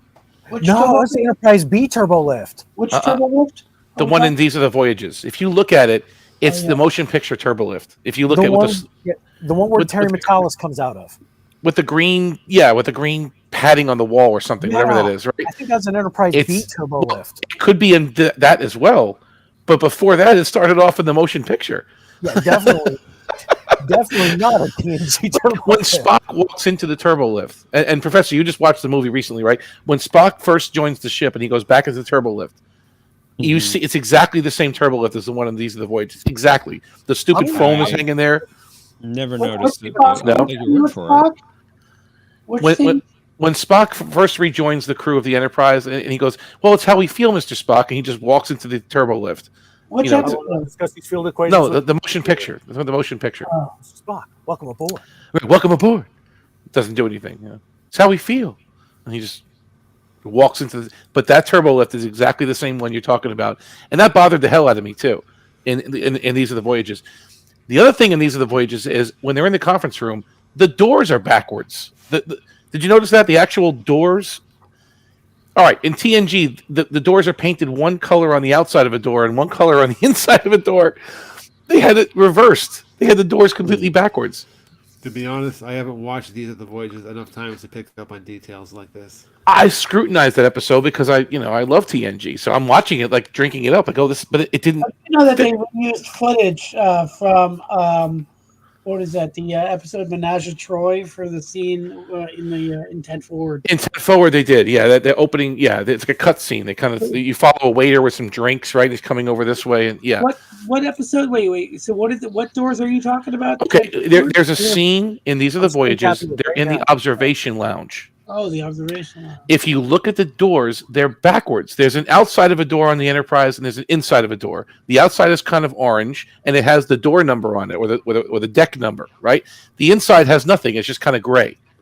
But in this, they kind of flipped it. So the doors are actually backwards. All right, hang on a second. I got something for you guys. Yeah. I'm going to try anyway. But the turbo lift was terrible. They didn't even have to show Troy going into the turbo lift. They could have just had her go down the corridor. It would have been better. But to go in that stupid turbo lift, it was like, come on. What are you doing? All right. Hang on. I'm going to share it real quick. Pictures. It is weird. The orange. They're orange. You see it? And that's and not only the orange, they have the deck number and the room on it. That's supposed to be on the outside of the door and not the inside. Yeah, they're orange. That's a little weird. I'm looking at the Trek Core site. Right. It always bothered me. Always bothered me. I never really thought about it, but yeah. Yeah. It just bothered me that Riker looks totally different in the episode. He doesn't fit well in his uniform either, to be honest with you. I think he outgrew it a little bit. I did like the fact that they made him. Okay. Jump. I thought that was clever. Here's Terry Metalis leaving the turbo lift. That's him. But this isn't even there's two turbo lifts then. Hang on. This is wait a second. She goes into all right, let me pull it up now. So weird. His uniform looks completely weird. He looks like he's in pain. He can't even fit into it, right?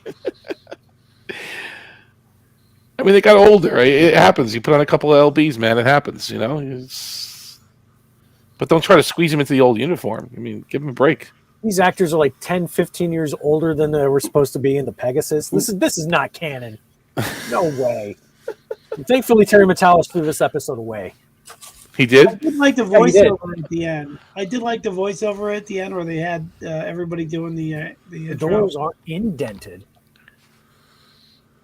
Let me go back to this episode. Hang on a second here. Flat. The observation lounge does look messy. And now, and do you see the doors? How they're backwards? Yeah. I did like the fact that they put back the end of the episode when they show Kirk's Enterprise. That looked awesome. The way they showed Kirk's Enterprise at the end, the shots of it, they look really good because they're not overlit. Yes. If you go to was it time index? What is it? 1040, 1050, something like that. You see Riker and yeah, Troy walks in.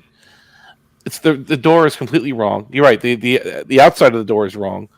Yeah, because they're inside the room. They're not on the outside. Yeah, they're supposed to be flush with the. Yeah, they're supposed to be flush with the bulkhead. It's not.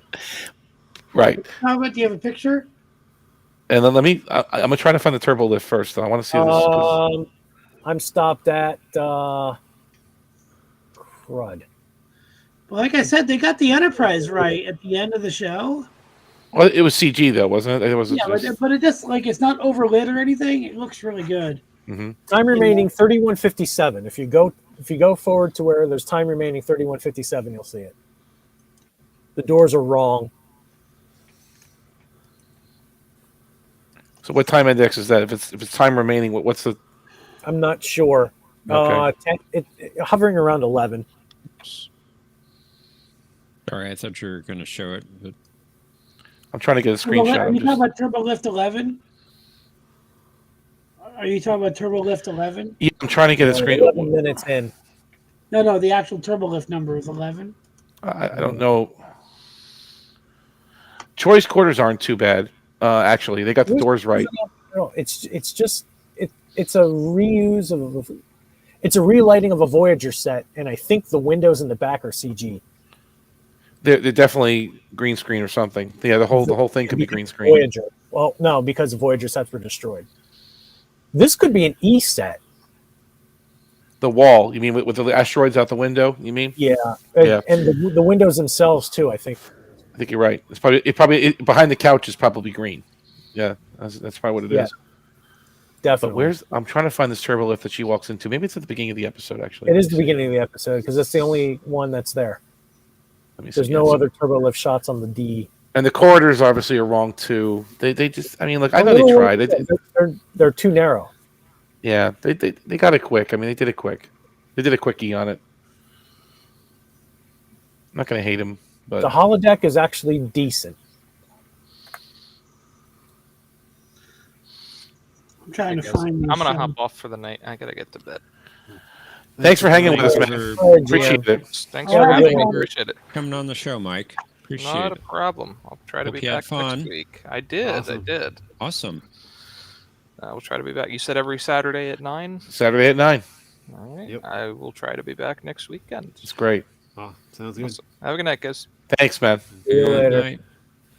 They did a pretty good job. Choice quarters look pretty good. They do. Choice quarters are good. Yeah. It looks like the D. You know, I mean, I guess they're not. If you examine them closely, it doesn't hold up. But if on a first glance, it looks. Okay. Yeah, I guess at first glance it's okay. Yeah, you're right. Did they do the entire shot, or did they mix? Nope, because there's Picard. All right, so what episode is this? Because it's not Pegasus. Yeah, Nazha Troy. He said it. Nazha Troy. It's Nazha Troy. Yeah.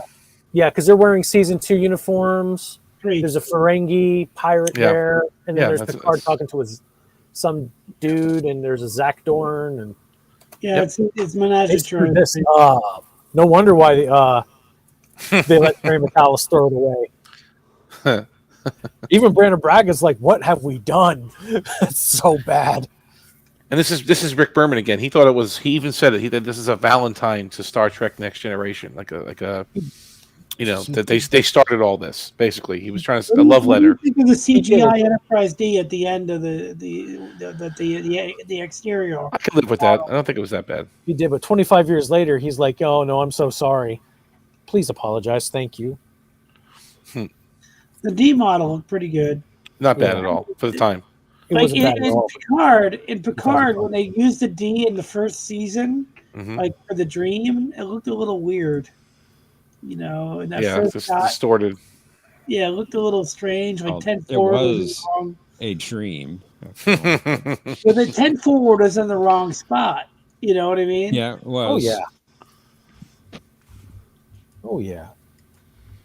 It's so weird. Like the funniest thing about these other voyages is I remember on I don't know if it was Facebook or a bulletin board where somebody listed all the episodes of Star Trek in chronological order, and they put these other Voyagers in the middle of season 7 of Mr. Pegasus. Yeah, they just put it right in the middle of season 7. Like, what?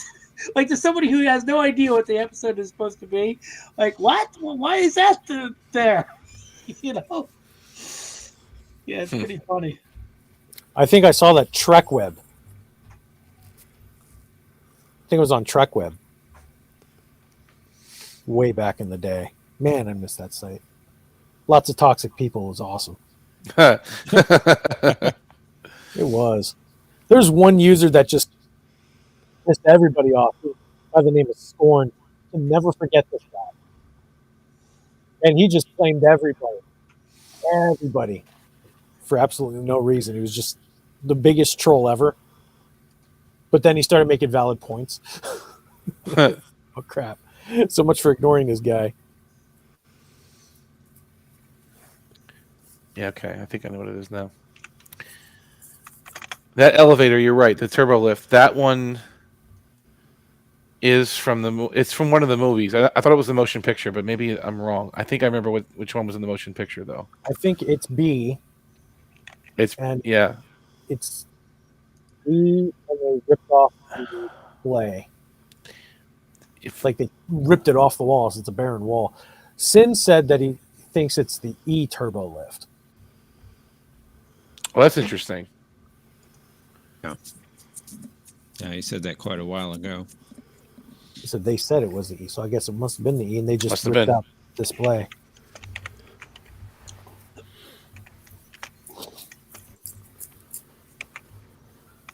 So the ships at the end are all CGI. The Enterprise, the original Enterprise, is CGI at the end of the episode. Yeah, I believe Yeah, so. because that was the Defiant model. They just retextured it. Oh, was it? Okay. Yeah. Oh, I see what you're Well, saying. when they did Trials and Tribulations, Greg Jean actually built physical models. Right. Yeah, those are practical. For he built the physical. He did it for free, I think, or like for minimum pay. He did the original Enterprise. He did the D7 And Klingon K7. ship, and then he did the space station K7. Mm-hmm. Yeah. And he said he got to add so much more texture and detail versus the original one. He said he had a lot of fun on it. Oh yeah, and I love looking at the way he did the space station. It's brilliant. It's Yeah. so great. And that model of the Enterprise, it looks so good. That physical model of the Enterprise. They Aztec'd it though. What do you mean? A little bit. Yeah, they put the Aztec texturing of. I'm okay of the with hull. that. I'm okay with that. Did they for Trials and Tribulations? Yeah. You don't want it too smooth. You want a little texture on there, a little hole Right. plating or something, Yeah, right? right. A little something. You need something for the lighting to reflect off of. Yeah. Yeah, I'm gonna look at Otherwise it it looks flat. from DS9 season 5. I'm gonna check. Yeah, and the Because you're going from, I think, up to 480p in standard def. No, it's kind of not really. So you, yeah, I think back in the what was the standard in the 90s? In the early 2000s was 1080, Mm-hmm. 1080i, Interlaced. 480p. 480p. 40p. Okay. But Well, VHS yeah. couldn't do 480 though. VHS was like 3 something, wasn't it? Like it wasn't. 480p is what DVDs are. Right. yeah, I see the 90s. Aztec. A little bit of Aztec, but it looks fine. It's not a big deal. It's just there was more detailing on that than the 60s model. But again, you have the higher resolution broadcast. So you need to have more detailing. Otherwise, the light just rolls off. Pretty amazing. Crap. It's pretty amazing because it still looks good. You know, it just yeah. Yeah. Unlike If it was- the movie Enterprise, the Aztecing is pretty even, whereas in the movie, Okay, here's the elevator. all kinds of little shapes interlocked together. You know, whereas in the original series Enterprise, it's very evenly, almost like even stripes. You know, across town. Also, in the 60s, you also had even the best signal gain that you could get on your TV. The smoothest signal was really grainy, so you could get away with absolutely zero detail. Or I you love it couldn't when, do that when in the 80s. O'Brien shuts the power off to the entire deck when he's trying to fix that thing. He's like, how about we just plug it right back where it was? So first thing we do is you just move this trans theta here and leave it right back where it was. Ikatika is back. Ikatika. Just put it right back where it was. And the whole Lieutenant Watley, the fact that she had the beehive hairdo, Lieutenant Watley, was just so funny. That whole thing was perfect. Hey, when Patrick and I were watching John's videos this afternoon, have you guys ever noticed in Good Shepherd the mouse cursor that was on the computer screen when that one guy was in the escape pod? No, I never saw that. Here, I've shared the screen. Look. Yeah. You see. Yeah, there it is. Oh my gosh, I remember that. Yeah. Oh, Like shoot. moving around. And where's this from? What episode is this? Good Shepherd. Good Shepherd when that dickhead officer was leaving the escape pod. Oh, okay. That's Mac look at OS that. 8. That's the Mac cursor. Well, Okuda definitely used Macs. He only used Macs back then.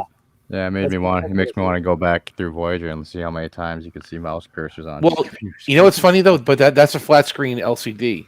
Yeah, actually, it's not like superimposed. So Mhm. maybe that's funny. That's a Yeah, power. I never noticed that watching the episode, but then when we were watching the video today, we caught it. Wow, that's a great catch. I bet nobody's even seen that before. That's pretty impressive. No, I remember seeing that. With the mouse? Yeah. Really? Oh my goodness. I thought it was like, wasn't that like an active touchscreen or something? The mouse didn't line up with his thumb, I always thought. But You know, we've talked about this before, but when the Enterprise first meets up with the Go ahead and play it Sheliak for a ship, second. and Resume your escape course now. No, It's too late for that. If they have to deal with me. there that it is a touchscreen. The mouse cursor is following his finger. Wow. Like in the Ensigns of Command, when they meet up with the Sheliak, the Enterprise looks so terrible. It's like a primitive model or CGI model. You remember we've talked about that? Yeah, for the force perspective, I think they use one of those The junky models. Yeah. the small ones that come in like a pack of 12 of They different look ships. completely terrible. Like it doesn't even look like the Enterprise. It's like so terribly.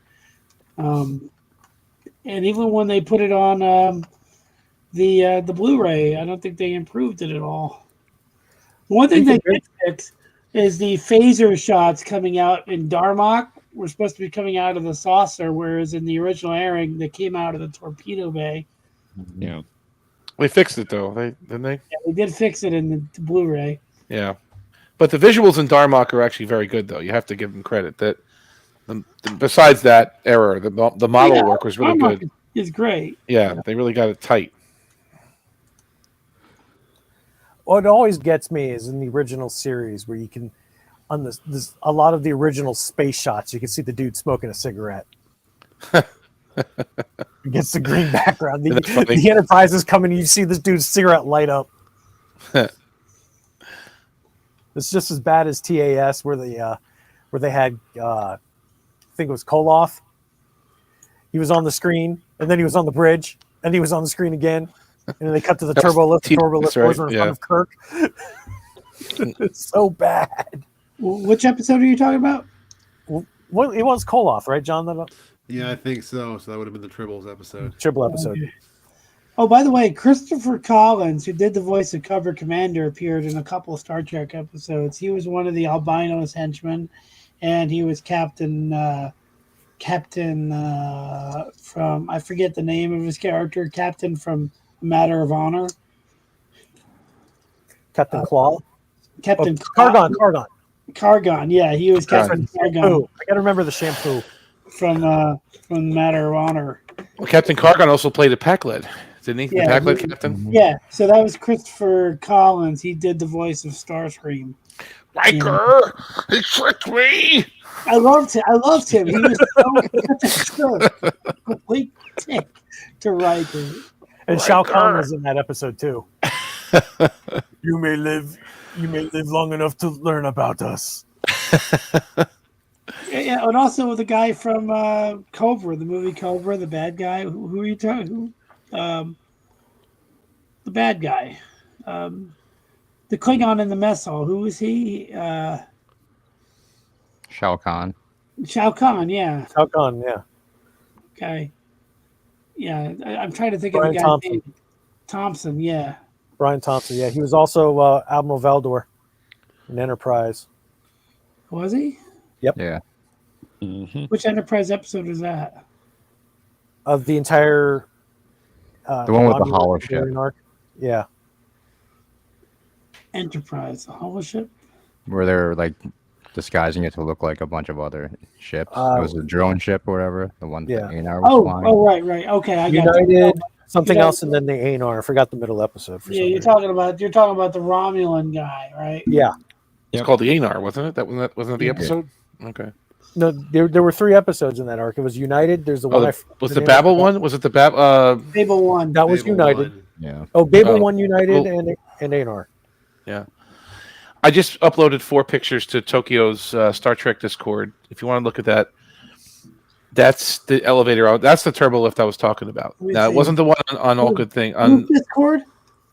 Tokyo's. And the what I was bringing up was they said mentioned in one of the DVD extras Where's for Tokyo's Enterprise. Discord? They used the E turbo lift for it, and they Star Trek redressed channel? it a little bit. Lost cohesion. I don't Star know Trek what- channel. What is his Discord? I'll get you in there. I think you're in there, aren't you, Mercer? Let me see. Yeah, but I don't remember what his Discord looked like. I'll get you there. Hang on a second. And then compared to the screenshot, which is now gone. Wait, no, it's here. Yeah, you are in there, Mercer. Yeah, but I don't You're remember there. what it's called. Well, it's a picture. Tokyo. It's got a cartoon. face and brown hair, green, lime green shirt, glasses, I think. Okay, hold on. So if you see those 4 pictures, like that's what I was talking about with the Create. There, I just Thank tagged you. you. Thank you. Thank you. Let me see. Let me scroll down. I just forgot about which room I was in. Thank you. Let's see here. Yeah, I see where you could think that. No, the one that Troy went into was different. You're right. This Yeah. is the one I got a little mixed up. This is the one I was thinking about from the battle. This is from the battle. If you look behind, Yeah, they definitely look the same. Yes. Yeah, let me upload Terry Metalis to the. Right, that one is more of a roundish, or it could be the same one. Who the hell knows? It could be the same thing, There but we go. I put Terry Metalis on the thing there. yeah, maybe it's different. It probably is different. It's got that square thing where Terry Metalis' head is, and then you Yeah. look over where Spock's head is. It's different. It's different, but on the battle, the TNG episode, the battle, they really took a lot of the Star Trek elements from the bridge, from the movies, from the motion picture 2 and 3, on the Stargazer bridge. Like all those consoles and stuff, the seats, they were all from the movies. You know, originally the Stargazer was going to be a refit Constitution class. That's why Geordi said Constitution class, and they dubbed it over, right? Yeah. You could see him say it. What did they dub it to? Constellation or something, right? Because he said Constitution class, and they redubbed it to Constellation. And yeah, that's exactly what they did. They took that screen out, and they added a little bit more detail. But that Sin's right. That is the Enterprise E turbo lift. Oh, look at that! And there's the thing, that little vent or whatever. Yeah, that's it. Yeah.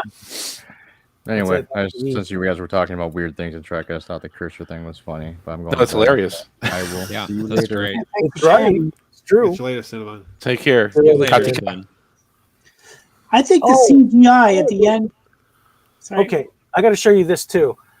I was also right. They redressed the E from the B turbo lift.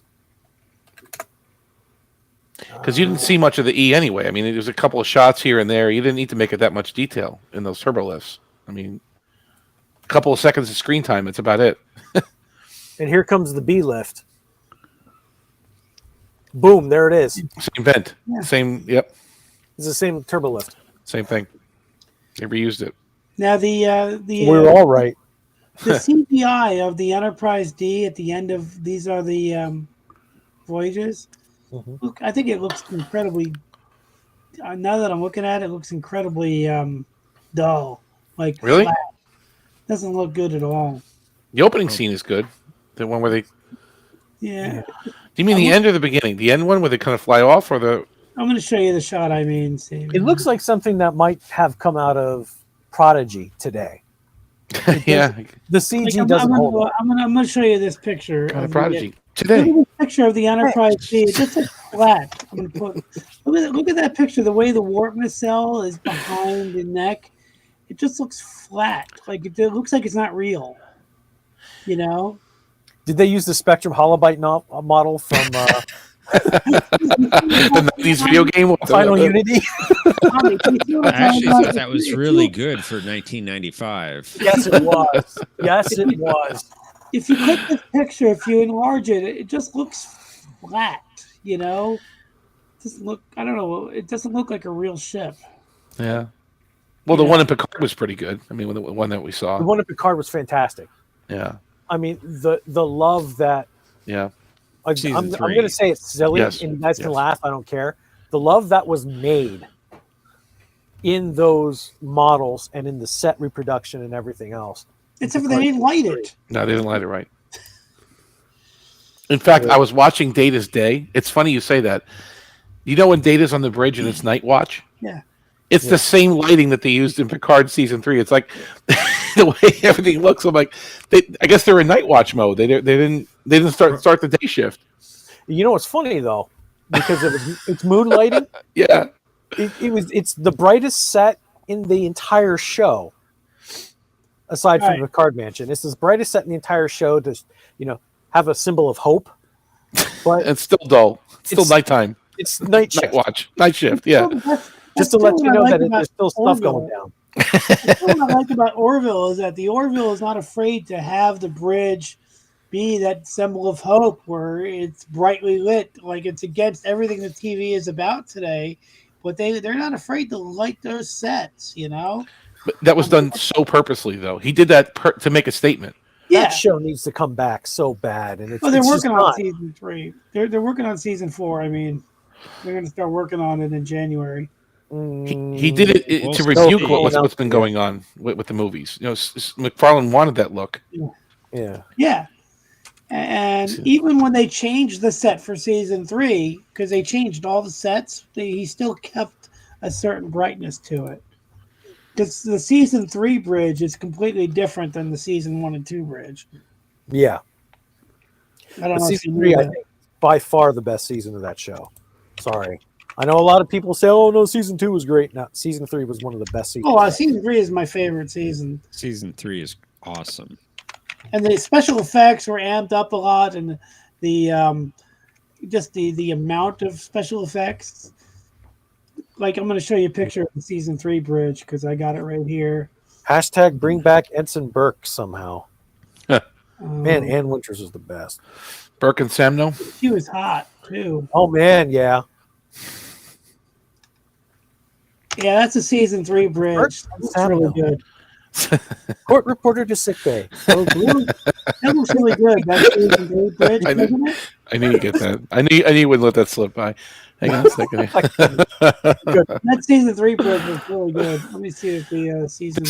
This is Data on the Night Watch, and look at how close it is. I'm gonna get the Picard one in a second, but look how you see how the lights on like Riker's console are very bright. Can somebody screen share my Discord so that people that are watching this in the back end actually know what we're talking about? Let me grab Picard bridge. So you can see how the lighting is identical. It's a Night Watch. Belong to these two men, Burke and Samno. Not Burke and anymore. Lasers on stun at close range. Why not simply vaporize them? To set off the alarm.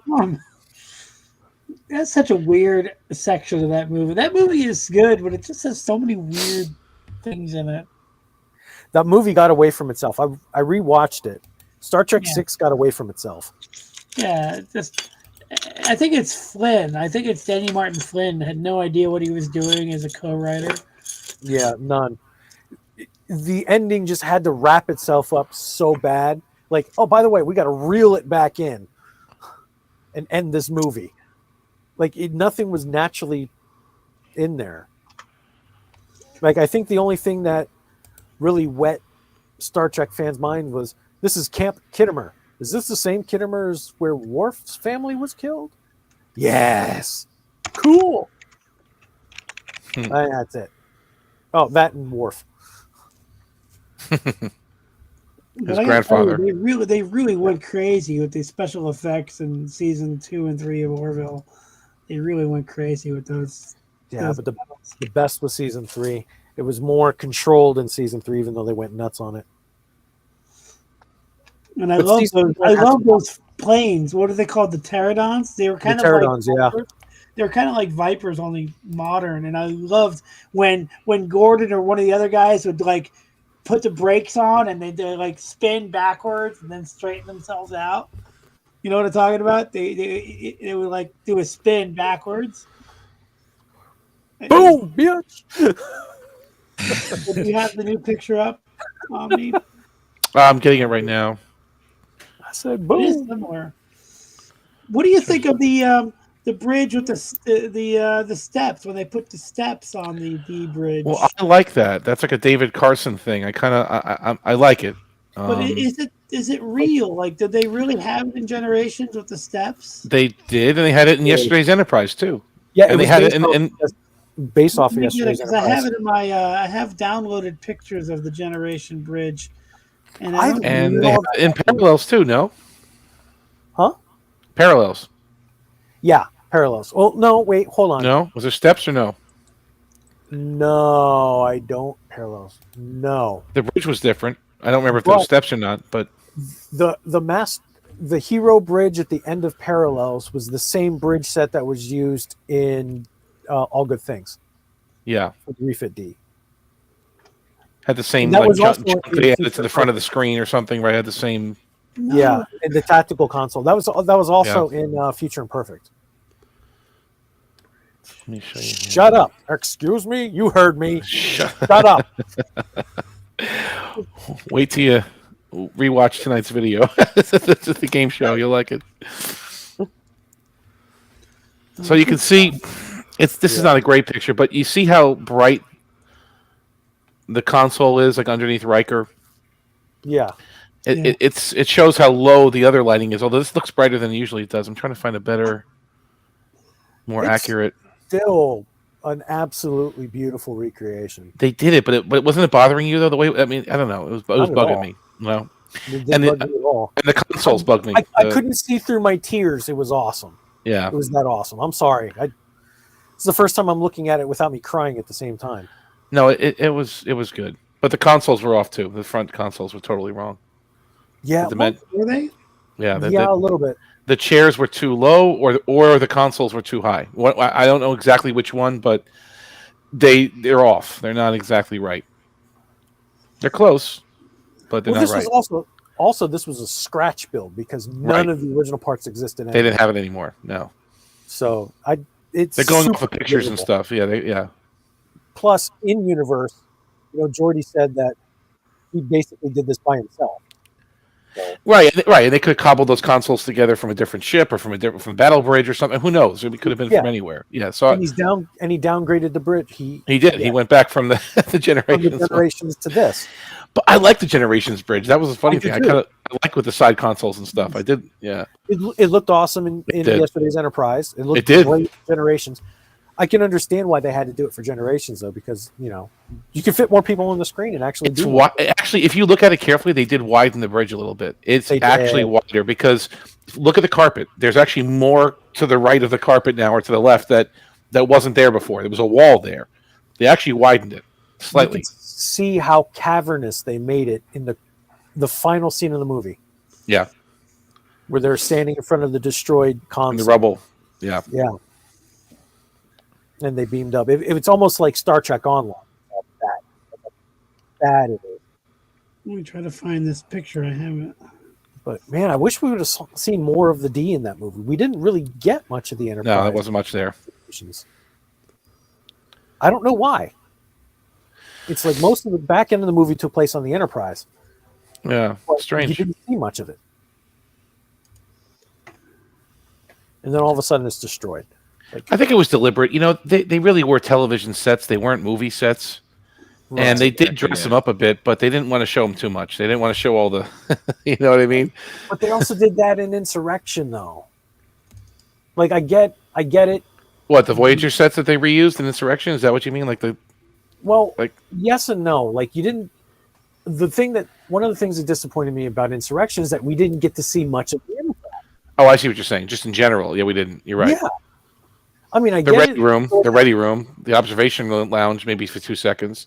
Right. I get it. The story has to take place on the planet, and it worked. The bridge, yeah. It's a Star Trek movie. Like One thing that all of the Star Trek movies had in common up to Insurrection, or Generations, I'd say, is that the Enterprise. It's a character. It's a character in the show. Yeah. Yeah, that's true. It's his beloved, and we've seen bits and pieces in First Contact. We don't know much about it. Picard doesn't even know how many decks this ship has, and he's captain of it. First Contact, we probably saw the most of it then, right? At that point, I mean, with the corridors and all that, we didn't see corridors much anymore, although a little bit in Insurrection. We didn't see much of Nemesis. engineering before it was assimilated. True. Get to see. I'm trying to find we got Union Station. Huh. Well, I know in Insurrection, that scene where Riker and Troy are researching the Sona, that's in the engineering, clearly in the engineering in Voyager. Clearly. Yeah, that's the library set. They cornered it off. Yep. Turned it into the library. It's 100% just they're in Voyager engineering. They just repainted it a bit, like you said. They walled it off a bit, but that was it. And that's still a fascinating set, but we didn't see much of that until Star Trek Magazine. And then Sickbay was obviously Sickbay from Voyager. It's Voyager. 100%. Except in Nemesis, when Voyager was already deconstructed, that they had to have a whole new Sickbay now. It wasn't the new sickbay. That was the D sickbay. Wait, not the D. No, it was. No, that was the TMP sickbay. No, it was probably something from Enterprise, if anything, because No. It was they reused the TMP sickbay. Is that what they went back to? Because yeah, that was on one of the behind the scenes stuff. Now, what is this from? This picture I got, is that from Generations? That looks The like a shot that I Generations. put down there. Yeah, that could be it. Is that Generation? Because I Yes. don't remember those steps in Generations. There was They're there. the two They're there, steps. 'cause I remember Worf rolling down them like a doofus in the crash scene. Ah. I just don't remember that. Yeah, exactly. I don't remember it. I don't remember. I remember the side consoles. Yeah, the bridge does look wider, doesn't it? Because look at the carpet. All right, this is a great picture. Look at the carpet. You see the red edge of the carpet on the left and on the right where the gray meets the red? That's where the wall was before. You understand? So they actually that section beyond the carpet is you're in the wall, basically, with those consoles. They moved the wall out a bit. Yeah, they had to. Because Yeah. I'm going to go to Trek Core. I'm going to go to the movies and see if I can find. But it looks good though, especially on the big screen. It looked great, and those opening. I like the way they lit the bridge for Generations. My God, it was beautiful. It's a very TOS style color arrangement. Like the darkness of it. The railings. Like I don't mind that dark though. So I'm bitching about Picard being dark on the bridge, but for some reason, Generations I liked it dark on the bridge. It looked good. Like Red Alert, everything got dark, like they did on Voyager. Right when she goes to Red Alert, the lights go out.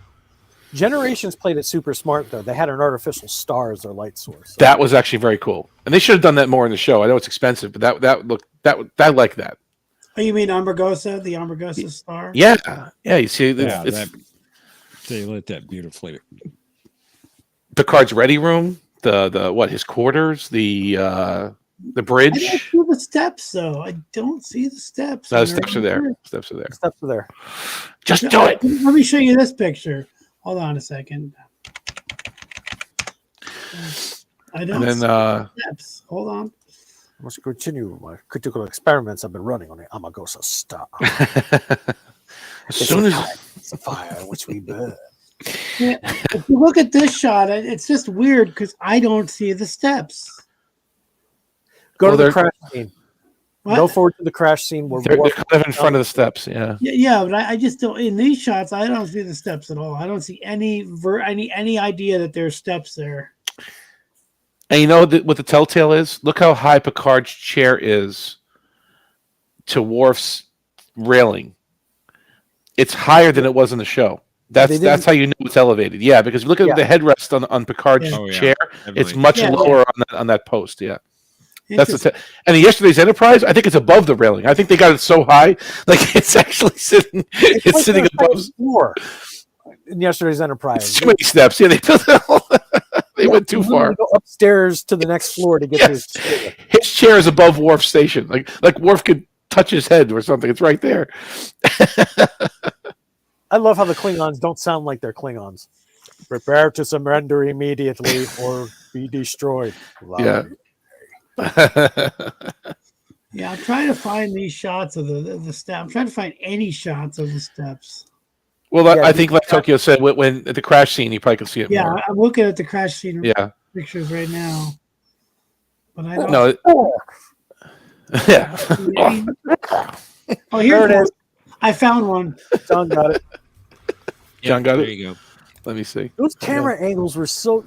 John Yeah, that's the shot I David just Carson found. knew what he was doing. I mean, true veteran Trek director. He knew what he was doing when he Who, was Carson? Yeah, Yeah. with those shots. The rocks are there too. No, it wasn't just Carson. Oh. You know who did the special effects on the saucer crash? The actual not these interior shots, but the actual crash landing was John Knoll all the way. Yeah, it was ILM. It was the John last Knoll time they from used ILM. He did the saucer crash.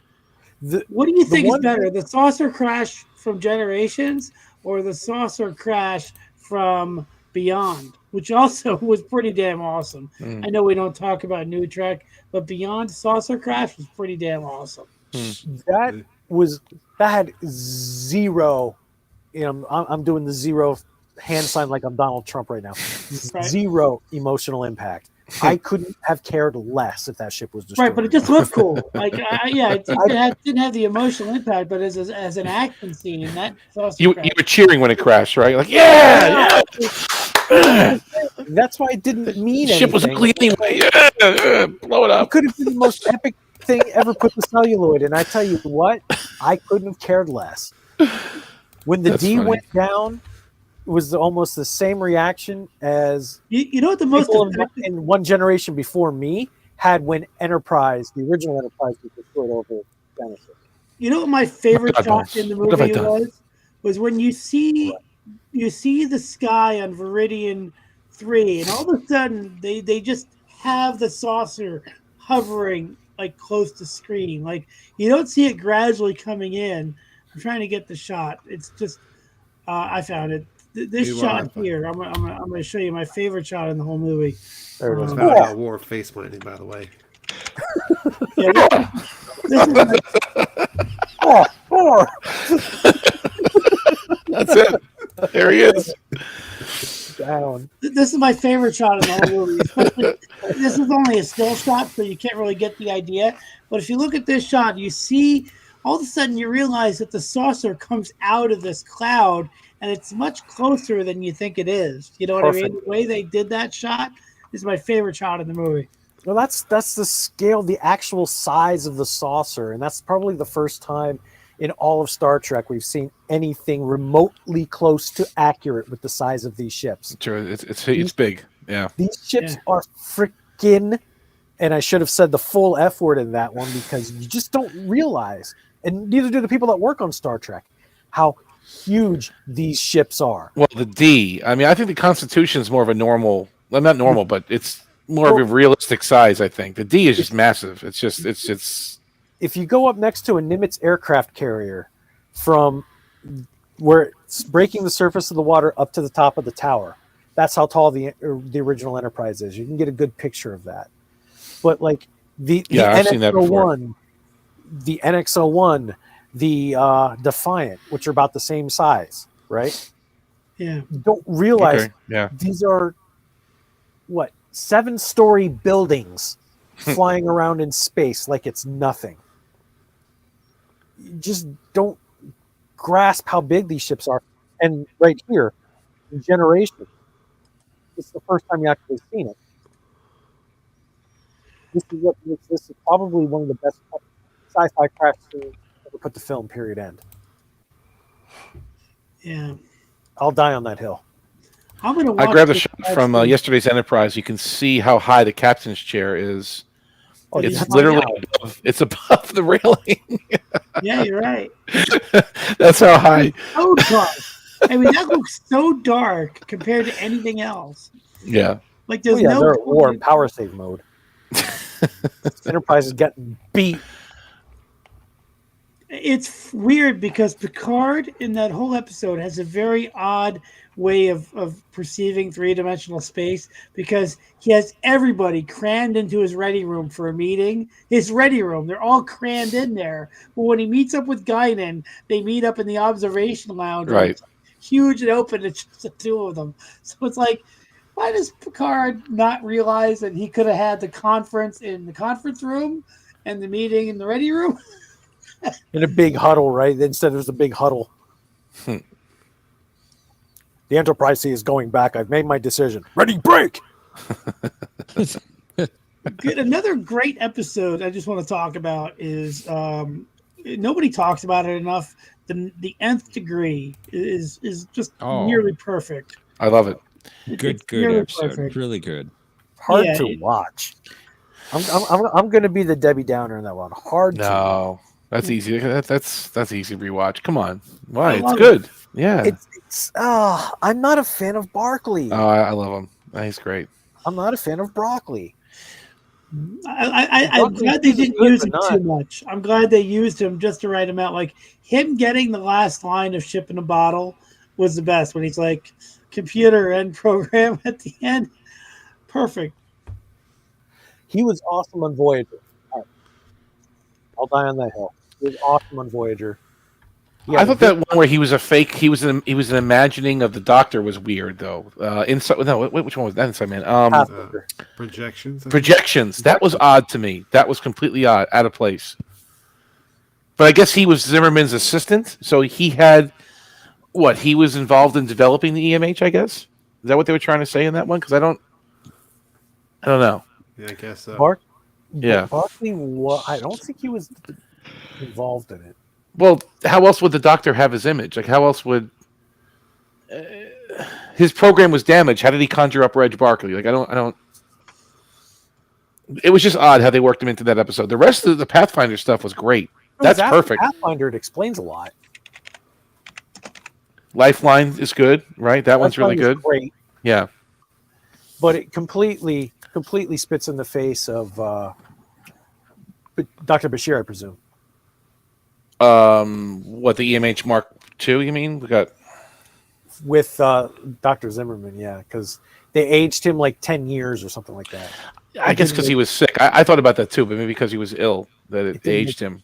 Yeah, you know? It didn't make a lot of sense because just if the timeline is right, the year prior, if not a couple months beforehand, he was trying to shack up with Lita. With Lita, and he had dark hair and everything. Yeah, it was. He did age very fast in that one. It didn't make a lick of sense. He was trying to shack up with who?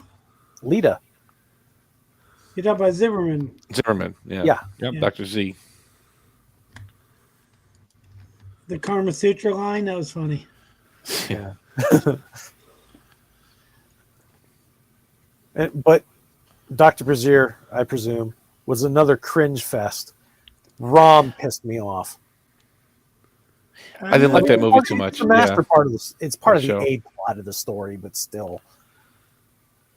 Although his parents were really good. I liked who they cast for his parents. So that was pretty clever. Yeah. That guy appeared on Orville, the guy that played Bashir's father. He was on the pilot of the Orville, right? The first episode? Yeah, it's Dr. Aronoff. Yeah. Yeah, Dr. Aronoff. And I loved it in the background where when he's first talks to the Orville, there's a dog in the background. And he's like, you guys see the dog licking his balls? Like, first thing I saw. He's from Seinfeld, too. What's that? He's from Seinfeld, too. Yeah, but it's just so funny that they would say that. They would never say that on Star Trek. You see the dog licking his balls. They would never say that on Star Trek. That guy's a great actor, though. Yeah. Richard, yeah. My favorite line from the Orville from him was when he's like, who am I supposed to get behind? He's like, I'm still learning names. Like, because in all these episodes, they introduce people and everybody knows their names, but he didn't know the security girl's name. This is a good shot. He's like, it's still learning names. How about when Julian goes into Cisco's office and the Hollow Admiral's like, oh, we've worked out a deal so where you can keep your commission and everything's taken care of. They looked at Bashir's dad and he just smiles and goes, I'm going to prison. Like he's going to Disneyland. I'm going to prison. They got the in that scene when he's like 200 years ago. They met like 500 years. They got the years. Rocks. Look at the card. Look at the chair. Look at the rocks being thrown at a stunt double of Riker. Don't show this to Mr. VP. Don't watch this, Mr. VP. Please don't. What are these? Like, I never understood or the logic of the production team throwing rocks at the actors to simulate damage. Is it supposed to be like debris, or the consoles exploding, or what? What the walls exploding? Like what? It doesn't make sense. Like what? The ship disintegrates. What is it? So every Federation starship has moon rocks in between the home. Lava rocks. Yeah, that's right. That's right. So the other day, Well, they went to speaking of space. Moon rocks. Speaking of moon rocks, the other day I watched Apollo 13. So the other day I watched Apollo 13, and I have an issue that might be hard to describe, but I love that movie, Apollo 13. It's good. But the one scene I have a problem with is when Mattingly is in the simulator and he's trying to figure out how to, if he goes over 20 amps to restart the computers, and that's bad. But then he says, okay, two problems I have with that scene. The first problem is the solution he comes up with is we're going to connect and reverse the flow from the LEM to the command module so that we get the extra amps. Right? Reverse the neutron flow. We only need 4 amps or something like that.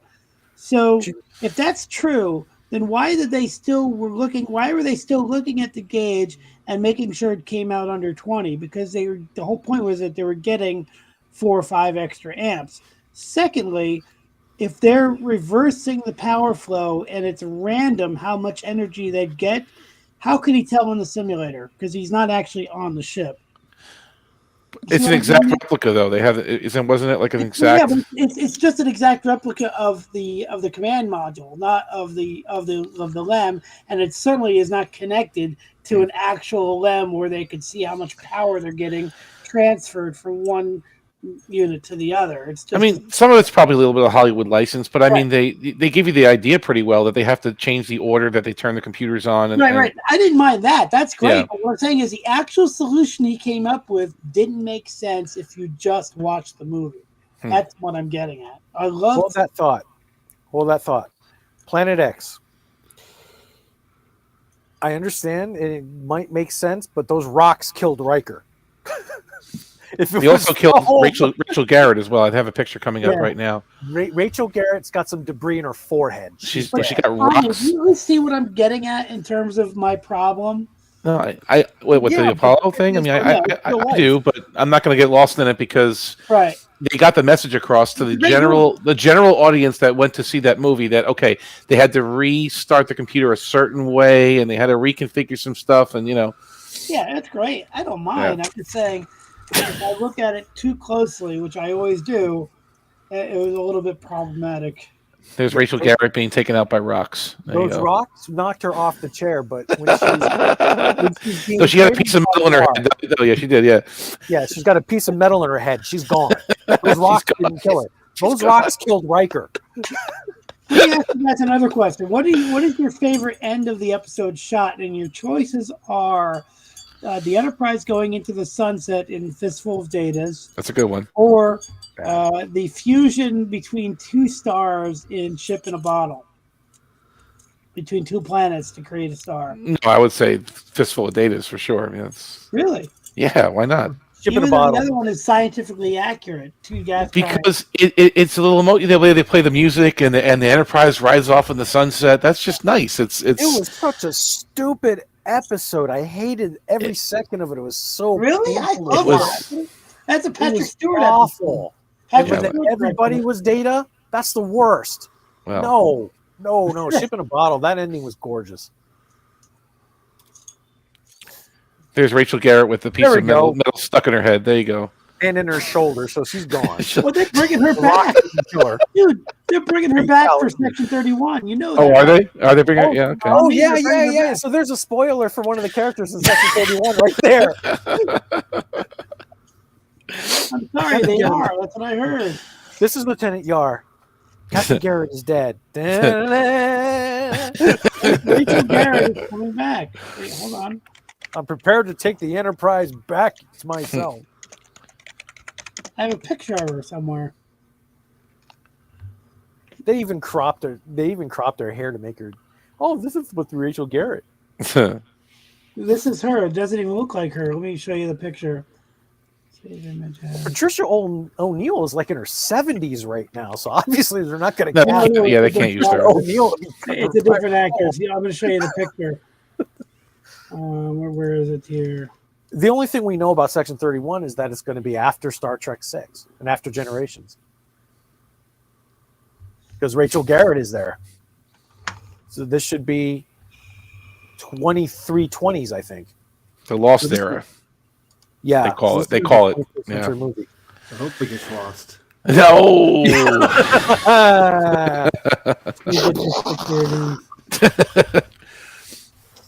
John firing quantum torpedoes. Full spread. Full spread. Sierra. Whatever that means. Dispersal pattern Sierra. Okay. And fire. Fire. Now, David Carson goes to the producers. I want to do the bridge like I did it on yesterday's Enterprise. They'll go, yeah, but you got to do it a little bit lower. You can't have Picard's chair sticking above the console anymore. There it is. There's the new Rachel Sit in Garrett. the chair for the entire movie. Right. You got to have a little bit lower. There's the Rachel Garrett from the new Section 31 show. Compared to the old one. Boo. That's the new Rachel Okay. Garrett. I'm going to hate watch this movie. Thank you. That makes two of us. Hate watch it. It's all. It's 90 minutes out of your life. I mean, just hate watch it, and then we can talk about it for the next 6 months. How much it sucked. It's so hard because I can't understand Michelle Yeoh when she talks.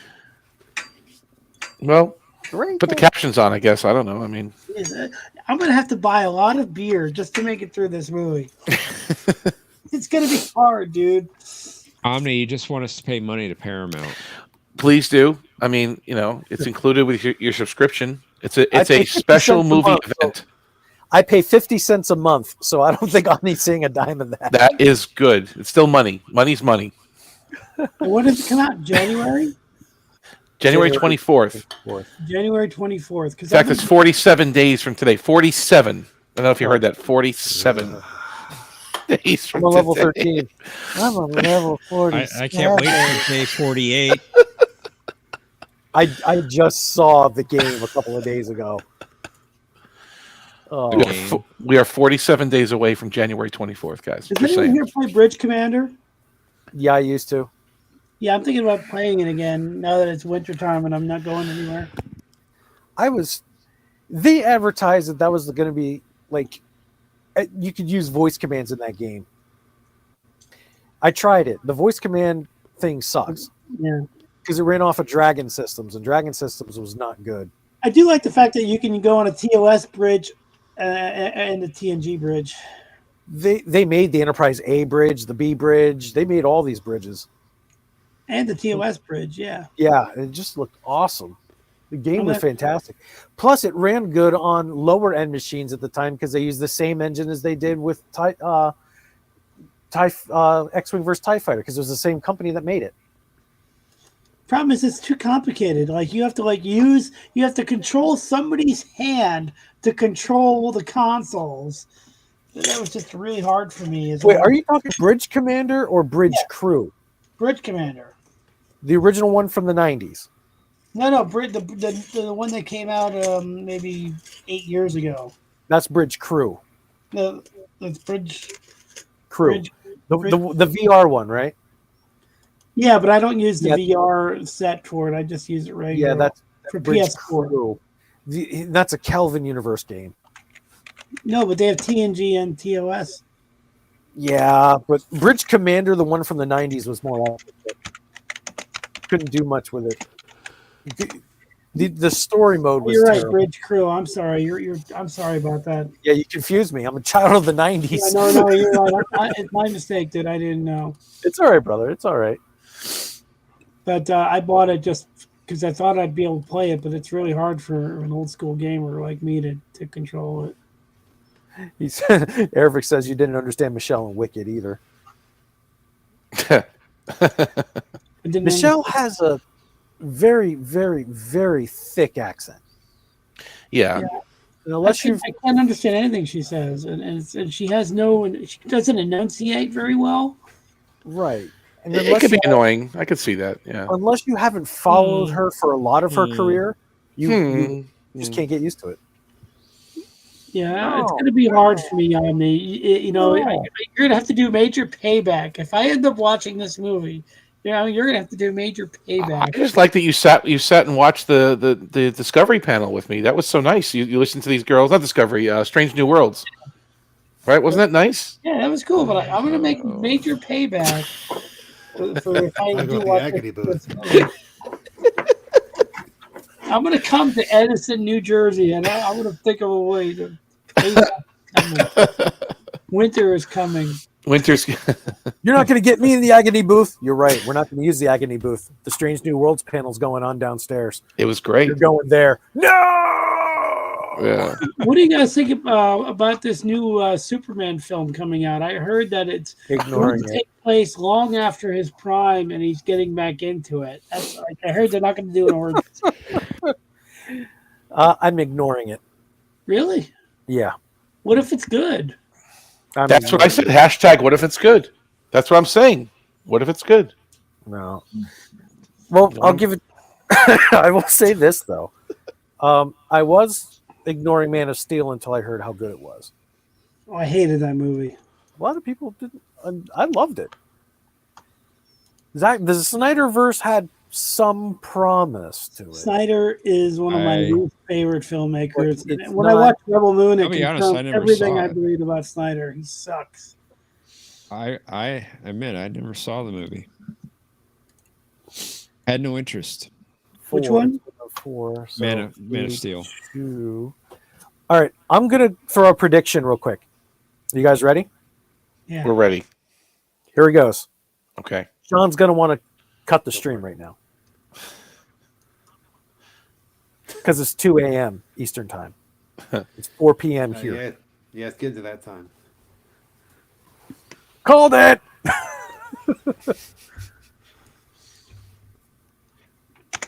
And I got to go food shopping and do a bunch of other things with the family before it gets dark. So At 1 I'm a.m.? signing out. There's a cool Orville shot I just uploaded. Nothing. I was making a joke. I said at 1 a.m. There's a cool Orville shot I just uploaded. Yeah, indeed. From Domino, the episode Domino. I'm the Star Trek. Well, no, Orville is Star Trek. Okay, that counts. That counts. What's better than that weird picture above it? I don't know what that's all about. That's mostly Rachel Garrett and the old Rachel Garrett. Yeah, it's like half a Star Trek picture. It's like the Gorn drawing their border around a planet. Well, I can't believe how stupid that was. Get over it. Oh my goodness. Because once the planet moves, it's like the border. I'm just like, really, dude. I mean, the show has bigger problems than the map, though. You know, Right, but I just couldn't get past. It's like one of those sticky things. I just couldn't get. I got past you. it. You know, I'm just like the Gorn. Why would the Federation even care about that stupid border? You know, Like and the it's whole thing is a problem? Anyway, the Federation. Well, why wasn't it a most of it. Federation colony? Like, wouldn't it be a Federation colony? It was an Earth colony, but not a Federation colony. Like, I couldn't make sense of it. It's the details are just the details. But I mean, overall, I thought they kept the agenda down on that episode. You know what I'm saying? There's an agenda. There's a woke agenda. Yeah, as They a kind of standard kept it action down. episode, it was fine. I agree with you. As a standard action episode, it was fine, but it wasn't. It just Political correctness up the anus. I'm Lieutenant Montgomery Scott. No, you're Lieutenant. You never He once sounded said Russian Lieutenant. half the time. But he's really Scottish, though, right? I mean, he's the real deal. Russian. I'm sorry. He's the real He sounded deal. like Chekhov. When I first saw him, I thought, Butchered is his that own Chekhov? accent. Is that Chekhov? That's a Chekhov. Butchered his own accent. Thank you, Tokyo. Because I No, get I hated that ridiculed episode. for thinking that. It was one of the worst things ever. And Yeah. don't tell me there wasn't any woke agenda there. Did you not hear what Pelia said? They He kept was it one of the down. best I didn't say it was students I ever zero. failed. I said they kept it down compared to what they did the whole season. You know what I mean? They didn't keep it. They continued it with a vengeance. They destroyed Scotty in one line. He failed my class or something. What? All Star Trek in 3 episodes. Because he failed her class or whatever the hell it was. What was it? Is that why or what? The best student I ever failed is the exact quote. She's terrible, by the way. She's horrible. Like, come on. The Anar guy was better. Hummer? Yeah. Hummer was cool. Hemmer. Whatever. Hemmer Was was she cool. like, was that girl, was she an El-Orian? No, she's a what do they call her? She's a discount El-Orian. yeah. It's Yeah, it's that's a good right. idea. I can't think of her name. Carol Kane. Yeah, I thought she was an El-Orian. She's like that with with a weird accent, but it's not El-Orian. It's something else. By the way, I like Chris Sarandon as an El-Orian. You remember that? DS9? Which one? Yeah. In Oh, Rivals. yeah. Martis Mazur. Yeah, in Rivals. That was Chris Sarandon, who is Jack Skellington. Welcome to Club Martis. Jack Skellington. Welcome, himself. Mr. Vice President. We're right about to end. Welcome, Mr. VP. He's pulling at me. I was just about to say, I can't believe you guys are still awake. We're waiting for you. Oh, I'm sorry. We were going to talk about Enterprise when you're here. Let's start talking about Your favorite series. You just made it in time. Really, you shouldn't have. You shouldn't have. Well, in all honesty, you missed the good parts where we were talking about all of the behind the scenes and talking about turbo lifts and stuff. You missed that conversation. You would have hated the conversation. We talk about behind the scenes and set reuses and stuff. Yeah, you wouldn't like that. Oh, okay. This Yeah. is why I missed it then. Right. Don't replay this. No, I won't. Yeah, Just sorry, all the I was- Enterprise bits. Yeah, Because watch we know those. you love it. Sorry, I was going to say sorry I couldn't make it for the game today, but I had a friend who really needed to talk to me, so yeah, it wasn't. But are you going to be hosting any more on me? I don't know. I just needed to. I was asked to fill in, and it was no problem. I thought we had a good time tonight. All right. We did. Yeah, Omni recycling his questions from the last game he wrote. Did I? Well, Yeah, because this was the second or third appearance of your Dead Man Apgar at Dead Man. it was by popular demand. It was brought back. So yes, different. You actually put Apgar in it, so that That's the Daily Double. As the Daily Double, yeah.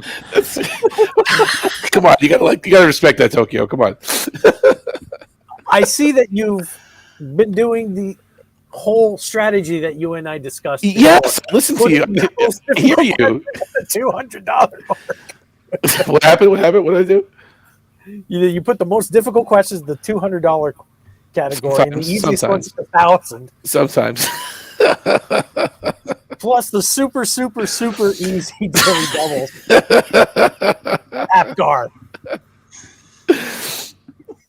The guy that plays Apgar, he's got such a great look to him. I saw him in Gotham. He was in a Gotham episode. He's in a lot of things. I can't remember which Gotham episode he was in, but he was good. His name is Margolis.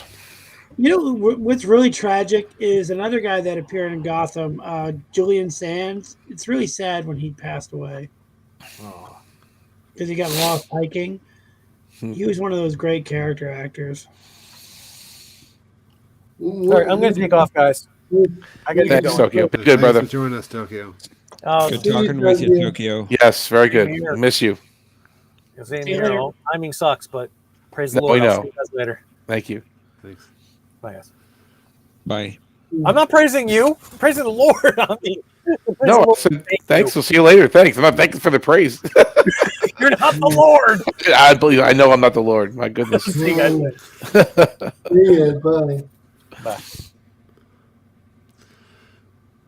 I'm sorry, Mr. VP, that we have to wrap it up right after you got here, but it's quite late here, and I just coming off a full shift of work before I got onto the show.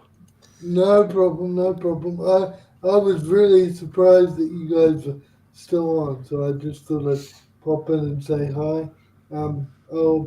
I'll try and join you guys next week. I'm sorry about this week.